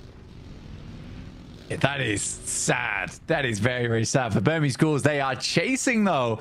And Burmese Ghouls are doing a fantastic job today. They really are. It's been a little less explosive, a little less flashy, but they get the job done. So well done to them. Mindset Globen moving past the walls here, but there is some fantastic shots going through. Doran does need to be aware of those sidelines, though. Certainly does. You can't just be going on through without a care in the world at this point. Wolves making their way on in. Gen G pushed aside somewhat, but still with a force on the southwest edge of it, trying to take shots over towards the Wolves. The center keeps those scrappy buildings in as well. And for Influence Rage, this is pretty good news for their chase, or it would be if the Burmese Ghouls weren't still in. Burmese Ghouls still holding on this outside edge jump. Looking over towards the Alliance. Alliance have crossed the road, which was going to be the big difficulty for them. The fact they've already got 2 outposts out there is really good. Means they can potentially get the other players across, but both teams will need to deal with Influence Rage in the future. Falcons are nipping at the Burmese Ghouls' heels. How does Flash hit that? That's a win right on the eastern side. He's far away from the rest of the team, and he is just causing problems for the Alliance. All right. Burmese Ghouls going to rock up now. A little bit too much trouble the Falcons are causing them, and they want to try and change that. But 4v3 with low HP bars. Alliance on that side swipe too. This is tough stuff for the Burmese Ghouls. A real test of fortitude. But Jimmy's not connecting onto the spray down with Yatka. And they're going to have to move as well, so can no longer influence this fight. Healing will slowly start to tick up for the Burmese Ghouls, and the Falcons just want to hold the edge of this white ring. No nades finding their way on just yet. Unknown goes a little bit long against him. And the danger sent back up top. Doesn't tag on either. Yeah, a little slow on the game here. And again, it's because the terrain is so horrendous to work with for a lot of squads. The Flash still having this massive high ground down towards the southeast is quite funny. That stayed in the game for so long. Then there's a tiny bit of Lost Leon still in. So it's sort of an urban area finish if we head down towards the southwest side, John. Yes. Got the potential to go either way, really. Hilltops, urban. No open ground. So maybe that's the one saving grace that we're going to see. Falcons with 5 elims. It is do or die time for this team. Narvala with 4 of them. Brilliant on the hold against the run-up from Papa Supermassive. But it's now up to get the Burmese Ghouls to try and take a turn around the block, and landing an aid onto Narvalo does a little bit of damage. Got an aid in response, and Unknown goes fully down for it. Redox with 3. 1 on the cook right now, 1 launched out fast, and Yatka falls. The nades from Falcons are landing on target. It's up to Ichi now to keep them alive, but the points is going to start to flow towards the Falcons tally. 8 elim. Transition south or die. That is the challenge for Falcons. Very well done to Ralph there, holding this angle. Knew that this would be the approach and a team would take.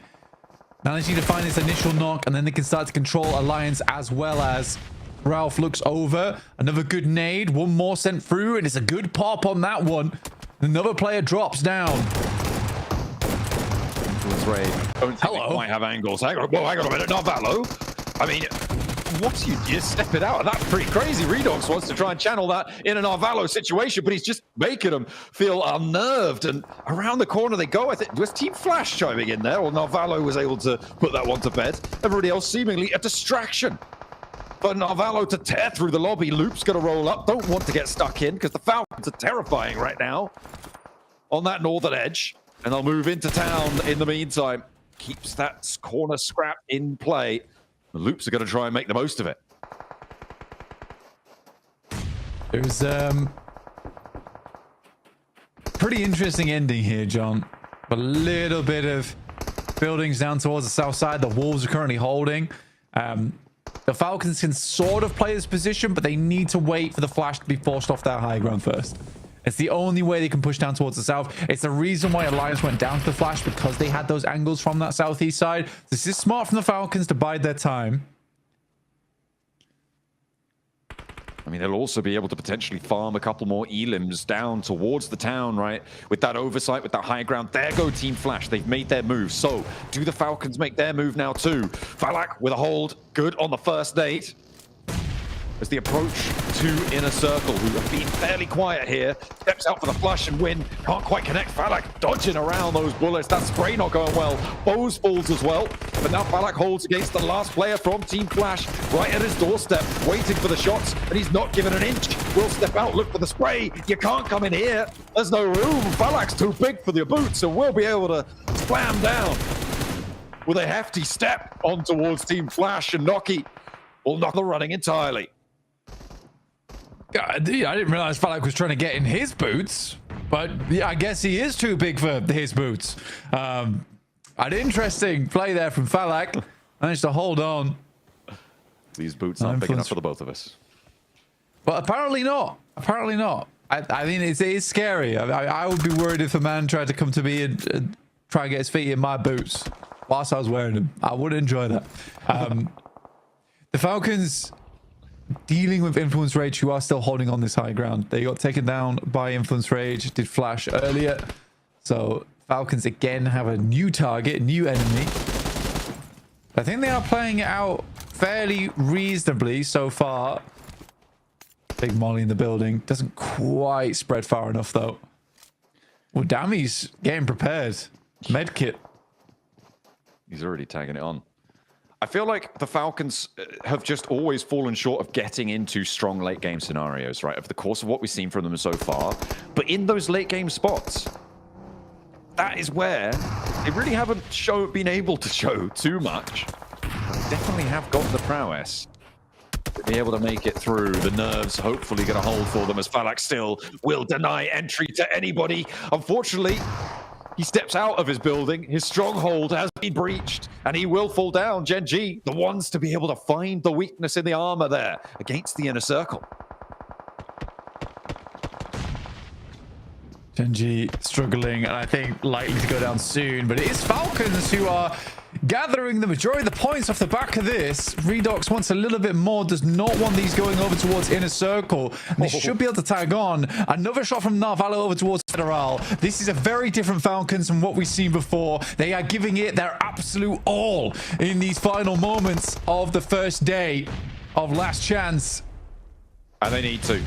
This is their last chance to keep things going. 13 elims found now, Blank, and they have 2 knocks ready to farm on up. Looking to go monumental here. I said, oh, maybe 30-point games can happen, but maybe 30-point games can happen, Blank, because we've got 5 teams remaining. They're all in dribs and drabs. Influence Rage just about putting 3 of themselves back together, but the Falcons still have their high ground perch. With 6 elims on for Narvalo, the rest of the team is starting to catch up, but this is what they needed, and it could not have come at a better time. No, I mean, they're all taking different fights. Honestly, this is the crazy thing about all of this, is that they are taking 3 fights at once. Each player is dedicated to a specific angle. You can see every time Redox comes off, he helps with the shots, and then he's immediately back over towards looking at that west side. They are gathering points quickly in this game, now looking to complete the run versus Influence Rage, but they lose 1. Sadly, Narvalo gets a little bit too close to it. Coward slips, misstep there. 3 players now for the Falcons as inner circle still trying to charge on through. Influence Rage trying to challenge for second place. Loops as well, but inner circle want to stop Loops dead in their tracks. IQ trying to hop on through. The nade comes through for the Wolves, and it will be everybody before the angle. The crutch down will go, and it's the Falcons to fall. They haven't made it. The Wolves, they managed to survive all of that. They get the chicken dinner. Are you kidding me? Where did that come from? Oh, in the final moments, it was so necessary to get the chicken dinner. A slight falter from Koa. And I mean, that's a Falcons mistake right there. I don't think he had to push that. I know he wanted to clean house. I know he wanted those eliminations. But as a 4, maybe it could have been different. They have a fighting chance. They have a fighting chance. They do still get second play. You're right. They managed to put a lot of tally as well because they were brutal. I didn't quite catch how many elims they got right at the end there for the Falcons, but yeah, it's really, really nasty not to find that final blow, that final chicken dinner, those 10 points to add to their tally. They lose out at the end. The Wolves snatch it away.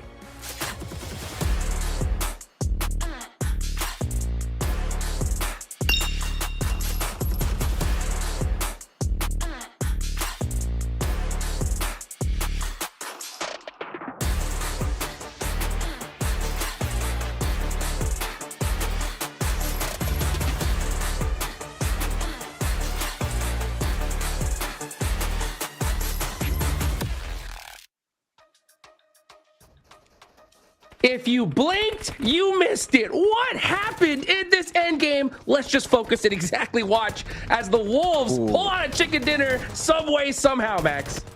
So IQ does outlive Loops. So really good clutch from IQ's done it once again today. So very good. Influence Rage able to go and eliminate 1 player. Koa, I think big overstep for Falcons. Not really a necessary play this time around, but IQ here redeeming this entire fight, trying to exit Los Leones itself. Very happy within the circle as they're getting somewhat assisted by Wolves. And Wolves was just chilling on this ridge cliffside position. And I want to see the final shot. So they jump down. Doran finds the first one, and then his team, I believe, gets the second, and that's how they get the win. Oh, Falcons were forced off the cliff and were just fed into the meat grinders of Wolves. Interesting, okay.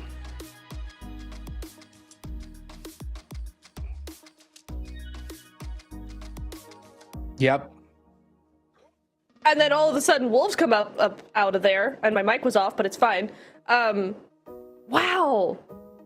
I'm a bit speechless. I have to think about this for a second because we were so focused on the Loops and inner circle fight. So focused on that. Who went out first? and then all of a sudden Wolves just come up on screen. Kind of crazy, but hey, GG. I mean, talk about team that needed a win. We were hyping up Falcons in our chat, right? But Wolves as well needed this win. It's not a big elimination win, but still 17 points on the board is going to be huge for them. Well, if we're talking about Wolves taking the win, I am going to say there was definitely a big portion of luck to take into the equation here. So Wolves were definitely favored by the circle. The fact they didn't have to move was massive. Literally, the teams trying to exit Los Leones had to cross so many little open areas to make it to Wolves in the first place, and chances are they were fighting each other, so Wolves didn't have to get involved. And then Falcons had to drop off a cliff, off a literal mountain, Niptura, to try and compete with Wolves. Not much for them to do. So Wolves, you know what? All you can really say, they got in a good position and they took some really sick shots at the end to make sure they wrap up that chicken dinner. But this game was hectic. Were we going to get a mountain finish, a low ground finish, a valley finish? Were we going to get a city finish in Los Leones? We didn't know until literally the last few circles of this game. No, we really didn't. There was a lot. Okay, hang on. Oh, this. I'm gonna go off.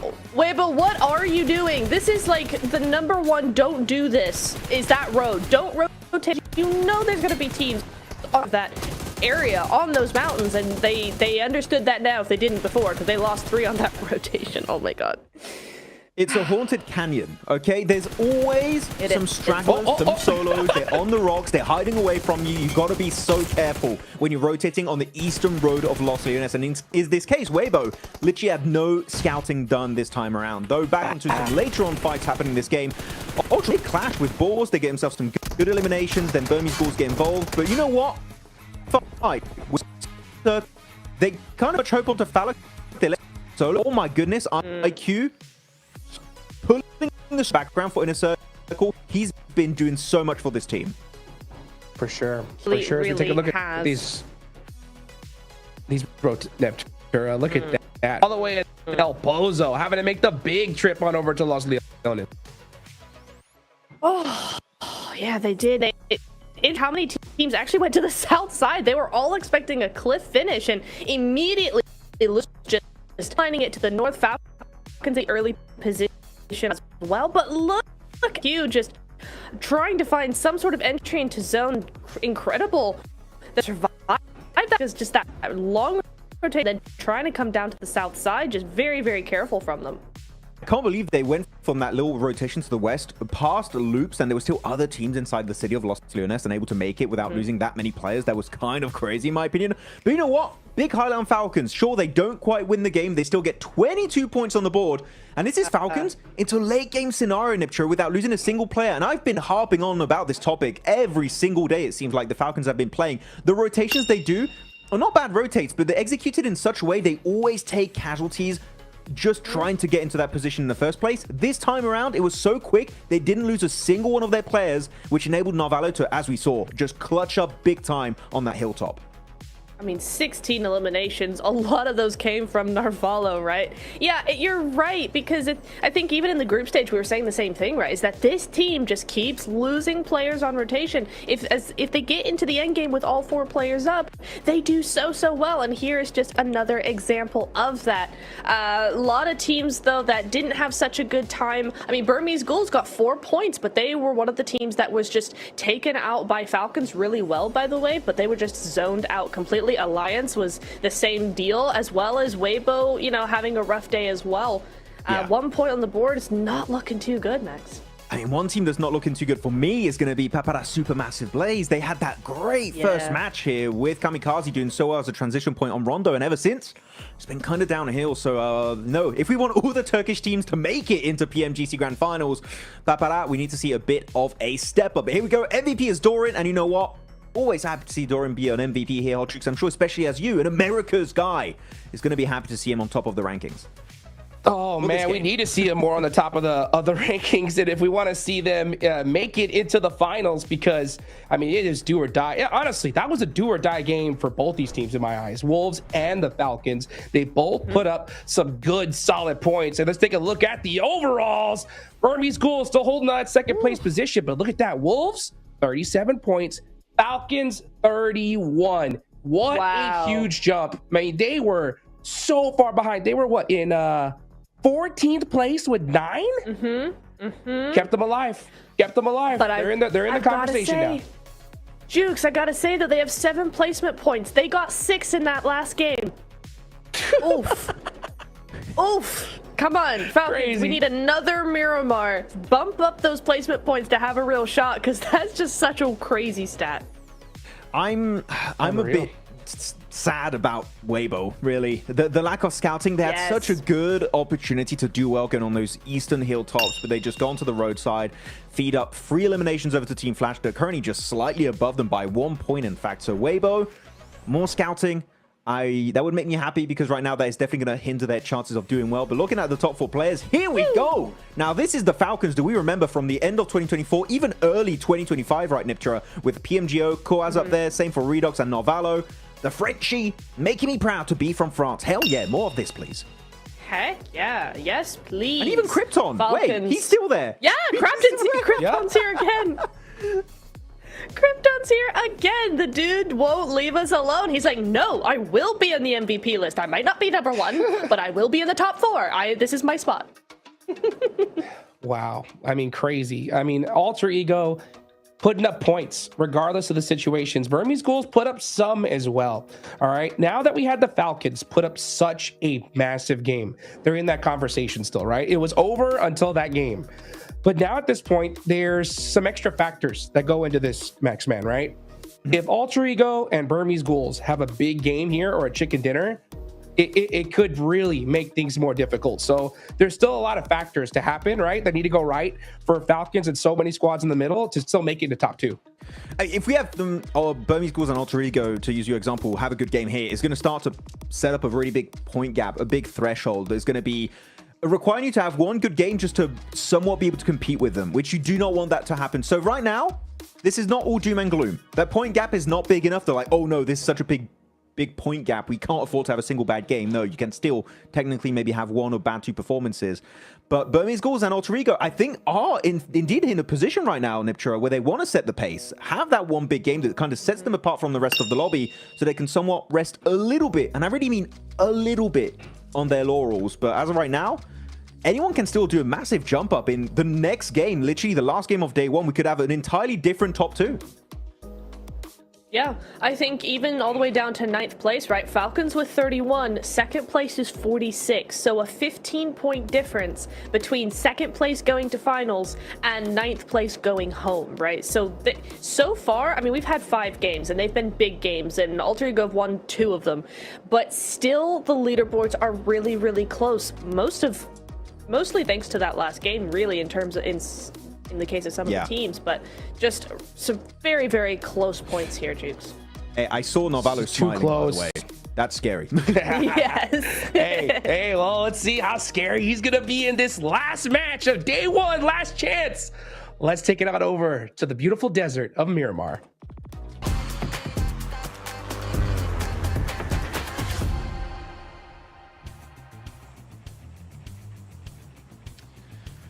Oh, one more time for the desert today, blank. These games are going really, really quickly, and it's got to feel all breaks off right now for our teams, because we are reaching the point of no return, the point of desperation. Unless you can pull something out of the bag right here, right now, you're not getting through. And that could make things easy, especially into Rondo tomorrow morning. That's what I'm most excited for, as well, as teams will be a little bit more unleashed. We saw craziness with a massive multi-way hot drop today. I fear to think what's going to happen tomorrow, but for now, it's going to be sanity on Miramar. I actually think tomorrow is going to be a little bit more quiet Rondo, in my opinion, just because I think teams have already accrued their points, right? They don't want to give away more. But we'll see. We'll definitely see. But it will be exciting, because either way, Rondo still offers you a big chance at a large amount of eliminations. There are some teams we can start to count out. Yeah, I think it's safe to say that there are a few who are now just too far behind. And it's not going to work out for them. I mean, Geeke in that last one, having a real rough time of it. Not really going to be able to do too much. They just squeaked through from their group stage to get to the last chance. And yeah, I'm not expecting them to be able to put more down. No more rubber to road, I don't think. 9ZG, 9Z Globen. not quite able to do enough so far. Could be quite a few, but one of the teams that we would have been adding to that rank was Falcons. And after that last match, they definitely do have a chance. We caught up with Narvalo on the stage for his incredible holds to kick off their performance in the last match. Seven, what do you have to say? Welcome to a quick report with the 7WG. I'm joined by the man that hates interviews, but he keeps performing well, so we're going to have to keep asking him questions from Falcons, Narvalo. Narvalo, before this match, what was going on through the day? We weren't seeing the Falcons that we expect. We had hard luck on Rondo. I think like it wasn't expected that 7 or 8 teams came to our spot, so it was kind of a hard game. So, but we didn't bet a lot on Rondo. Then Eranger, I think it's mostly miscommunication and not playing as a team. We had but like the last one was a military. It kept north. It kept shifting north, and like it was just. I mean, it's kind of a bad game, but. This game, I think we show what we can do, even from coming from like El Pozo all the way to Los Leones. We move fast, and like it paid off with a middle position. And I think after we played our game and finally play as 4 and get 16 elims, I think. Yeah, and 8 came out of you. So I'm hoping that momentum is going to continue because you guys are expected to make it to the grand finals. I'm hoping you make it to the grand finals. Back to y'all.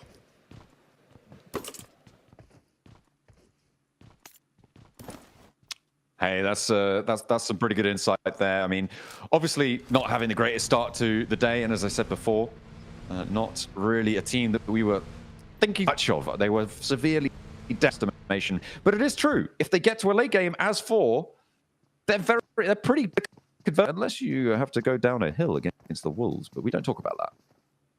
No, we do not. But yeah, the miscommunication makes a lot of sense to me in terms of how they've played.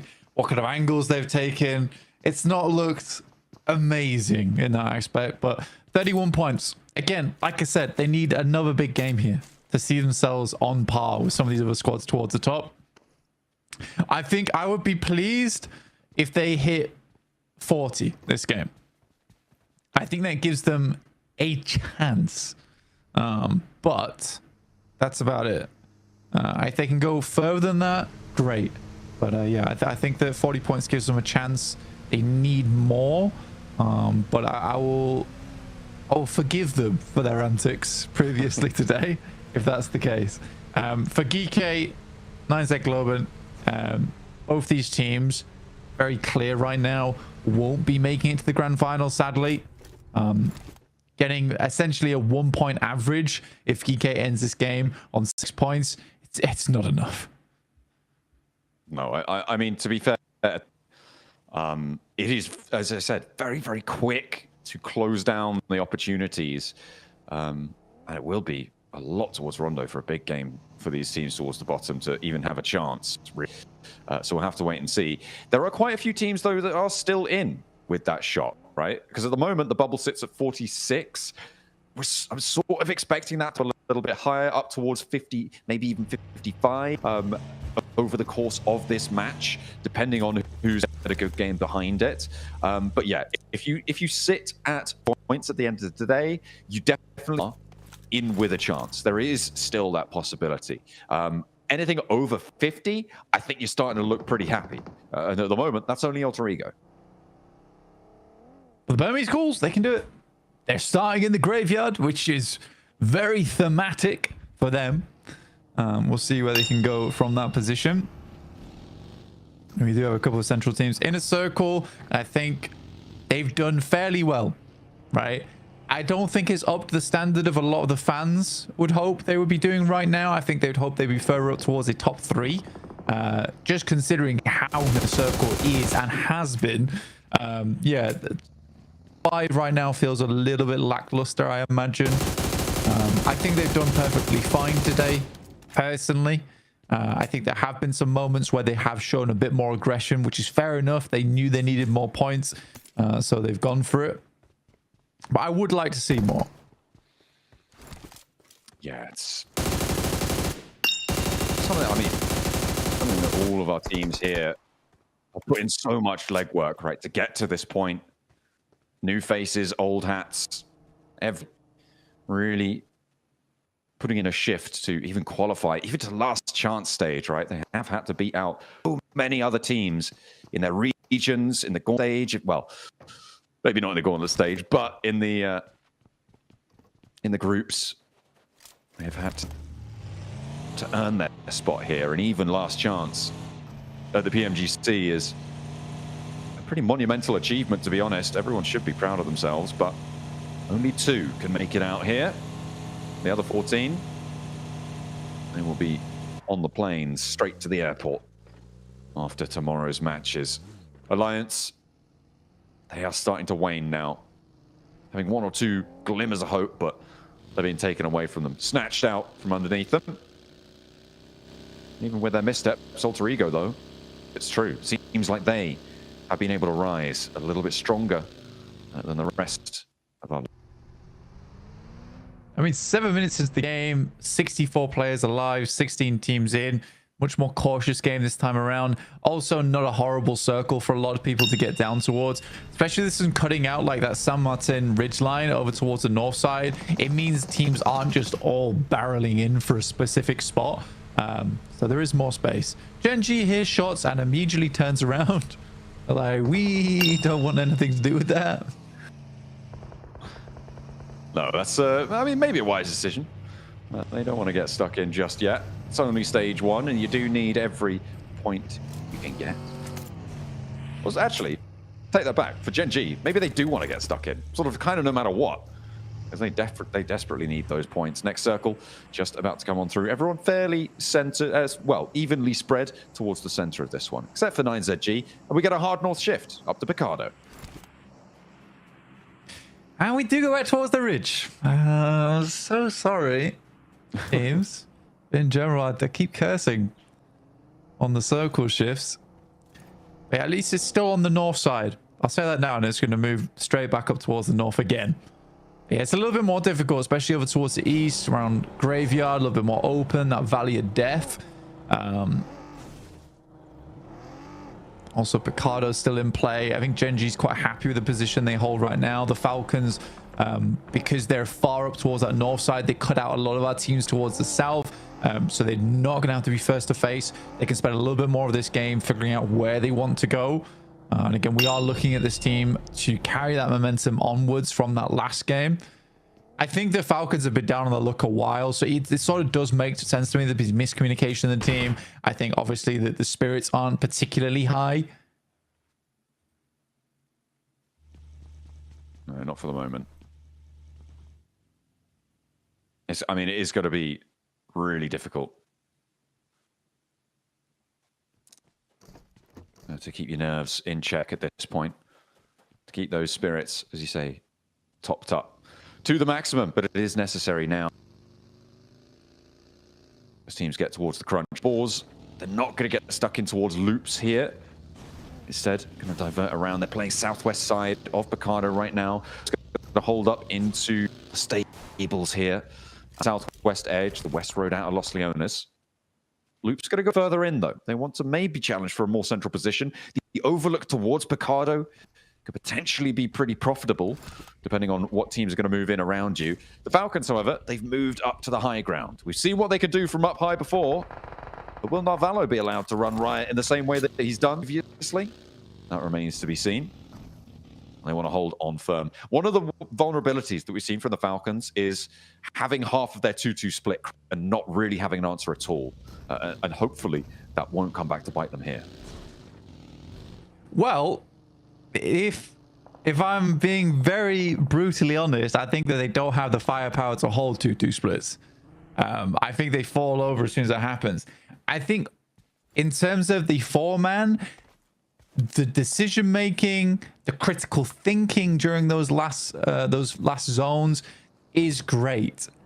I do think that they can't play the way Alter Ego plays, who currently Rosemary with the Lynx AMR, which could be pretty dastardly. But yeah, I don't think they can play the same way Alter Ego plays, because that is a team that can quite comfortably hold on as 2 players whilst waiting for backup.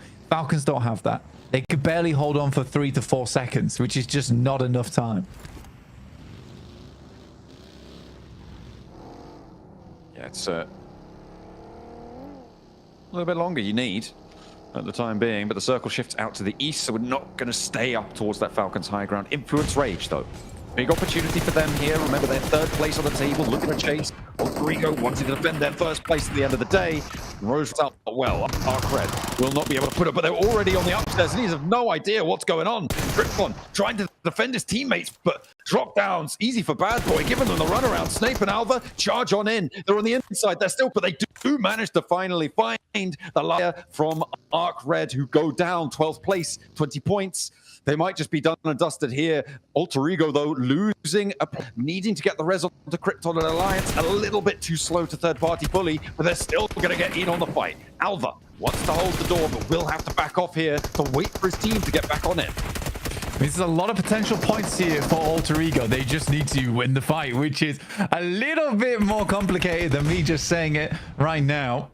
And now with only 2 players, make that 1 player. Yeah, the life gets very hard for them. So it looks like they should be finishing around 58 points unless Krypton brings out something absolutely spectacular in these final moments. I mean, he might be able to get 1 point, 1 flush. If Jimmy goes too fast on his own up the stairs, sure, maybe a point goes over his way, but getting close to 60 on day 1 is brilliant news no matter what. Nades forcing Krypton out of position, dropping the micro Uzi spray as well. The nades will finally land, and they draw to a close on the day. 58 points, a pretty strong tally for Elims on this match. Let's see who's going to match him for it, though. The Burmese Ghouls, Influence Rage, Loops, and a couple of teams beneath them as well, all looking to take that second spot as we go into our final. I think for Arcred, that's them out as well now. Going down with 20 points on our first day. I don't think they can make it up enough for tomorrow, personally, especially the way they're currently playing. So I think Arcred is done for. If Gen G goes out in the next few minutes, also another team that I'm counting out too. They have been very scared to take any fights, which isn't a promising sign. No, you can't be scared at this point. I mean, there's nothing to lose. At this stage, it is all or nothing. Qualify or don't. There's a little bit of prize money on the line, but I mean, even then, it's pittance compared to what you could get in the grand finals. Just getting towards the grand finals is worth 25 grand blank, and last chance. I mean, it is still a few $1,000s in terms of differences, but it's all about those qualification spots. That is what our teams are looking for. Next circle just about to come in on that north side. Could be pretty fraught. Unless it's a hard northeast shift. Yeah, we do head down towards the southeast side. Weibo currently actually in an okay spot. I prefer the end game over towards the western side ridge. 9ZG versus the Wolves right now.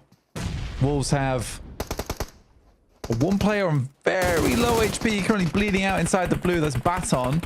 Is Resable potentially... I think he'd have to crawl quite far away to get in. I think for 9ZG, that's them done now too.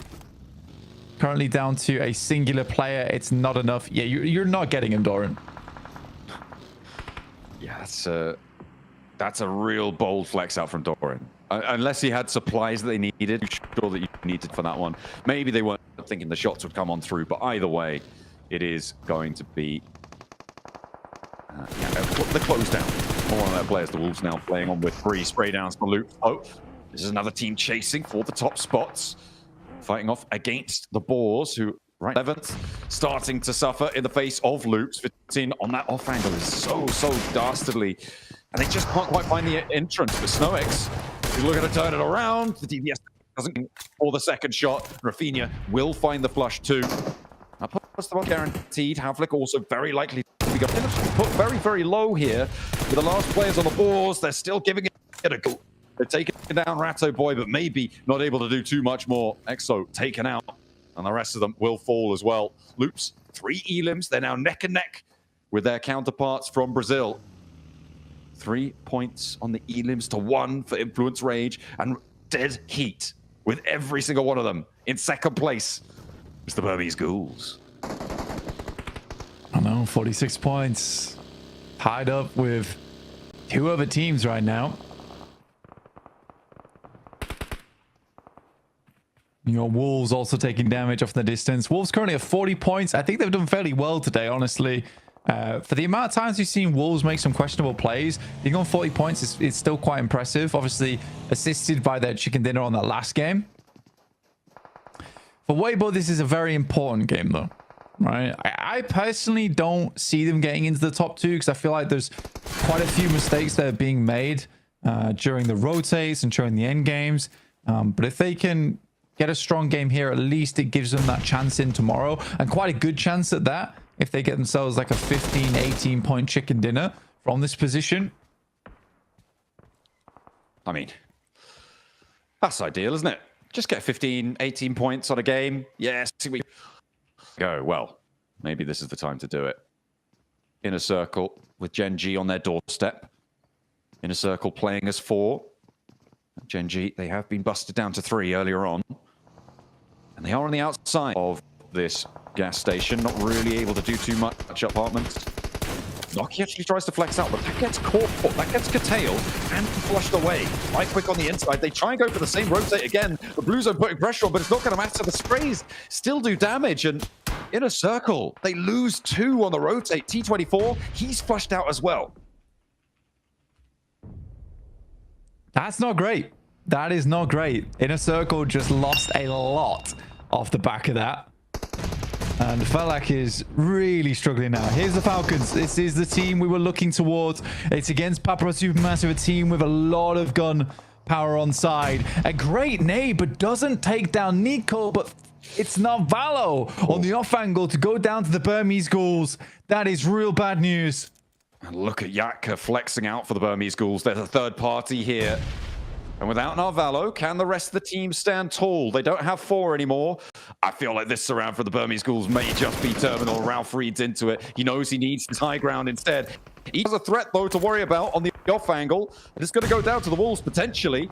Don't know if they're going to try and turn around and go for this one, because Yatka on that off angle might just have too much value. Ichi is already down as well, but the pull-off here coming through from the Wolves may just give the Falcons the breathing room they need to find their way through. Falcons down to 3 players. So like you said, as bad as it looked originally, and it did look pretty terrible. But losing Narvalo, that's your heavy hitter on the team. That's the big batter down. Yatka versus Doran. There is some good shots going through, but it's not going to take him out. Yatka does go. Burmese Ghouls looking to re-bolster that position. Down, Doran with the oversight and Godspeed plunge up towards it. Burmese Ghouls not going to have a good time. They go down.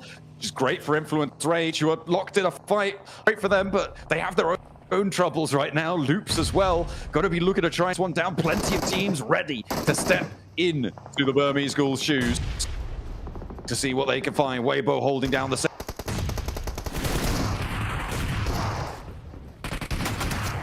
handling Papra Supermassive. Diego's still down, but that could be rezzed. As Papra Supermassive just on the 1 player now left standing, with Trombi trying to mount an assault up towards the top of the hill. Law has his number and will put him down. Influence Rage looking in that second place team to be that presence for Brazil. A join Alpha 7. The Falcons now with their challenge against the Wolves. A rematch from the end of the last. Igor just about squeaks through, but he darts back out into the blue zone. Will go down to it, and the Falcons are clipped. Ruins the chances. Maybe both of them. Wolves a little bit further into this with 5th place, but for the Falcons, that does make life tough. And in my mind, I just don't see 2 or 3 huge games tomorrow coming out from the Falcons. I just cannot see it happening. With some of these other squads in the lobby as well, it's hard to visualize. I'd love for it to come through, but there's got to be some serious confidence coming into tomorrow. They've got to really just shake everything off, slap some cold water on their face and reset. It's got to be like it's day 1 all over again.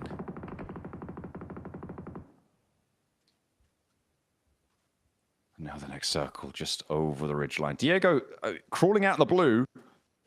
Not too sure about that for Influence Rage. You want all the firepower you can muster as we're going to a roadside split. The fact that Weibo can sit in here as well is really nice for them because it is desperate to leave that.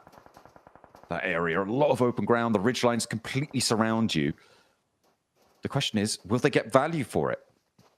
Because right now, 37 points, they do need more. They need a lot more, and they're not really getting stuck into the fighting. I think the big result for Weibo right now is that they're probably going to be one of the few 4-man teams still left remaining in this game. That is the biggest positive for them. A lot of the teams on the outside, when they start making their way in, they're inevitably going to have to take fights. They're going to take casualties. I think the biggest winner on this game so far is definitely Influence Rage. Currently at 6 points on the match, up to 51. They are chasing down Alter Ego, looking to set themselves apart from the rest of the lobby. But you are right, Weibo do need more points off the back of this. But from the position they're in, they can't really afford to flex out all that much.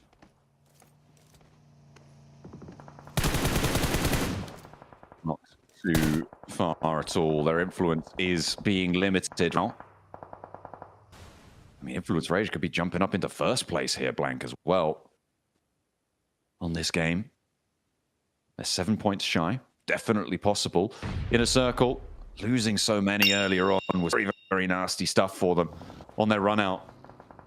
A little bit too bold with that rotate against Gen G, but they do survive. And they will put themselves over that 40-point threshold and a little bit further beyond, because they have got that placement point bonus starting to kick in now with games remaining. Everyone's guaranteed at least one more point if they're still alive. Yep, so GK will end on a 1 point average on the day, which is nice. But it's not going to get them into the top 2, sadly. We are 23 minutes in, stage 6, so we're getting towards the end of the game now, but again, so many teams just looking for those placement points, looking to see themselves closer towards that top 6, top 5. Get them into a position where they can ladder up tomorrow towards first and second place. Everyone's being so cautious about this.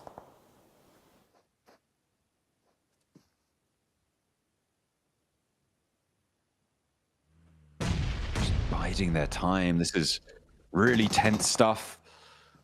EK being on this hillside may be an opportunity, but Kev leathered by a spray down from Alliance across the way. We're playing on this northeast side, playing on a ridgeline. Influence Rage have their attention drawn over towards Loop by a knock that's sent their way. Alliance are getting torn apart as well as Weibo are extending feelers into this game. They're up to 2 elims now, Blank. And they'll try and keep things going, try and keep it a little bit more on side in their ult.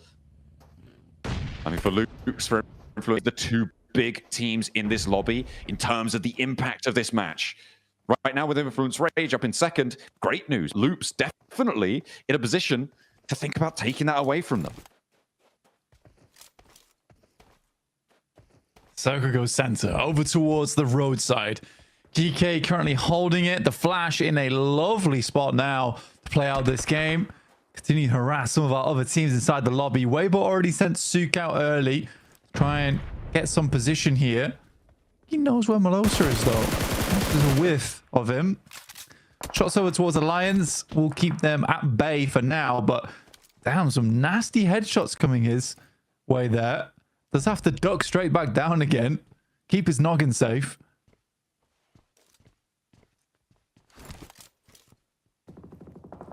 Certainly does need to. Influence Rage. They're on their chance to make it into the rest of this circle, curtailed by Falak. And in a circle, bust them down to 2, but get closer. One step at a time. But Law now, a barrage of nades sent his way in for Influence Rage. They are really going to struggle to weather this. Coming at him from all angles. Loops as well, helping out. Second place now. Mark is drawn to a close, but Falak makes it a little bit harder to reach and actually extends his grasp towards it as well. He'll fall down to Loops, and they are now up on 48 points, 4 points shy of that Influence Rage. Mark in second place. It is so towards that second place bubble as Loops are racking up the points, but who else can join them? But your time to wade into the fight. Time's running out. Weibo, like you say, aren't really earning a lot off the back of this, but it's hard with these angles, John. It really is hard. From where they've played, they've definitely secured themselves at least a top 5 on the initial rotates, but not every game. You can't just force elims every single game. I think for Alliance, for where Weibo were playing, there's definitely a game where they could just get limited elims, but they would secure a high placing.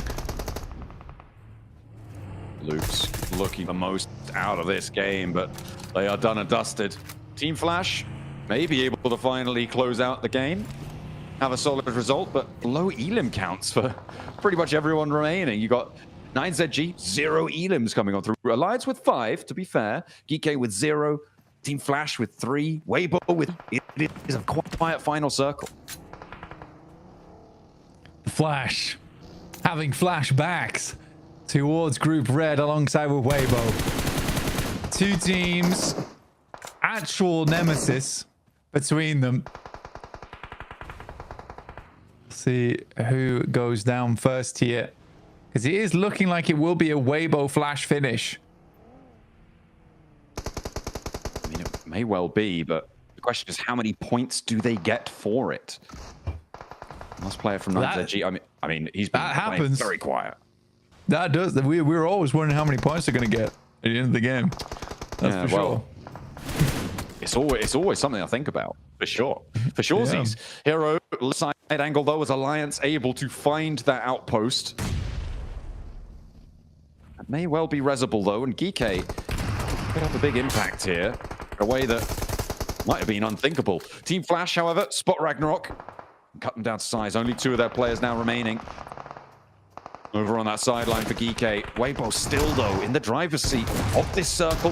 With that south side under control. Flex out comes through from Kevin. He's very, very low. Alliance looking to try and hold on, but there's the rundown from Nerzed, who does get traded off on towards. And Alliance and Geek might just take each other out of the running of this one. Deny the points over towards the tables. The teams really fighting for those top spots. Team Flash desperately want them. Order able just about to find it. And now Weibo could start to come alive. Look for the player down. It's almost more important. And Order reads that, but does get knocked for it. Cluck, not going to get that flush, but what can Team Flash do with this opportunity? 33Z is down as well, and they leave Sook on a sliver of it, but alive and kicking. They can res, but Team Flash can take control. Yeah, it's too late. It's too late to res. Basically, Weibo have to win this with men down, essentially. It's going to be a bit of a 1v4 scenario, but the Flash will finish this out. They honestly, for the Flash, I think that their wrap out down towards the south side was the thing that won them the game, because what they did was they were way quicker to clear out their side of the circle than Weibo were, and Weibo suffers because of it. They absolutely do suffer because of it. For the Flash, on the other hand, I was very impressed by that ending. Really, really well done. For Weibo, I think it's around about a 12-point game, which really does not push them that far. I mean, it's not impossible, right? And anyone, I think at this point, anyone over maybe 30 points does have a chance with that big rondo at the start of tomorrow's games. Anyone over 50 in with a fighting chance for the whole day. Anyone over 50, well, they should be on the defense, right? They should be looking to defend their spot, earn as much as they can tomorrow. Team Flash look to try and jump up and join them, but will it be enough? Only tomorrow's games will tell. Let's head back to the desk to break down the day.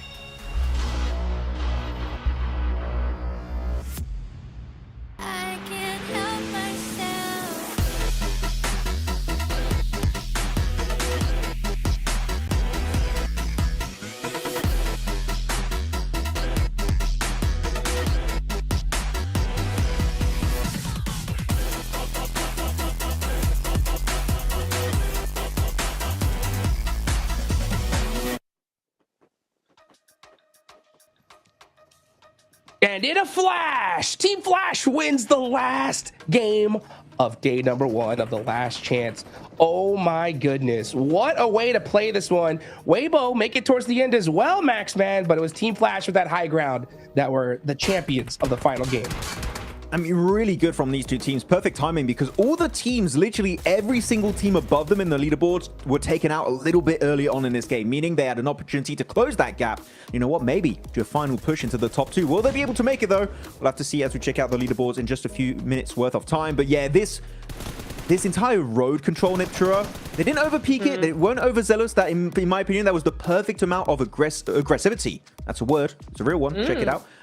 That was pulled off from them. So for me, that was so well done. And actually, barely any damage taken from these guys. That was so one-sided in their favor. Also, notice Win, 3 eliminations, but only 1 knockout. So he's looking towards those other fights as well, trying to steal as many eliminations as possible that he can get his hands on. So like to see that proactivity coming from him as well, right? That aggression towards other teams, always looking for an opportunity wherever he could find it. So really nice to see those elims coming up. Again, we keep seeing this. Not a whole lot of eliminations, or not the biggest elimination wins that we are seeing, have seen so far, but they are doing just enough to stay in the conversation, stay in that top 5, and make sure. Wait, was that AMR? Was that an AMR sniper shot? Yes. Oh, Bolty for the win! I love this. That's not Bolty, that's Bolty. It's a big one. Yeah. With the Lynx MR. Capital It's supposed B. to take down vehicles, okay? That's how good it is. But no, very interesting one. I would say this is not a game. I don't know if you would agree, Hodrix. This is not a game that stands out to me as like, you know, all about how you take your fights and stuff. This was all about terrain knowledge and how and when you rotate. That was very important for this map if you wanted to get to the late game. For sure. This felt completely different than I think the entire day. The whole start of this day was just aggression, you know, risking it to make sure you could possibly get the chicken dinner. I think towards the end, because there was so many teams that knew that they don't need a lot of points, right, to have a good day 2 tomorrow and still make it a top 2. So they were like, you know what? Let's just play this very carefully, very calculated, and make sure we put something on the board, because I don't think we saw one team this game even get close to 10 eliminations. It was very spread across the board, Natura, right? And which is good to see. The macro, if you were on IGL and you got to the late game, you know what? You're bloody good IGL. Well done. Oh, yes, but here we go. indeed. Rotations. Oh, so much to bring up in this one. And you know what? I want to cover this one because it's something very interesting. Look at Weibo in particular. So they go center up pretty early on. They're playing northern side Los Leones. Phase 2, they're going to go for that compound they played earlier, which is going to be in that valley area. But you're going to see they don't fully commit. They go for this split. And Flash eventually upon the next circle, circle 3, they see Flash get closer, like, we're just going to give it to you for free. And you know what? That keeps them alive as a 4-man squad Niptura into the late game scenario. It is not playing scared, it's playing respectful with your enemies and also giving yourself a higher chance to perform later on in that match. Weibo, that decision to give that compound away, sure, maybe cost you the game, but you know what? It got up to, and that's going to give you so many big point games as a reward.